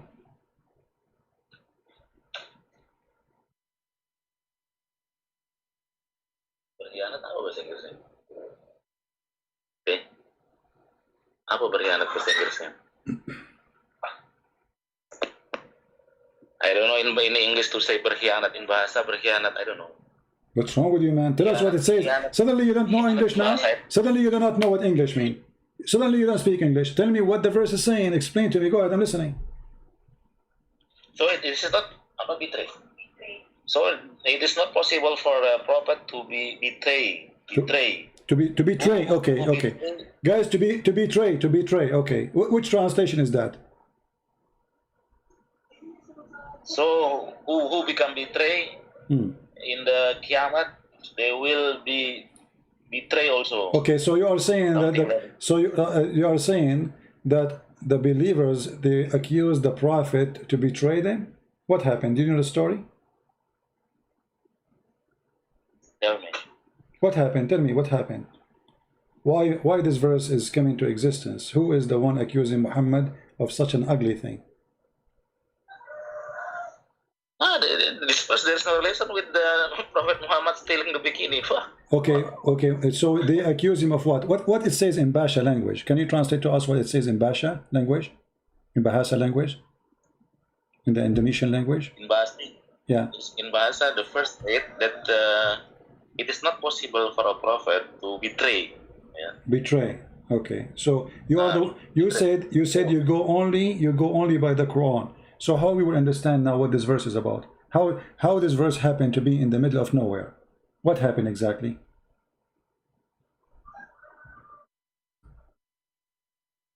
What do you want to say? Well, I'm asking you, what happened? What happened? This is clearly mentioned that it is not possible for a prophet to be betrayed. Okay, what happened? Why? Who is the one who accused your prophet to betray? According to the Indonesian false translation, who is the one who accused him to betray?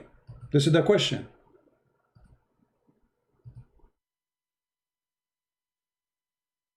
This is not regarding to be comment to be betrayed. This is only saying that a prophet will not be betrayed.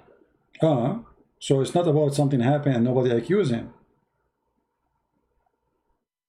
So there is no comment to be betrayed. Okay. So if we go right now and read the interpretation or the books written by Muslims about the story behind the story, are we going not to find that a bunch of Muslims, they found a piece of a clothes is missing and Muhammad, who was accused that he stole it? What do you think if we find this? I never heard regarding the Prophet Muhammad betrayed. All right. So if we go right now in the Quran, not betray, he did not betray, he's a thief. What betray? Muhammad never was a good person to betray or not. Betray is somebody, he was a good person one day, and then he became a bad person one day. But Muhammad always was bad. So let us see what the verse is saying, and everybody will laugh with me. Here we go. This is your Islamic. There is no mention in this. Exposing. Okay, hold on. No. Let's see if it is about Muhammad or not. Maybe you are lying, you know, you never know. You see, those Christians, they, according to Muslim, we lie about your prophet. Here we go. When some red velvet went missing in the day of Badr, some people began to say that perhaps the prophet took it. The following verse was revealed. It's not for a prophet to be a fraud, a thief to steal. Do you see it? Yaghul. So they accuse your prophet to be a fraud.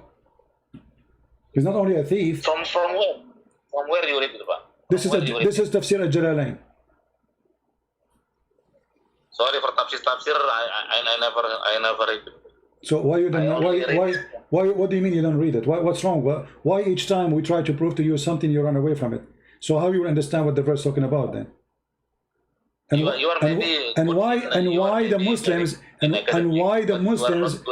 the Muslims will lie about what happened to your prophet, say he was accused, he's a thief. I mean, and why this guy, nobody go after him? I mean, this guy is a big scholar. If he is making the prophet look bad and he is lying, do you think the Muslim will let him stay alive for one day? This is a story reported by the Sahaba. It's a true story, and Jalalain is quoting what happened. So why you yourself, you will not accept what your scholars and the companion and the family of Muhammad said about Muhammad? The filter is the Al-Quran. If there is Al-Hadith different or not compatible with Quran, meaning that Hadith I don't believe. Okay, the Quran says you can do muta, rent women. The Hadith says you cannot do it no more. You said you follow the Quran only, which means you rent women, and your daughter, she can rent her private part to anyone who want to have sex with her. Do you accept that? Because the Quran order you to do muta. The Hadith says you don't do it no more. You said anything contradict the Quran, you will not accept it. Well, this is contradiction for the Quran. I said any hadith different or not compatible with Quran, I don't believe it. Exactly. The Quran says you do mut'ah. The hadith says don't do mut'ah no more. Which one you take? Regarding the mut'ah, I will read because I am not academic in the Quran. Okay. So how come you don't answer me right away? You do not need to read. I mean, this is your logic. You are the one who just said if the hadith says something against the Quran, we don't accept it. The Quran says you do mut'ah. The hadith says don't. Which one you follow? I will check what you say. What do you mean you want to check? You do not need to check. Either you say the Quran or you say the hadith. Which one you follow? Number one, Quran. And okay, course, so you do mut'ah. So thank you. So thank you. So you do mut'ah. And what kind of religion allowing the followers and the girls of those religion to go and rent their private part for sex? Can you explain to us? Is that a religion of the devil? That your daughter or your sister would not respect your family? She can go and anyone, he can offer her a bunch of dollars and she go and sleep with him doing sex for money? What kind of religion this religion is? I'm not going deep on that topic just now regarding. Why not? Why you don't want to go deep? Why? I'm not know everything regarding Quran. It's in the Quran. I gave you the verse. I gave you the verse. And it's about muta. Even the word muta. You claim that you speak Arabic. It's written there. فَمَسْتَمْتَعْتُمْ بِهِ مِنْهُنَّ. Imagine how faithful the Quran. Stamtatum bihi, he, which means their vagina. So you have to pay them wages for enjoying it, the vagina. What kind of religion this religion is? I will check it. I mean, I'm not now. I'm not focused on that. What you said. Okay, you are not focused. Okay, you know what? I want to give you a chance of something nice. Can you tell me something nice about your prophet? For example, our prophet saying that we have to do good things to our parents, because, for example, there is a hadith saying that the companion of the prophet asking the prophet, what is who is the people that we will obey, and then the prophet said your mother, and then again your mother, and then again your mother, and then your father. That is one good thing, for example. All right. And now everybody will see how stupid you are. A second ago you say, if something against the Quran, we wouldn't take it. And you just mentioned to me a hadith. And you are the one who said you don't accept the hadith. And now I showed you, and I am the one who showed you. I showed you that the Quran said, if you cannot be a believer to a person who is your father or your parents if he don't believe in Allah. So you said to me, lying, that the Prophet taught us to be nice to our parents, but you did not say if they are Muslims only. But if they are not, you will not find, and we mentioned the verse already, chapter 58, verse number 22. It is what the first that you show me, that using the words love, right? I will see. I have informed you that I will see more detail. They are the parents already. There's no Muslims who convert in the time of the Prophet of Islam, the false prophet. They were non-believers. All of them. As an example, the uncle of your prophet, he refused to accept Islam until his death. But his son accepted Islam. So here we go. He cannot be good to his parents. The verse saying that you cannot be loving to your parents if they choose not to embrace Islam. Even if they are your parents or your brother or your sons or even your brothers from your tribe, which means physically relationship by blood. So I ask you to show me one nice thing about your prophet. You fail. Forget about this. Give me another one. Nice thing about Muhammad. I've told you that I will check that ayat. Okay. Let me ask you. Let me ask you. What Islamic sect is yours? Once again. What Islamic sect is yours? I think Sunni lah. I think Sunni. You are what? You are Sunni. Sunni. Not Shia. Not Shia, okay. Is it true that many Muslim Sunni sect, it is not haram, or let us say there's no punishment or penalty, if a man have sex with his mother or his daughter or his sister, and he knew they are his mother and his daughter and his sister?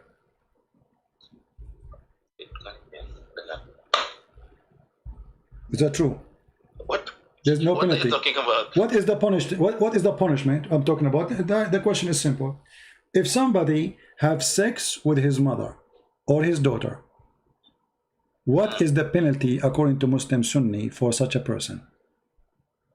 Is it true that the majority of the Muslim Sunni, they believe there's no punishment should be implemented for such a behavior?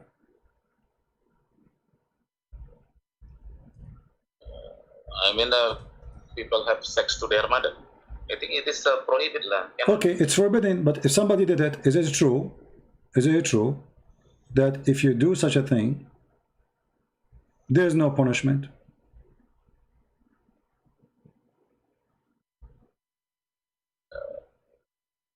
It should be there is a punishment in an Islamic country. There should be there is a punishment. You see, you are a person, you said to me you follow the Quran only. And that's weird now. You are saying you don't follow the Quran. Where in the Quran it says that if somebody have sex with his mother, there's a punishment.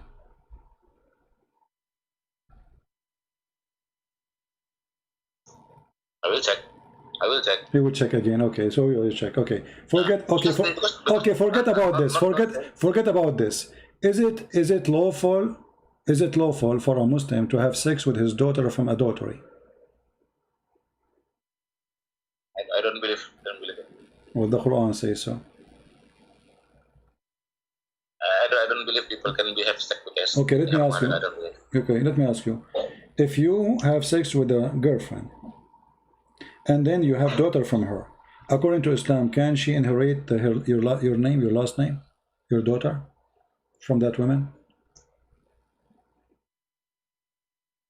I cannot hear your voice well. You know what? Forget about this. Let us go to something easier for you. I want you to give me the most powerful thing to convert people into Islam, of your choice, whatever you want.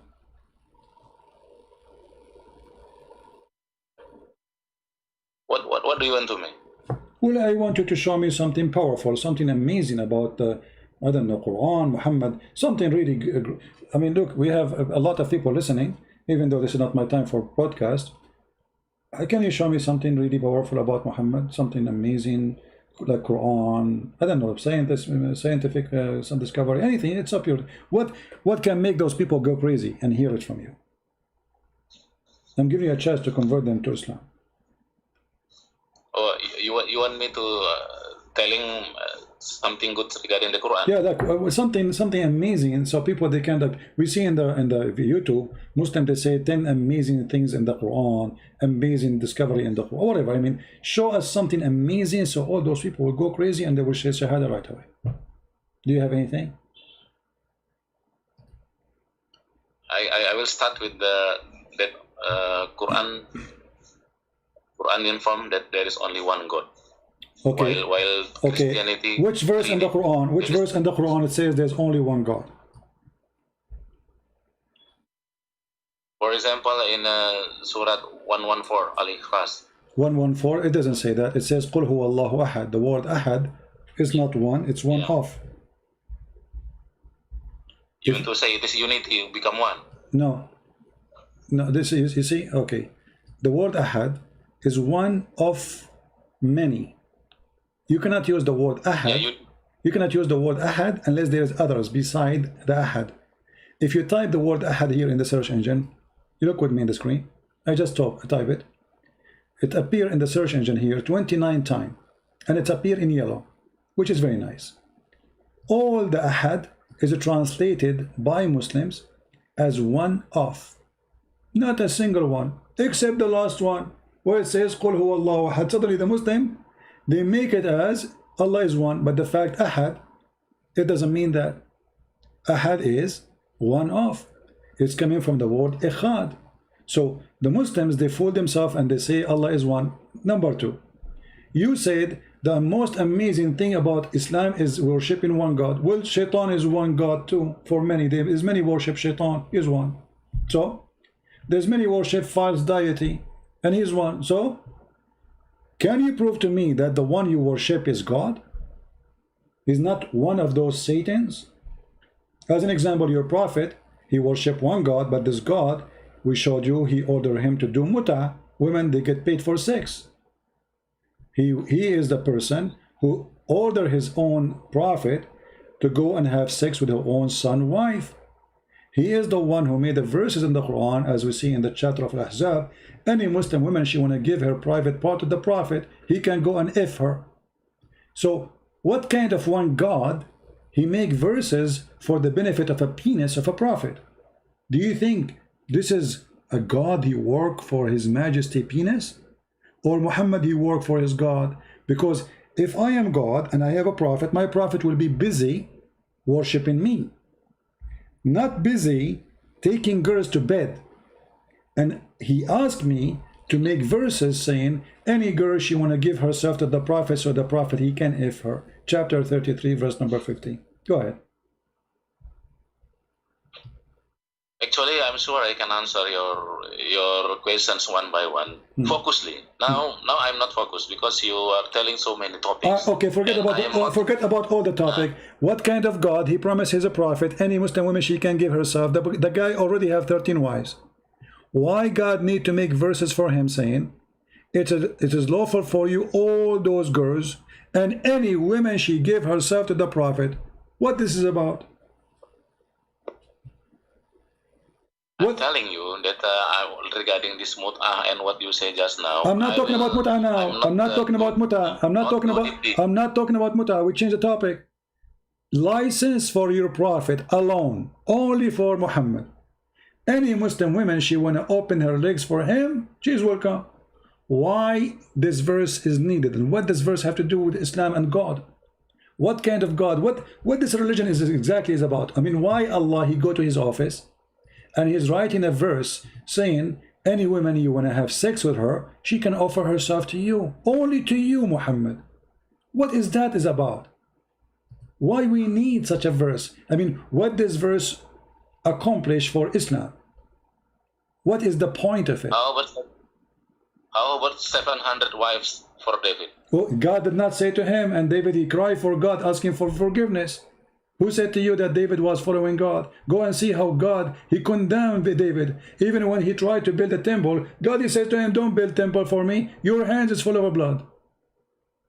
Here, we have your God making verses. David was acting as a king, and he was filthy at that time. He was a sinner. He was a bad man. He was a garbage, actually. And you are comparing yourself to a person in that moment. He was a sinner and he was a garbage. Look at you. But David, the difference between him and your prophet, he did not say, God told me go sleep around. He did not say, God gave me license to go and do my garbage and my sin. He cried for God, asking for forgiveness. But look here, you're a prophet making verses saying, any woman, she want to give herself to the prophet so he can if her. Only a privilege for the prophet. What does this have to do with God? Why these licenses exist?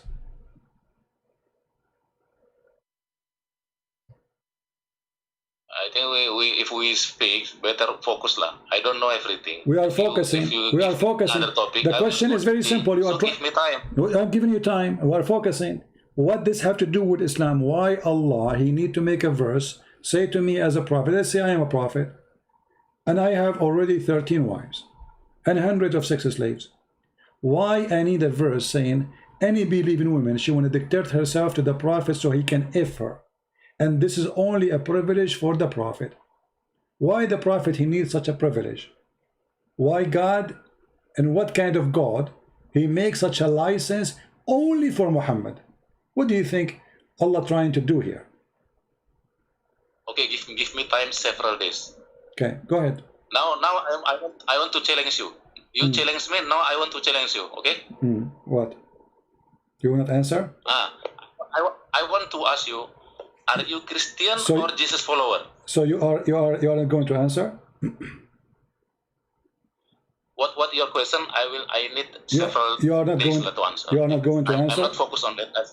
Why you can't be focused? What kind of God he make a license only about vagina only for Muhammad? I thought Islam is religion. I thought Islam is religion. I thought Islam is a religion for all mankind. But as you see, Islam have a special license for the special Muhammad about his penis. What does penis of Muhammad have to do with God in Islam? Okay, I got the question. I said I will need several days to go deeply. So this question needs several days? I mean, why it's so hard for you to need several days? I thought you are a genius. I need several days lah. You cannot force me. I need several days. Now my turn to ask you. Okay, go ahead. My turn. Okay, one question only. Are you Christian or Jesus follower? This is a very stupid question, because the Bible says those who follow Jesus being called the Christians. So the second you call a person Christian, you are calling him, you are a follower of Jesus. And this is a very stupid question. Let me ask you the same question. Are you a follower of Muhammad, or you are a follower of Allah? This is my turn to ask you. You already asked me a ton of questions. No problem. We are in the topic. We are in the topic. You asked me the question about follower of Jesus or Christian. I answer you. You are a follower of Muhammad. You are a follower of Muhammad. You are a follower of Muhammad or Allah. And you can give me the answer about what I said. No problem. Where you make mistake from your answer. What?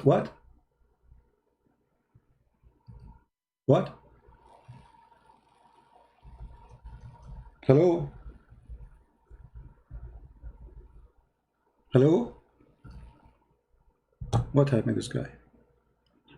Reconnecting. Paul writing. I did not hear you. Go ahead. What you were saying? Jesus follower. I'm saying clearly, you are not Jesus follower. You are Christian. Hello. I am a Christian. Okay, what Christian mean? What is the name of Christian mean? I'm saying that you are a Christian, but you are not Jesus follower. Okay, are you Jesus follower? Are you Jesus follower? Christian mean like it is a bad signal, I think. Christian, it is like you that obey that all they have the Paul rating, while the Jesus follower do not have Paul rating. Why all Jesus followers not have Paul's rating? What? So, for example, the the 12 disciple, it is Jesus. They are Jesus follower, not Christian. Christian only after year of 50, after the first council in Jerusalem. So you are Christian, not Jesus follower.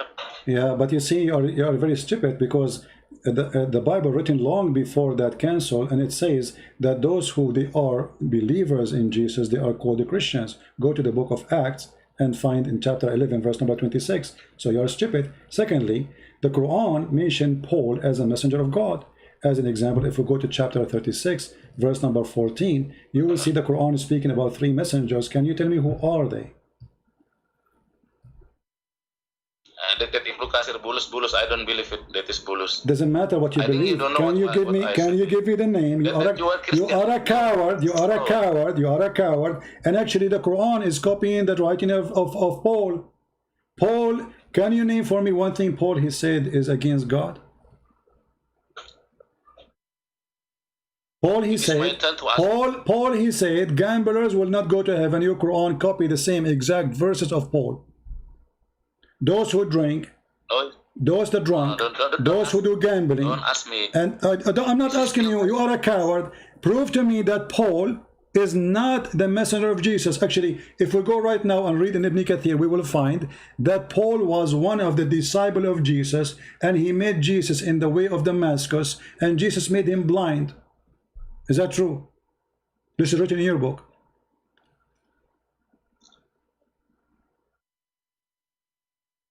Hello? What Paul said. Hello? Is it true? Is it true? Is it true? Is it true? I want you to say yes or no. You are a liar, or say this is true. Is it true? In the book of Ibn Kathir, it says that Paul was a messenger of... Is it true? Shut up! Shut up! Shut up! Shut up! I'm not asking you. I'm not asking you. I'm not asking you. I want just a very simple yes or no. Is it true that Ibn Kathir said in his book, in many places, and I will show you other scholars, that Paul was a messenger of Jesus, and he was a decent man, and he became a Christian. After Jesus, he made him lose his vision, make him blind, and then he repented to Jesus, and he asked him to make him see again, and then he became a decent man preaching the gospel. Is it true? It is true as per your book, but I don't believe. This is not my book, you idiot. Ibn Kathir is my book. It is Paul said in his writing. Shut up. I'm saying Ibn Kathir. Is Ibn Kathir my book? No, this is my turn to ask you. You already asked me a ton of questions. I'm not asking you. You are the one who opened the topic. We are discussing the topic. This is not a new topic. Is Ibn Kathir? You coward. You coward. Okay, let me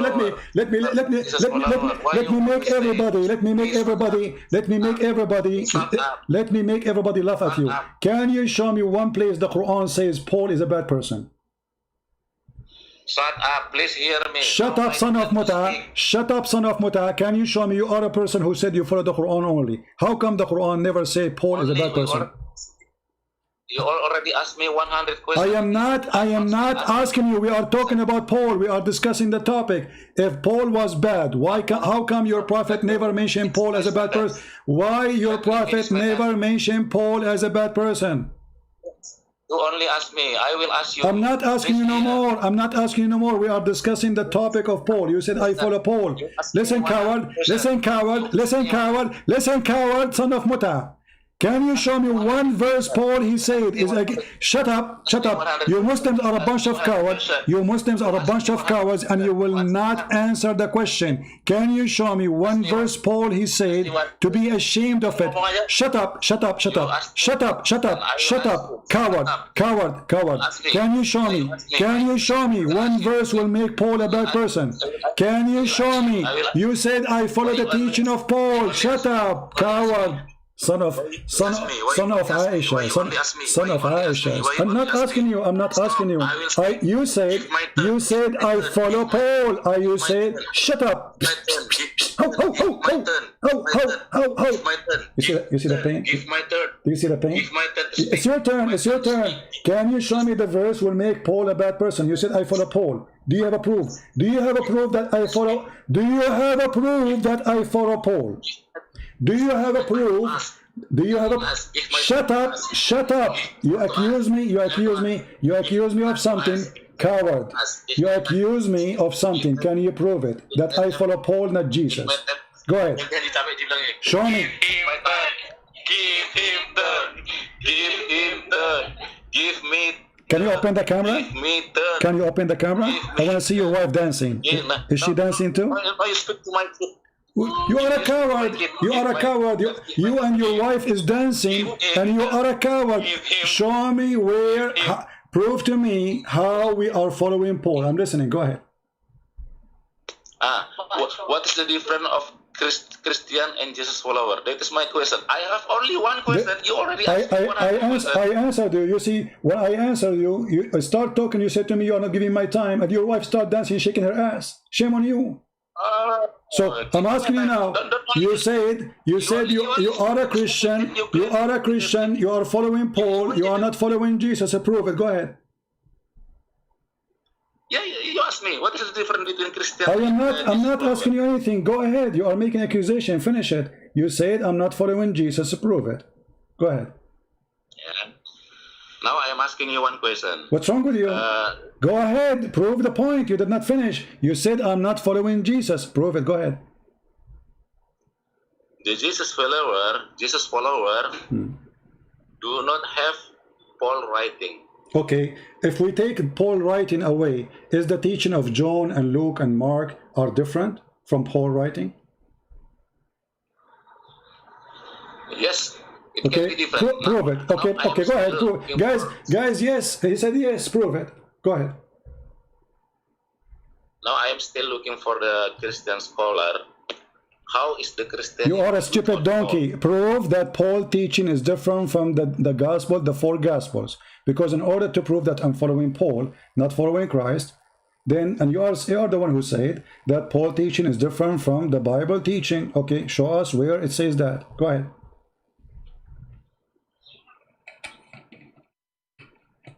Google, okay, no, I'm tired. Google boy. I will talk again. What? Sorry, I will take some rest.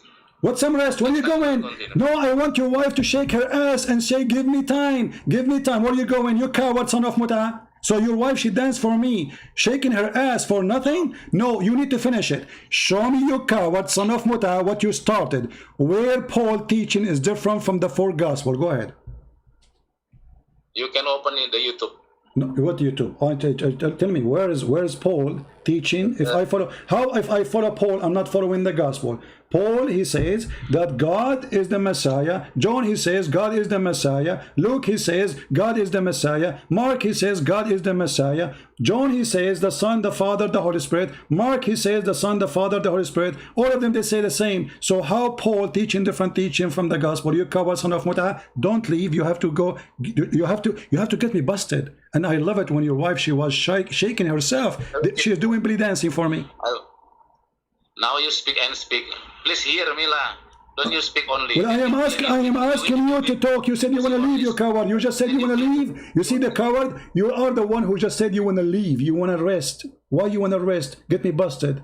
You said this is my time to get you busted. Okay, go ahead. Listen me. James said that the people will be saved by the God using the works, not only the faith. While Paul said that the people can be saved by the God only by the faith. That is why Christianity then you are a coward. You are a coward. You are a coward. Both of them, they are saying the same, because the Bible says in different places, faith without act is a dead faith. So look. You are just a stupid idiot. When you say without faith, Jesus. Let me answer you. Can I answer you, please? Can I answer you? Isn't it? Okay, no, you did, you coward. You did the one you want to go. You did. You just make a point. Let me answer you. Did Jesus say to the women, your faith save you? I am not finished my word. That is why I don't care if you finish or not. I'm asking you, did Jesus say your faith, how the teaching of Paul is different from the teaching of Jesus? You just quote for me Paul saying something in total agreement with Jesus. Use your ear. Use your ear to listen what I said. Why you always interrupted me? Then you claim that you win the debate. Because no, I did not disturb you. You said you want to go. This is what make me like I wanna have fun. Listen just 2 minutes. And let your wife stay there, please. Don't let her go. Okay. So now what happened? What make Paul not a Christian? Did he say that there's no God? Listen, why you only talk and talk? I never talk. You talk. Okay, only. go. Okay, go. You talk and talk. Okay, Budi. You in the debate. Why you Okay, I can Budi. Stop to speak. The one who keeps saying every time I say to him, he said to me, I need to study it, I need to see it. Suddenly the one is complaining, I don't let him talk. How many times I ask you to talk and you don't want to talk? And now you want to talk. Okay, go ahead. Go ahead. What make Paul, you are reading an article, you donkey. You don't even know what you are reading. It's not even you who understand what is written there. So, okay, tell us what make Paul not a Christian. Go ahead. I will, listen me for 2 minutes. Don't only speak. Speak. Go ahead. And then you claim the debate. Okay. It is the ethic of the debate. Okay, TikTok, go ahead. You have to improve your ethic debate. My friend, this recording will be all over the internet. People will die laughing at you. I will tell you. People will die laughing at you. Go ahead. I will tell you. Okay, go ahead. Okay. That is why already 500 years Catholic and Protestant are confronted because of this difference between James and Paul. You read the history. Don't only talk and talk. Read the history. Only yesterday in 1999 in Augsburg, Germany, they signed the agreement that the Protestant and Catholic will end the 500 years contradiction. Okay, can I answer you? Can I answer you? You are a stupid monkey, son of Muta, because both, if we open the Bible of the Catholic and open the Bible of the Orthodox and the Bible of the Protestant, we will see the same verses, and all of them, they agree upon it. So you are a stupid officially, and you are a donkey. Because it exists in the books of the three Christian sect, and you are a liar, and people are laughing at you. So you said to me, I follow Paul, and to prove me wrong, you said Paul spoke about faith, you stupid idiot. Jesus spoke about faith. A woman, she is not even a Christian. A woman, she is not even a Christian. A man who is next to him in the cross. Shut up, son of Muta. It's my time for answer now. You laid out your case. Is that verse you quote for me? Let's make everybody laugh at you. Is the verse you quote for me? Is the verse you quote for me from Paul? Is it exist in the book of the Protestant? Is the verse you quote? Shut up. Is the verse you quote for me exist in the book of the Protestant and the Catholic and the Orthodox? Yes or no? I'm not still. So how they are fighting for 500 years if all of them they believe in the same book? You idiot donkey. How you lie if the three of them they have the same verse in the same book? You are stupid. Okay, let us make it simple. Okay, let's see. Prove it to me. Okay, hold on. I'm going to show the verses in the screen. Hold on, son of Muta. I'm going to show the verse in the screen, in the book of the Catholic, in the book of the Protestant, in the book of the Orthodox. And if they are there, it's mean you are a stupid liar. What do you think? What do you mean? You said the Catholic and the Protestant, they are fighting for 500 years about this verse, but it exists in their books. The three Christian sect, they have the same verse and they believe in it in full. If you don't want to hear me, then it's bullshit. I did hear you, you idiot. I just said to you, isn't it true that this verse exists in the book of the Protestant? You are a liar, son of Muta, like your prophet. Is it true that those people, the three of them, why you don't want to confront me? Confront me. I'm saying to you, is that verse? Okay, can you tell me? Can you say again what verse we are reading? What we are talking about? What verse? Say it again. James. Okay. James said the people will be saved by God by the works, by faith and works. Okay. What verse? What verse? What verse? What verse? What verse? What verse? What verse? What verse? I am not bringing my notes now. No, you have to bring me your verse. You are getting me busted, you son of Muta. Give me the verse so we can laugh at you. No, because you called me while I was in the. Will you coward? How you quote for me something? why you don't want to give me the verse so we can laugh at you? Because we want to put it in the screen. People either will laugh at me or they will laugh at you. So what kind of a hero? He bring his wife shaking his ass next to me, and she say, give him time, give him time. Here we go. She will do breastfeeding for me as your prophet order her. And now you don't want to give me the verse number. So what is the verse number of James, and what is the verse number of Paul he mentioned? Otherwise you have no point. You're a coward. Give us both.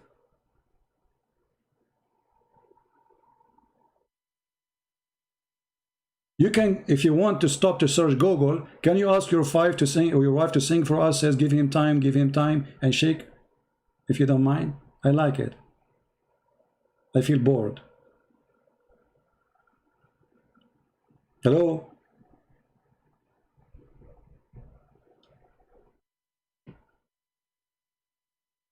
See the coward? You don't even know what he's talking about.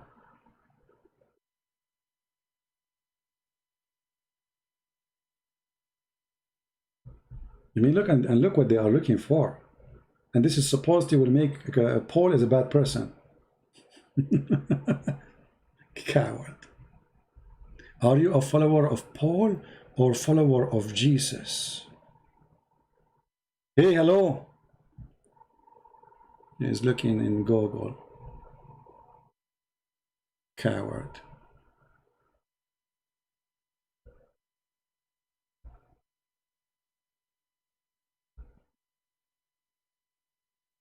What happened to you?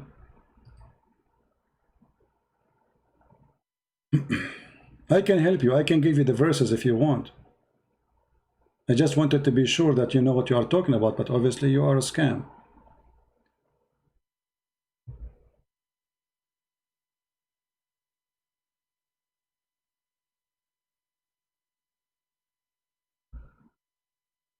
Come back, come back. I will give you the verse. I will help you, no problem.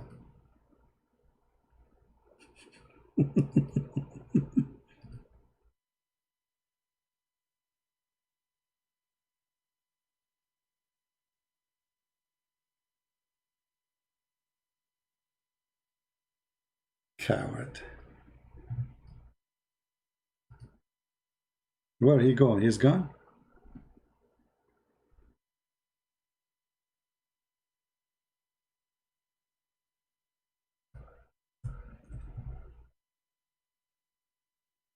The Catholic and the Protestant, they were fighting for 500 years for this?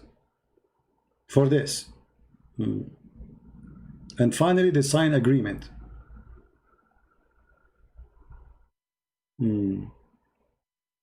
Yeah.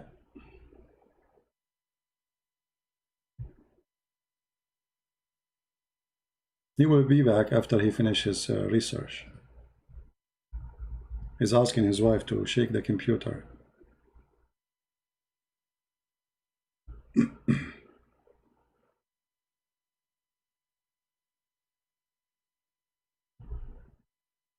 You see how they lie and how they fabricate?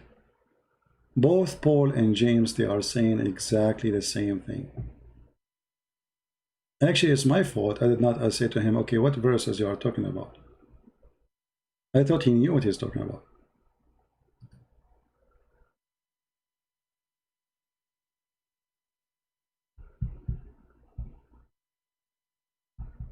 I hope he did not go and do muta right now, yeah? What happened? All this time to find it? He put me in hold. He is calling some friends.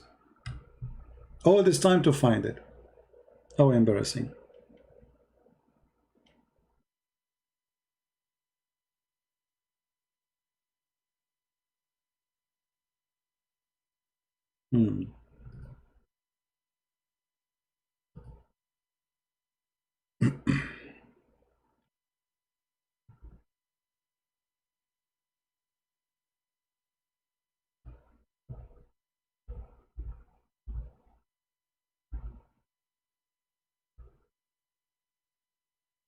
You will be back maybe tomorrow. And the funny is, the second you corner them, they say, let me talk, let me talk. You are not letting me talk. I did not finish my point. What point? You don't even know the verses. What the verses is saying.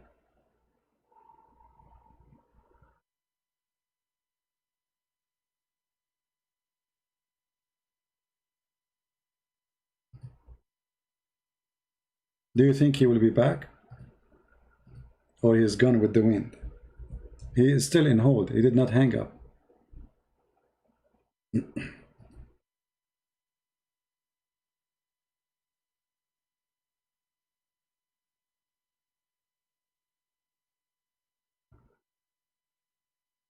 Very embarrassing cult. Paul is a great Christian, and he never disobeyed the Lord. And actually, even he is more strict in the teaching of Christ. And when you ask the Muslims, okay, why you are attacking Paul? I mean, what this is about Paul? Did your prophet ever say something bad about Paul? No. So what this is Paul is about? Why not John? Why not? Yeah, because somebody like Zakir Naik, when they start saying Paul is bad, he is the one who created Christianity, and they are copy paste. And now this is what we have: a stupid idiot kid. You do not know what he's talking about.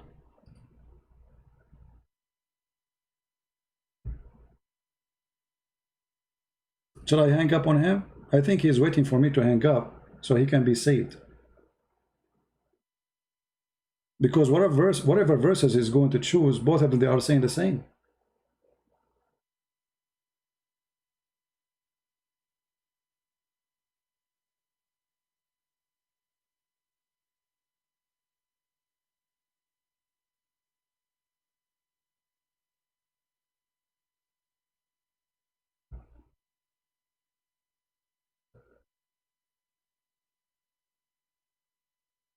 Yeah, I think he want me to hang up on him, so he will not say he hang up and he run.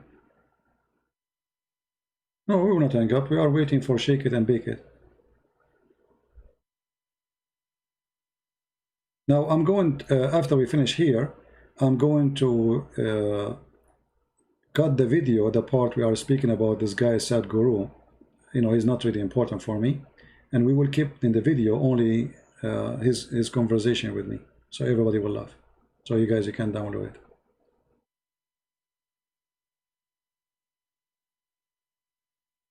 Shame on you, Potato. All this time in hold.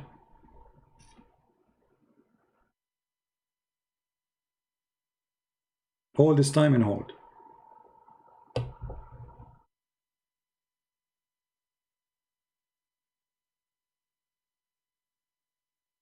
Hang up and call him. That's a good idea. Hold on.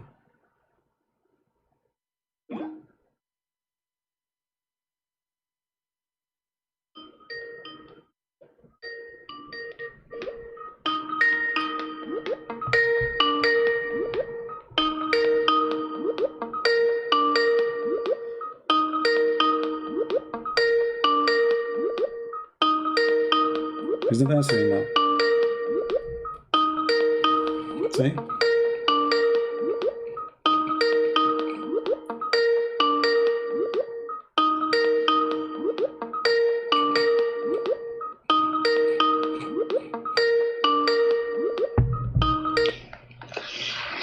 Sorry, our conversation. What happened? You put me on you put me on hold all this time. Why you put me on hold all this time? Yeah, just now my friend called me, so that's okay. why. So did you find the verses for us about James and Paul, so we can get Paul busted? Sorry, CP. I can promise you maybe in the several day. My friend. You see, you're an adult. You're an adult. You make me angry, and you know I shout at you. But I want to speak to you nicely, and I want you to get me busted. Honestly, I'm trying to help you. So why you want to leave now? I mean, it's going to take you 15 minutes to find it. Find it, no problem. No. I will wait for you. I will wait for you because I want to see how this Paul he changed everything, man. It's disgusting. So either you prove it or you apologize before you leave. Okay, I will give you the first, but not now. I will. No. Because no. You see, an adult man, mature man. You see, you made your wife jumping, shaking her bum, and acting like a bunch of kids. You and her, very embarrassing. Give him time. And now I'm giving you the time, and even I'm calling you back. You put me on hold. We waited for almost 5 minutes, 7 minutes for you. And now what do you want to do? You want to leave. Not today. Not today. Why not today? Why not today? Why? Sorry. What is embarrassing? Is it embarrassing that what you said is a lie? That both, but both. I'll prepare. No, my friend. It's going to take you 5 minutes to finish it. It's not like a big deal.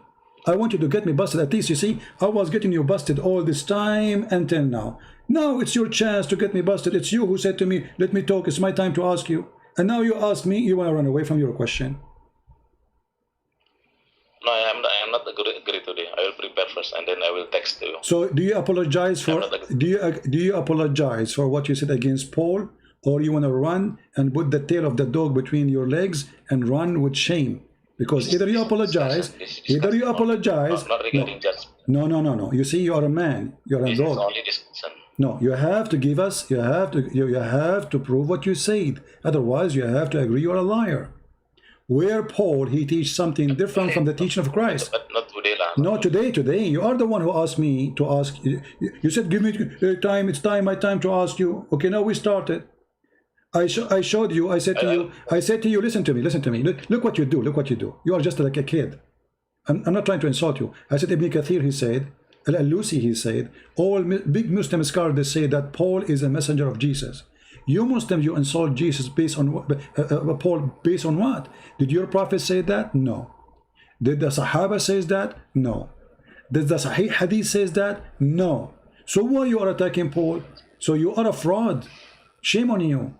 And now you are mentioning something is absolutely false, because both James and Paul and all the disciples of Jesus agree that faith without work is a dead faith, and faith will save us. It's not our work, but a faith without work is a dead faith.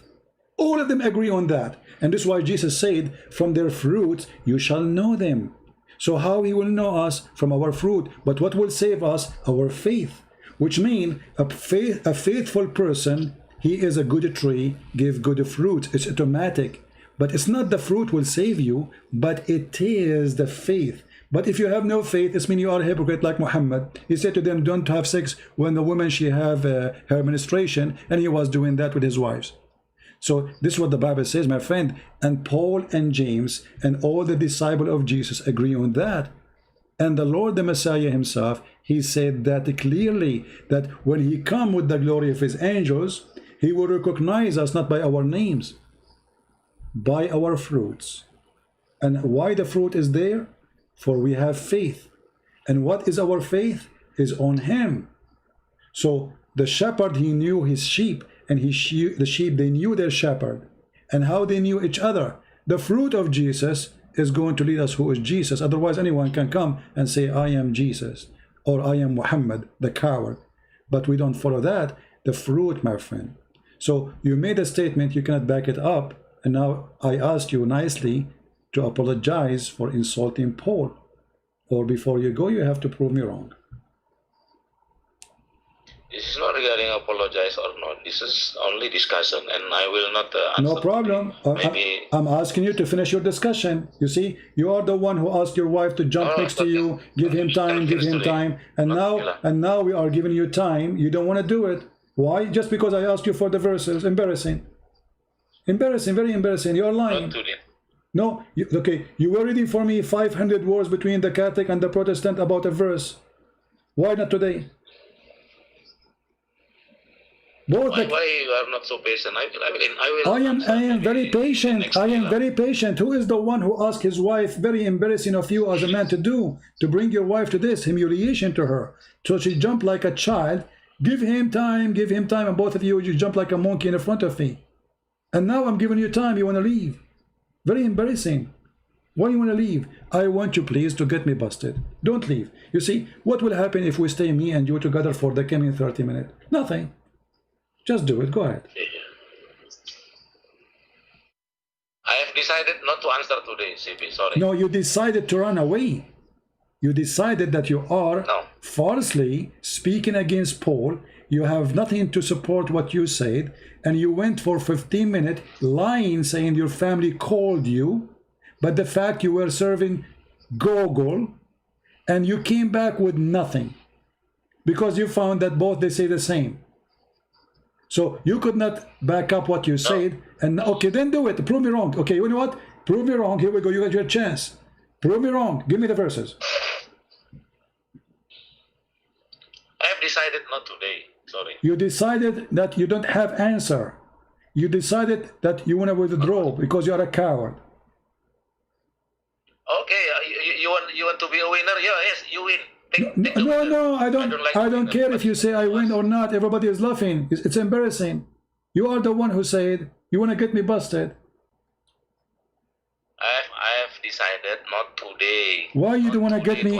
But why you don't want? You see, we are talking all this time, a spank after a spank. We showed you your prophet is a scam. We show you the mistakes of the Quran. You refuse to accept any Islamic interpretation for the Quran. Shame on you. You made your own interpretation, which is very funny. Even a bunny will not come with it. And even now, when I showed you about Paul, in the Islamic interpretation, he is the disciple of Jesus, you don't want to accept them. Yet you want to insult Paul, and you are claiming that I don't follow Christ, I follow Paul. When all the teaching of Paul in total agreement with the teaching of Christ and all the disciple. And when we ask you to prove what you said, you run away. So it's not about me winning, it's about Jesus winning, and Muhammad is under the shoes of Jesus. This is not about me and you, my friend. That's about that Muhammad, your prophet, the child molester, the man who made verses saying any woman she want to give her vagina to me. This is not about me and Paul. We don't worship Paul. We worship the Messiah. You don't worship Muhammad, you worship Allah. But in fact, Allah is the puppy of Muhammad, and today we got him busted, and you could not refute us anything. To the point, you refuse any translation, you refuse any interpretation, and you could not give us any interpretation accurately because you are fabricating things out. And when we show you what your prophets say, you say, I don't accept hadith. When we say to you, can you show us where Muhammad, something nice about Muhammad, you quote for me hadith. Because you are a hypocrite. When you want, the hadith is rejected. When you want, the hadith is accepted. And then you said to me, it's time for me to ask you questions. Okay, time for you. I will not respond today. Why you will not respond today? I will not respond. Why? What happened? Sorry. Did your wife beat you? I decided Did your wife beat you? I'm not giving you a chance to waste my time again, my friend. I want you to finish it today, please. About this topic. I don't finish today. No. You have to do it now. Did your wife beat you when you went away for 15 minutes? Did she do anything to you? Tell me. I'm like your dad. Say what do you want to say, but I don't want to okay, give explanation. People are listening. Give explanation to the people who you open the topic. Why you don't want to finish it? Why? What is the explanation? What happened to you suddenly? Yeah, actually, our first topic is only regarding time relativity, and then you. No. You are the one who opened this topic, my friend. You see, you are the one who opened the topic. It was your request. Now, why you don't want to speak about it no more? What happened? Explain to the crowd. I decided next day or maybe. Okay, why you decided? Can you tell us why you decided? What happened? You were excited. Yes, your wife was jumping next to you. Give him time. Give him time. She was shaking to me. You were shaking too. It was a very nice act from you to jump like a monkey. Okay, we got it, and now time to give you time. Go ahead. You decide to leave. You know why? You cannot even find the verses. Admit, did you find the verses? Sorry, CP. Did you find the verses? No, before you go, admit, did you find the verses? Be honest with me. Did you know the verses? Be honest. Do you know the verses? I will not explain more. Next day I will respond. No, be honest. No. Okay, you want to leave. You want to leave, no problem. Do you know the verses? Be honest with me. Do you know the verses you were talking about? Yes, I know the verse, but I don't want to say no. You know the verses you don't say? But a second ago, 5 minutes ago, you said you do not know them. Okay lah, I have something to do. Sorry for that. So no. Why you said 5 minutes ago? Why you said 5 minutes ago you do not know them? Why you are lying? 5 minutes ago, coward. See? He said he don't know them. Later he will find them. Now he says he know them, but he will not say them. I mean, look how powerful he is. And his wife, she start jumping. Give him time. Give him time. Give him time. He hang up. And the funny, they say that the Christian prince, he don't have patience with Muslims. And you notice how fast he start talking? And we are following Paul. I said, okay, prove it. What do you mean follow Paul? We don't follow Jesus. What is the teaching of Paul which is against the teaching of Jesus?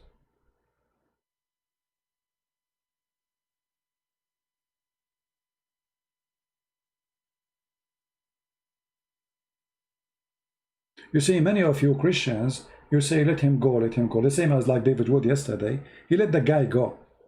You remember yesterday? They have Abdul. They let him go. In the moment where it's time to get him busted. Don't do that. Don't do that. Can you imagine how embarrassing it is that somebody saying to you, please stay, give us the verses at least, and then you say, I will not give them. A second ago he was so excited. Do you know why he did not give them? Because simply he looked at them, both are saying the same.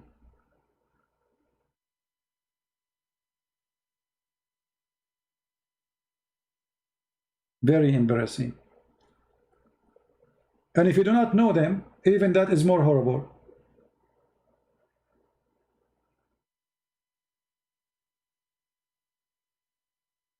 Paul is one of the most amazing church father teachers. And those who say he was not one of the disciples, that's absolutely false. Because the Bible confirms that the Messiah, our Lord, he appeared to Paul and he blinded him.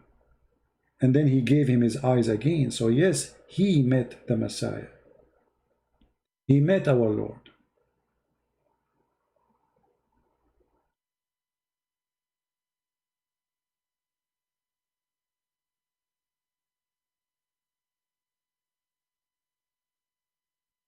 The only bad thing when you speak to Muslims, you have to shout a lot, and it's kind of headache. But I'm used to it. I mean, this is how they are. And the hypocrisy always appear when you ask them, okay, who is the one who agree with you in what you said as a Muslim? Nobody. Suddenly he have a new religion. It's called Islam religion of Budi. The sect of Budi.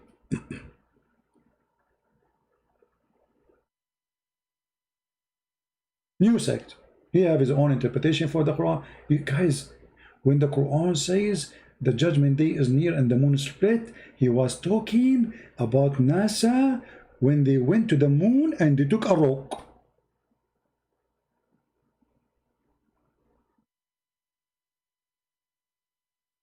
You remember? And we showed him this is past tense, you idiot. He says, yes, it's past tense, but it happened now. Oh boy. But this is a great example for Christians to show you how Muhammadan, they fabricate answers have nothing to do with their religion. Never take a Muhammadan answer. They play like a snake. They change their skin. They bend in the conversation. After talking all this time with him, maybe it may be this, it may be that, but he never gave us an answer. And he rejected any interpretation, any hadith.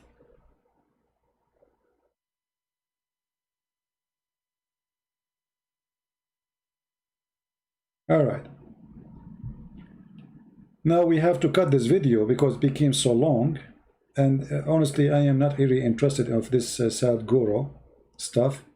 But for the Christians, don't make those people fool you, Sadhguru or Sadhguru. Those are false teachers. They speak philosophy and their philosophy is awkward. Mean nothing, teach nothing.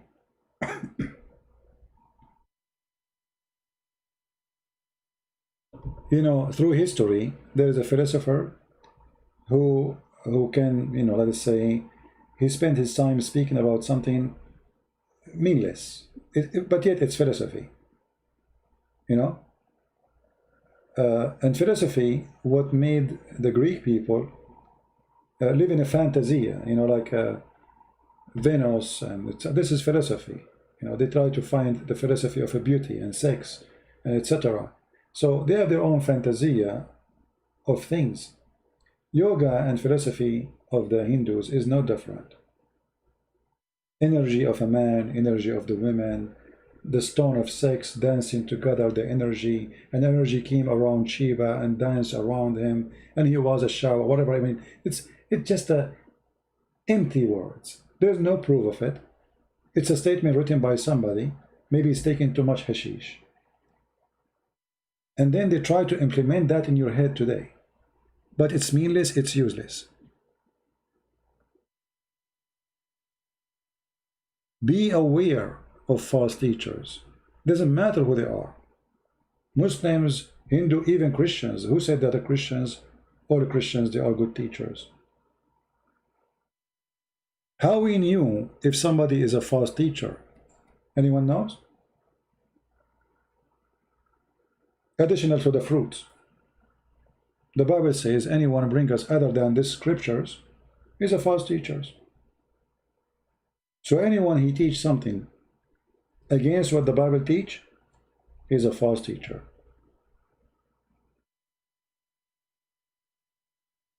As simple as that. Paul, in order for him to be a false teacher, he had to teach against the Bible, the 4 Gospels. But he never did.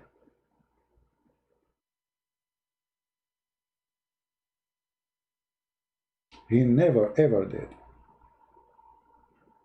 Actually, a disciple of Christ, their problem with Paul that he is so strict. He don't compromise. And you know, those who don't compromise is the true believer. He is so true believer to the point he want to take it all the way to the end. Like, you know, there is a carpenter, when he make a door, he put a nail in the door, you know, and there is a one of them, he want to put the nail, but he want to be sure that the nail is going in all the way. Both of them, they are doing great job. Both of them, they are making a door for you. But there's one, he's so conservative. He want to be sure that this nail will never be moving. That is Paul. Many do not like Paul because Paul speaks against gambling, being a drunk, and there's many people, they are fake. They want to be gambling, they want to be drunk. So what do you mean? Those who they are drunk and those who do gambling, they will not go to heaven? They don't like that. So you will notice that those who reject Paul is those who they are looking for sinful freedom. How I can be free from Paul? But Jesus said the same. The Bible, the Old Testament says the same. But they don't want Paul because Paul is like, there's somebody his clothes is so dirty and somebody his clothes is so clean. And then we put them together. Just by putting that person next to me and he's so clean and I'm so dirty, it's embarrassing to me. So I feel offended by having the person with the clean clothing next to me. So I try to get rid of him. Not because he did anything bad, but because it's embarrassing. He is so clean and I'm so dirty. So the dirty person, he tried to get rid of the clean person because the clean person make him look so bad. He don't want that. And this is what Paul he do. He say it as it is. He is not politically correct. Paul, if he come in our time, he will be killed after 3 days maximum.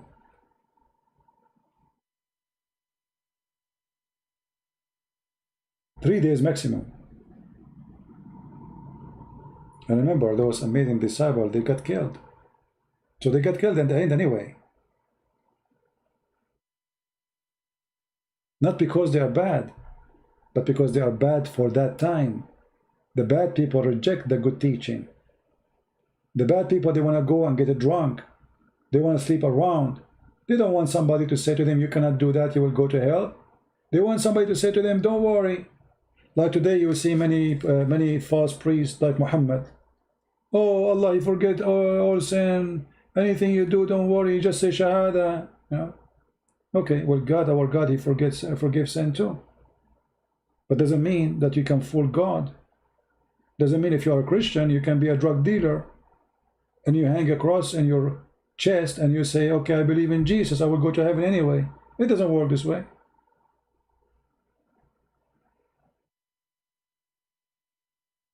There's many liars and bad people. They are looking for a person to give them comfort of their sin, not somebody to rebuke them and say to them, shame on you.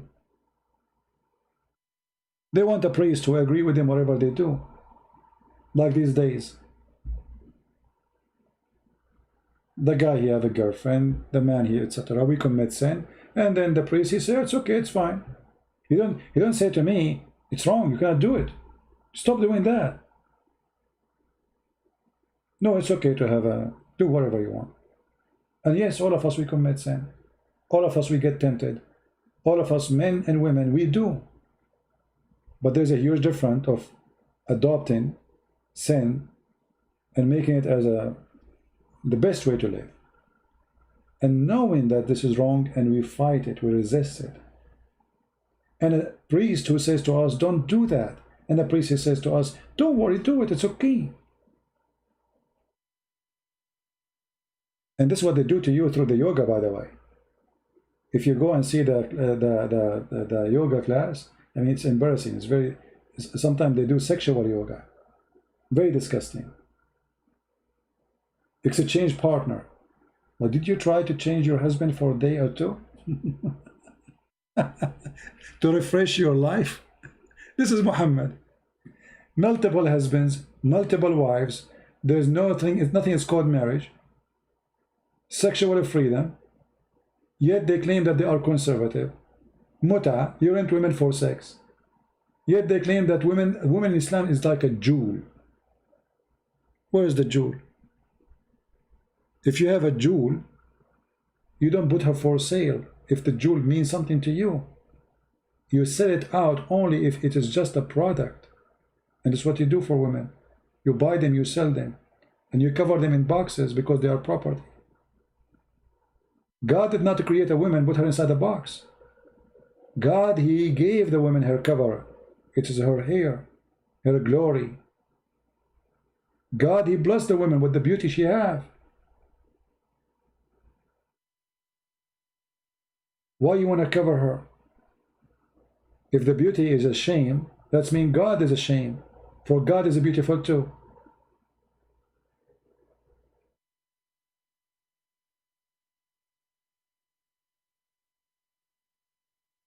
But because this religion is a pure sexual cult, so the woman, she became a sexual object. All of her is a vagina. Even in heaven, she is just a sex toy. She is not there for herself. She is there for somebody else's entertainment. While with Christ and Paul, he agreed with every word of Christ. He said that the woman, she is equal to the church. The same as the Messiah, he sacrificed himself to the church. This is how the man, he sacrificed himself to his wife.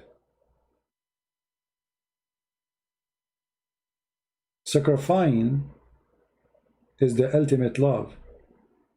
You see, when somebody sacrifices himself to someone else, I mean, he cannot get back to get reward because he sacrificed himself. That's it. It's over. He's dead. How he can get back reward? That's the amazing love. And this is what Jesus, he said, and he did. And he asked the man to be the same as he did to the church with his wife. A love without return. So we, as a Christians, we are the same as every human being. We get tempted. A man be tempted by women. Women will be tempted by a man. We get tempted by money. We get tempted by power, whatever. We get tempted.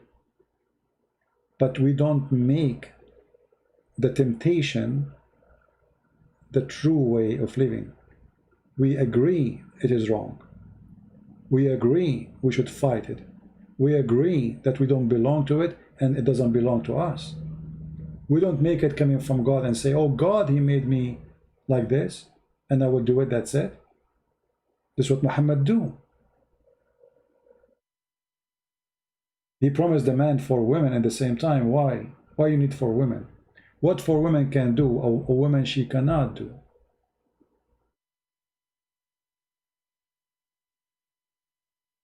One woman, she can do what four women can do. Are we goats? Are we cattle? Are we chickens? What is the purpose of marriage then? There's no marriage in this marriage. There's a group sex. You see, the Mohammedan, they speak about Western, they do like group sex. Well, if there is some people they do that, and yes there is, well, you do that too. 4 wives, 1 man is group sex. As simple as that. The second you have multiple partners, you are doing group sex even if you don't do it in the same room. If you sleep with a woman now, and then you sleep with another woman after 2 hours or second day, this is a group sex. Because you have multiple partners.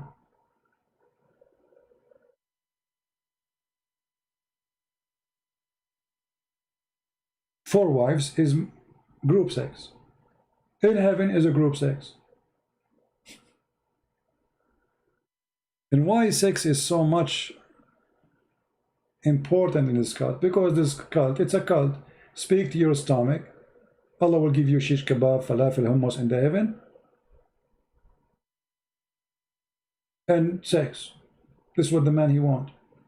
Every man he want that. Every man have dreams. So the Satan, he speak your dreams, the fantasy, to have many women, and all of them they are praising you. You are, if you read my book Sex and Allah, you will see how the women, each time the man he have sex with her, she said to him, you are the best when he is doing it. I'm not going to say what, you can read the book, but you can use your imagination when he is doing it. So she keeps saying to him, oh boy, you are the best, you are the best. But imagine the hypocrisy in this book. If the woman, she is programmed to say he is the best, that's mean all of them they are lying, because everybody in heaven is not the best then. Because you are the best is said for all. You know what I mean? If those women, they are going to say you are the best when they are doing doom, boom, boom, to each man he sleep with them. That's mean Allah is forcing them to lie, because they say the same to all the men.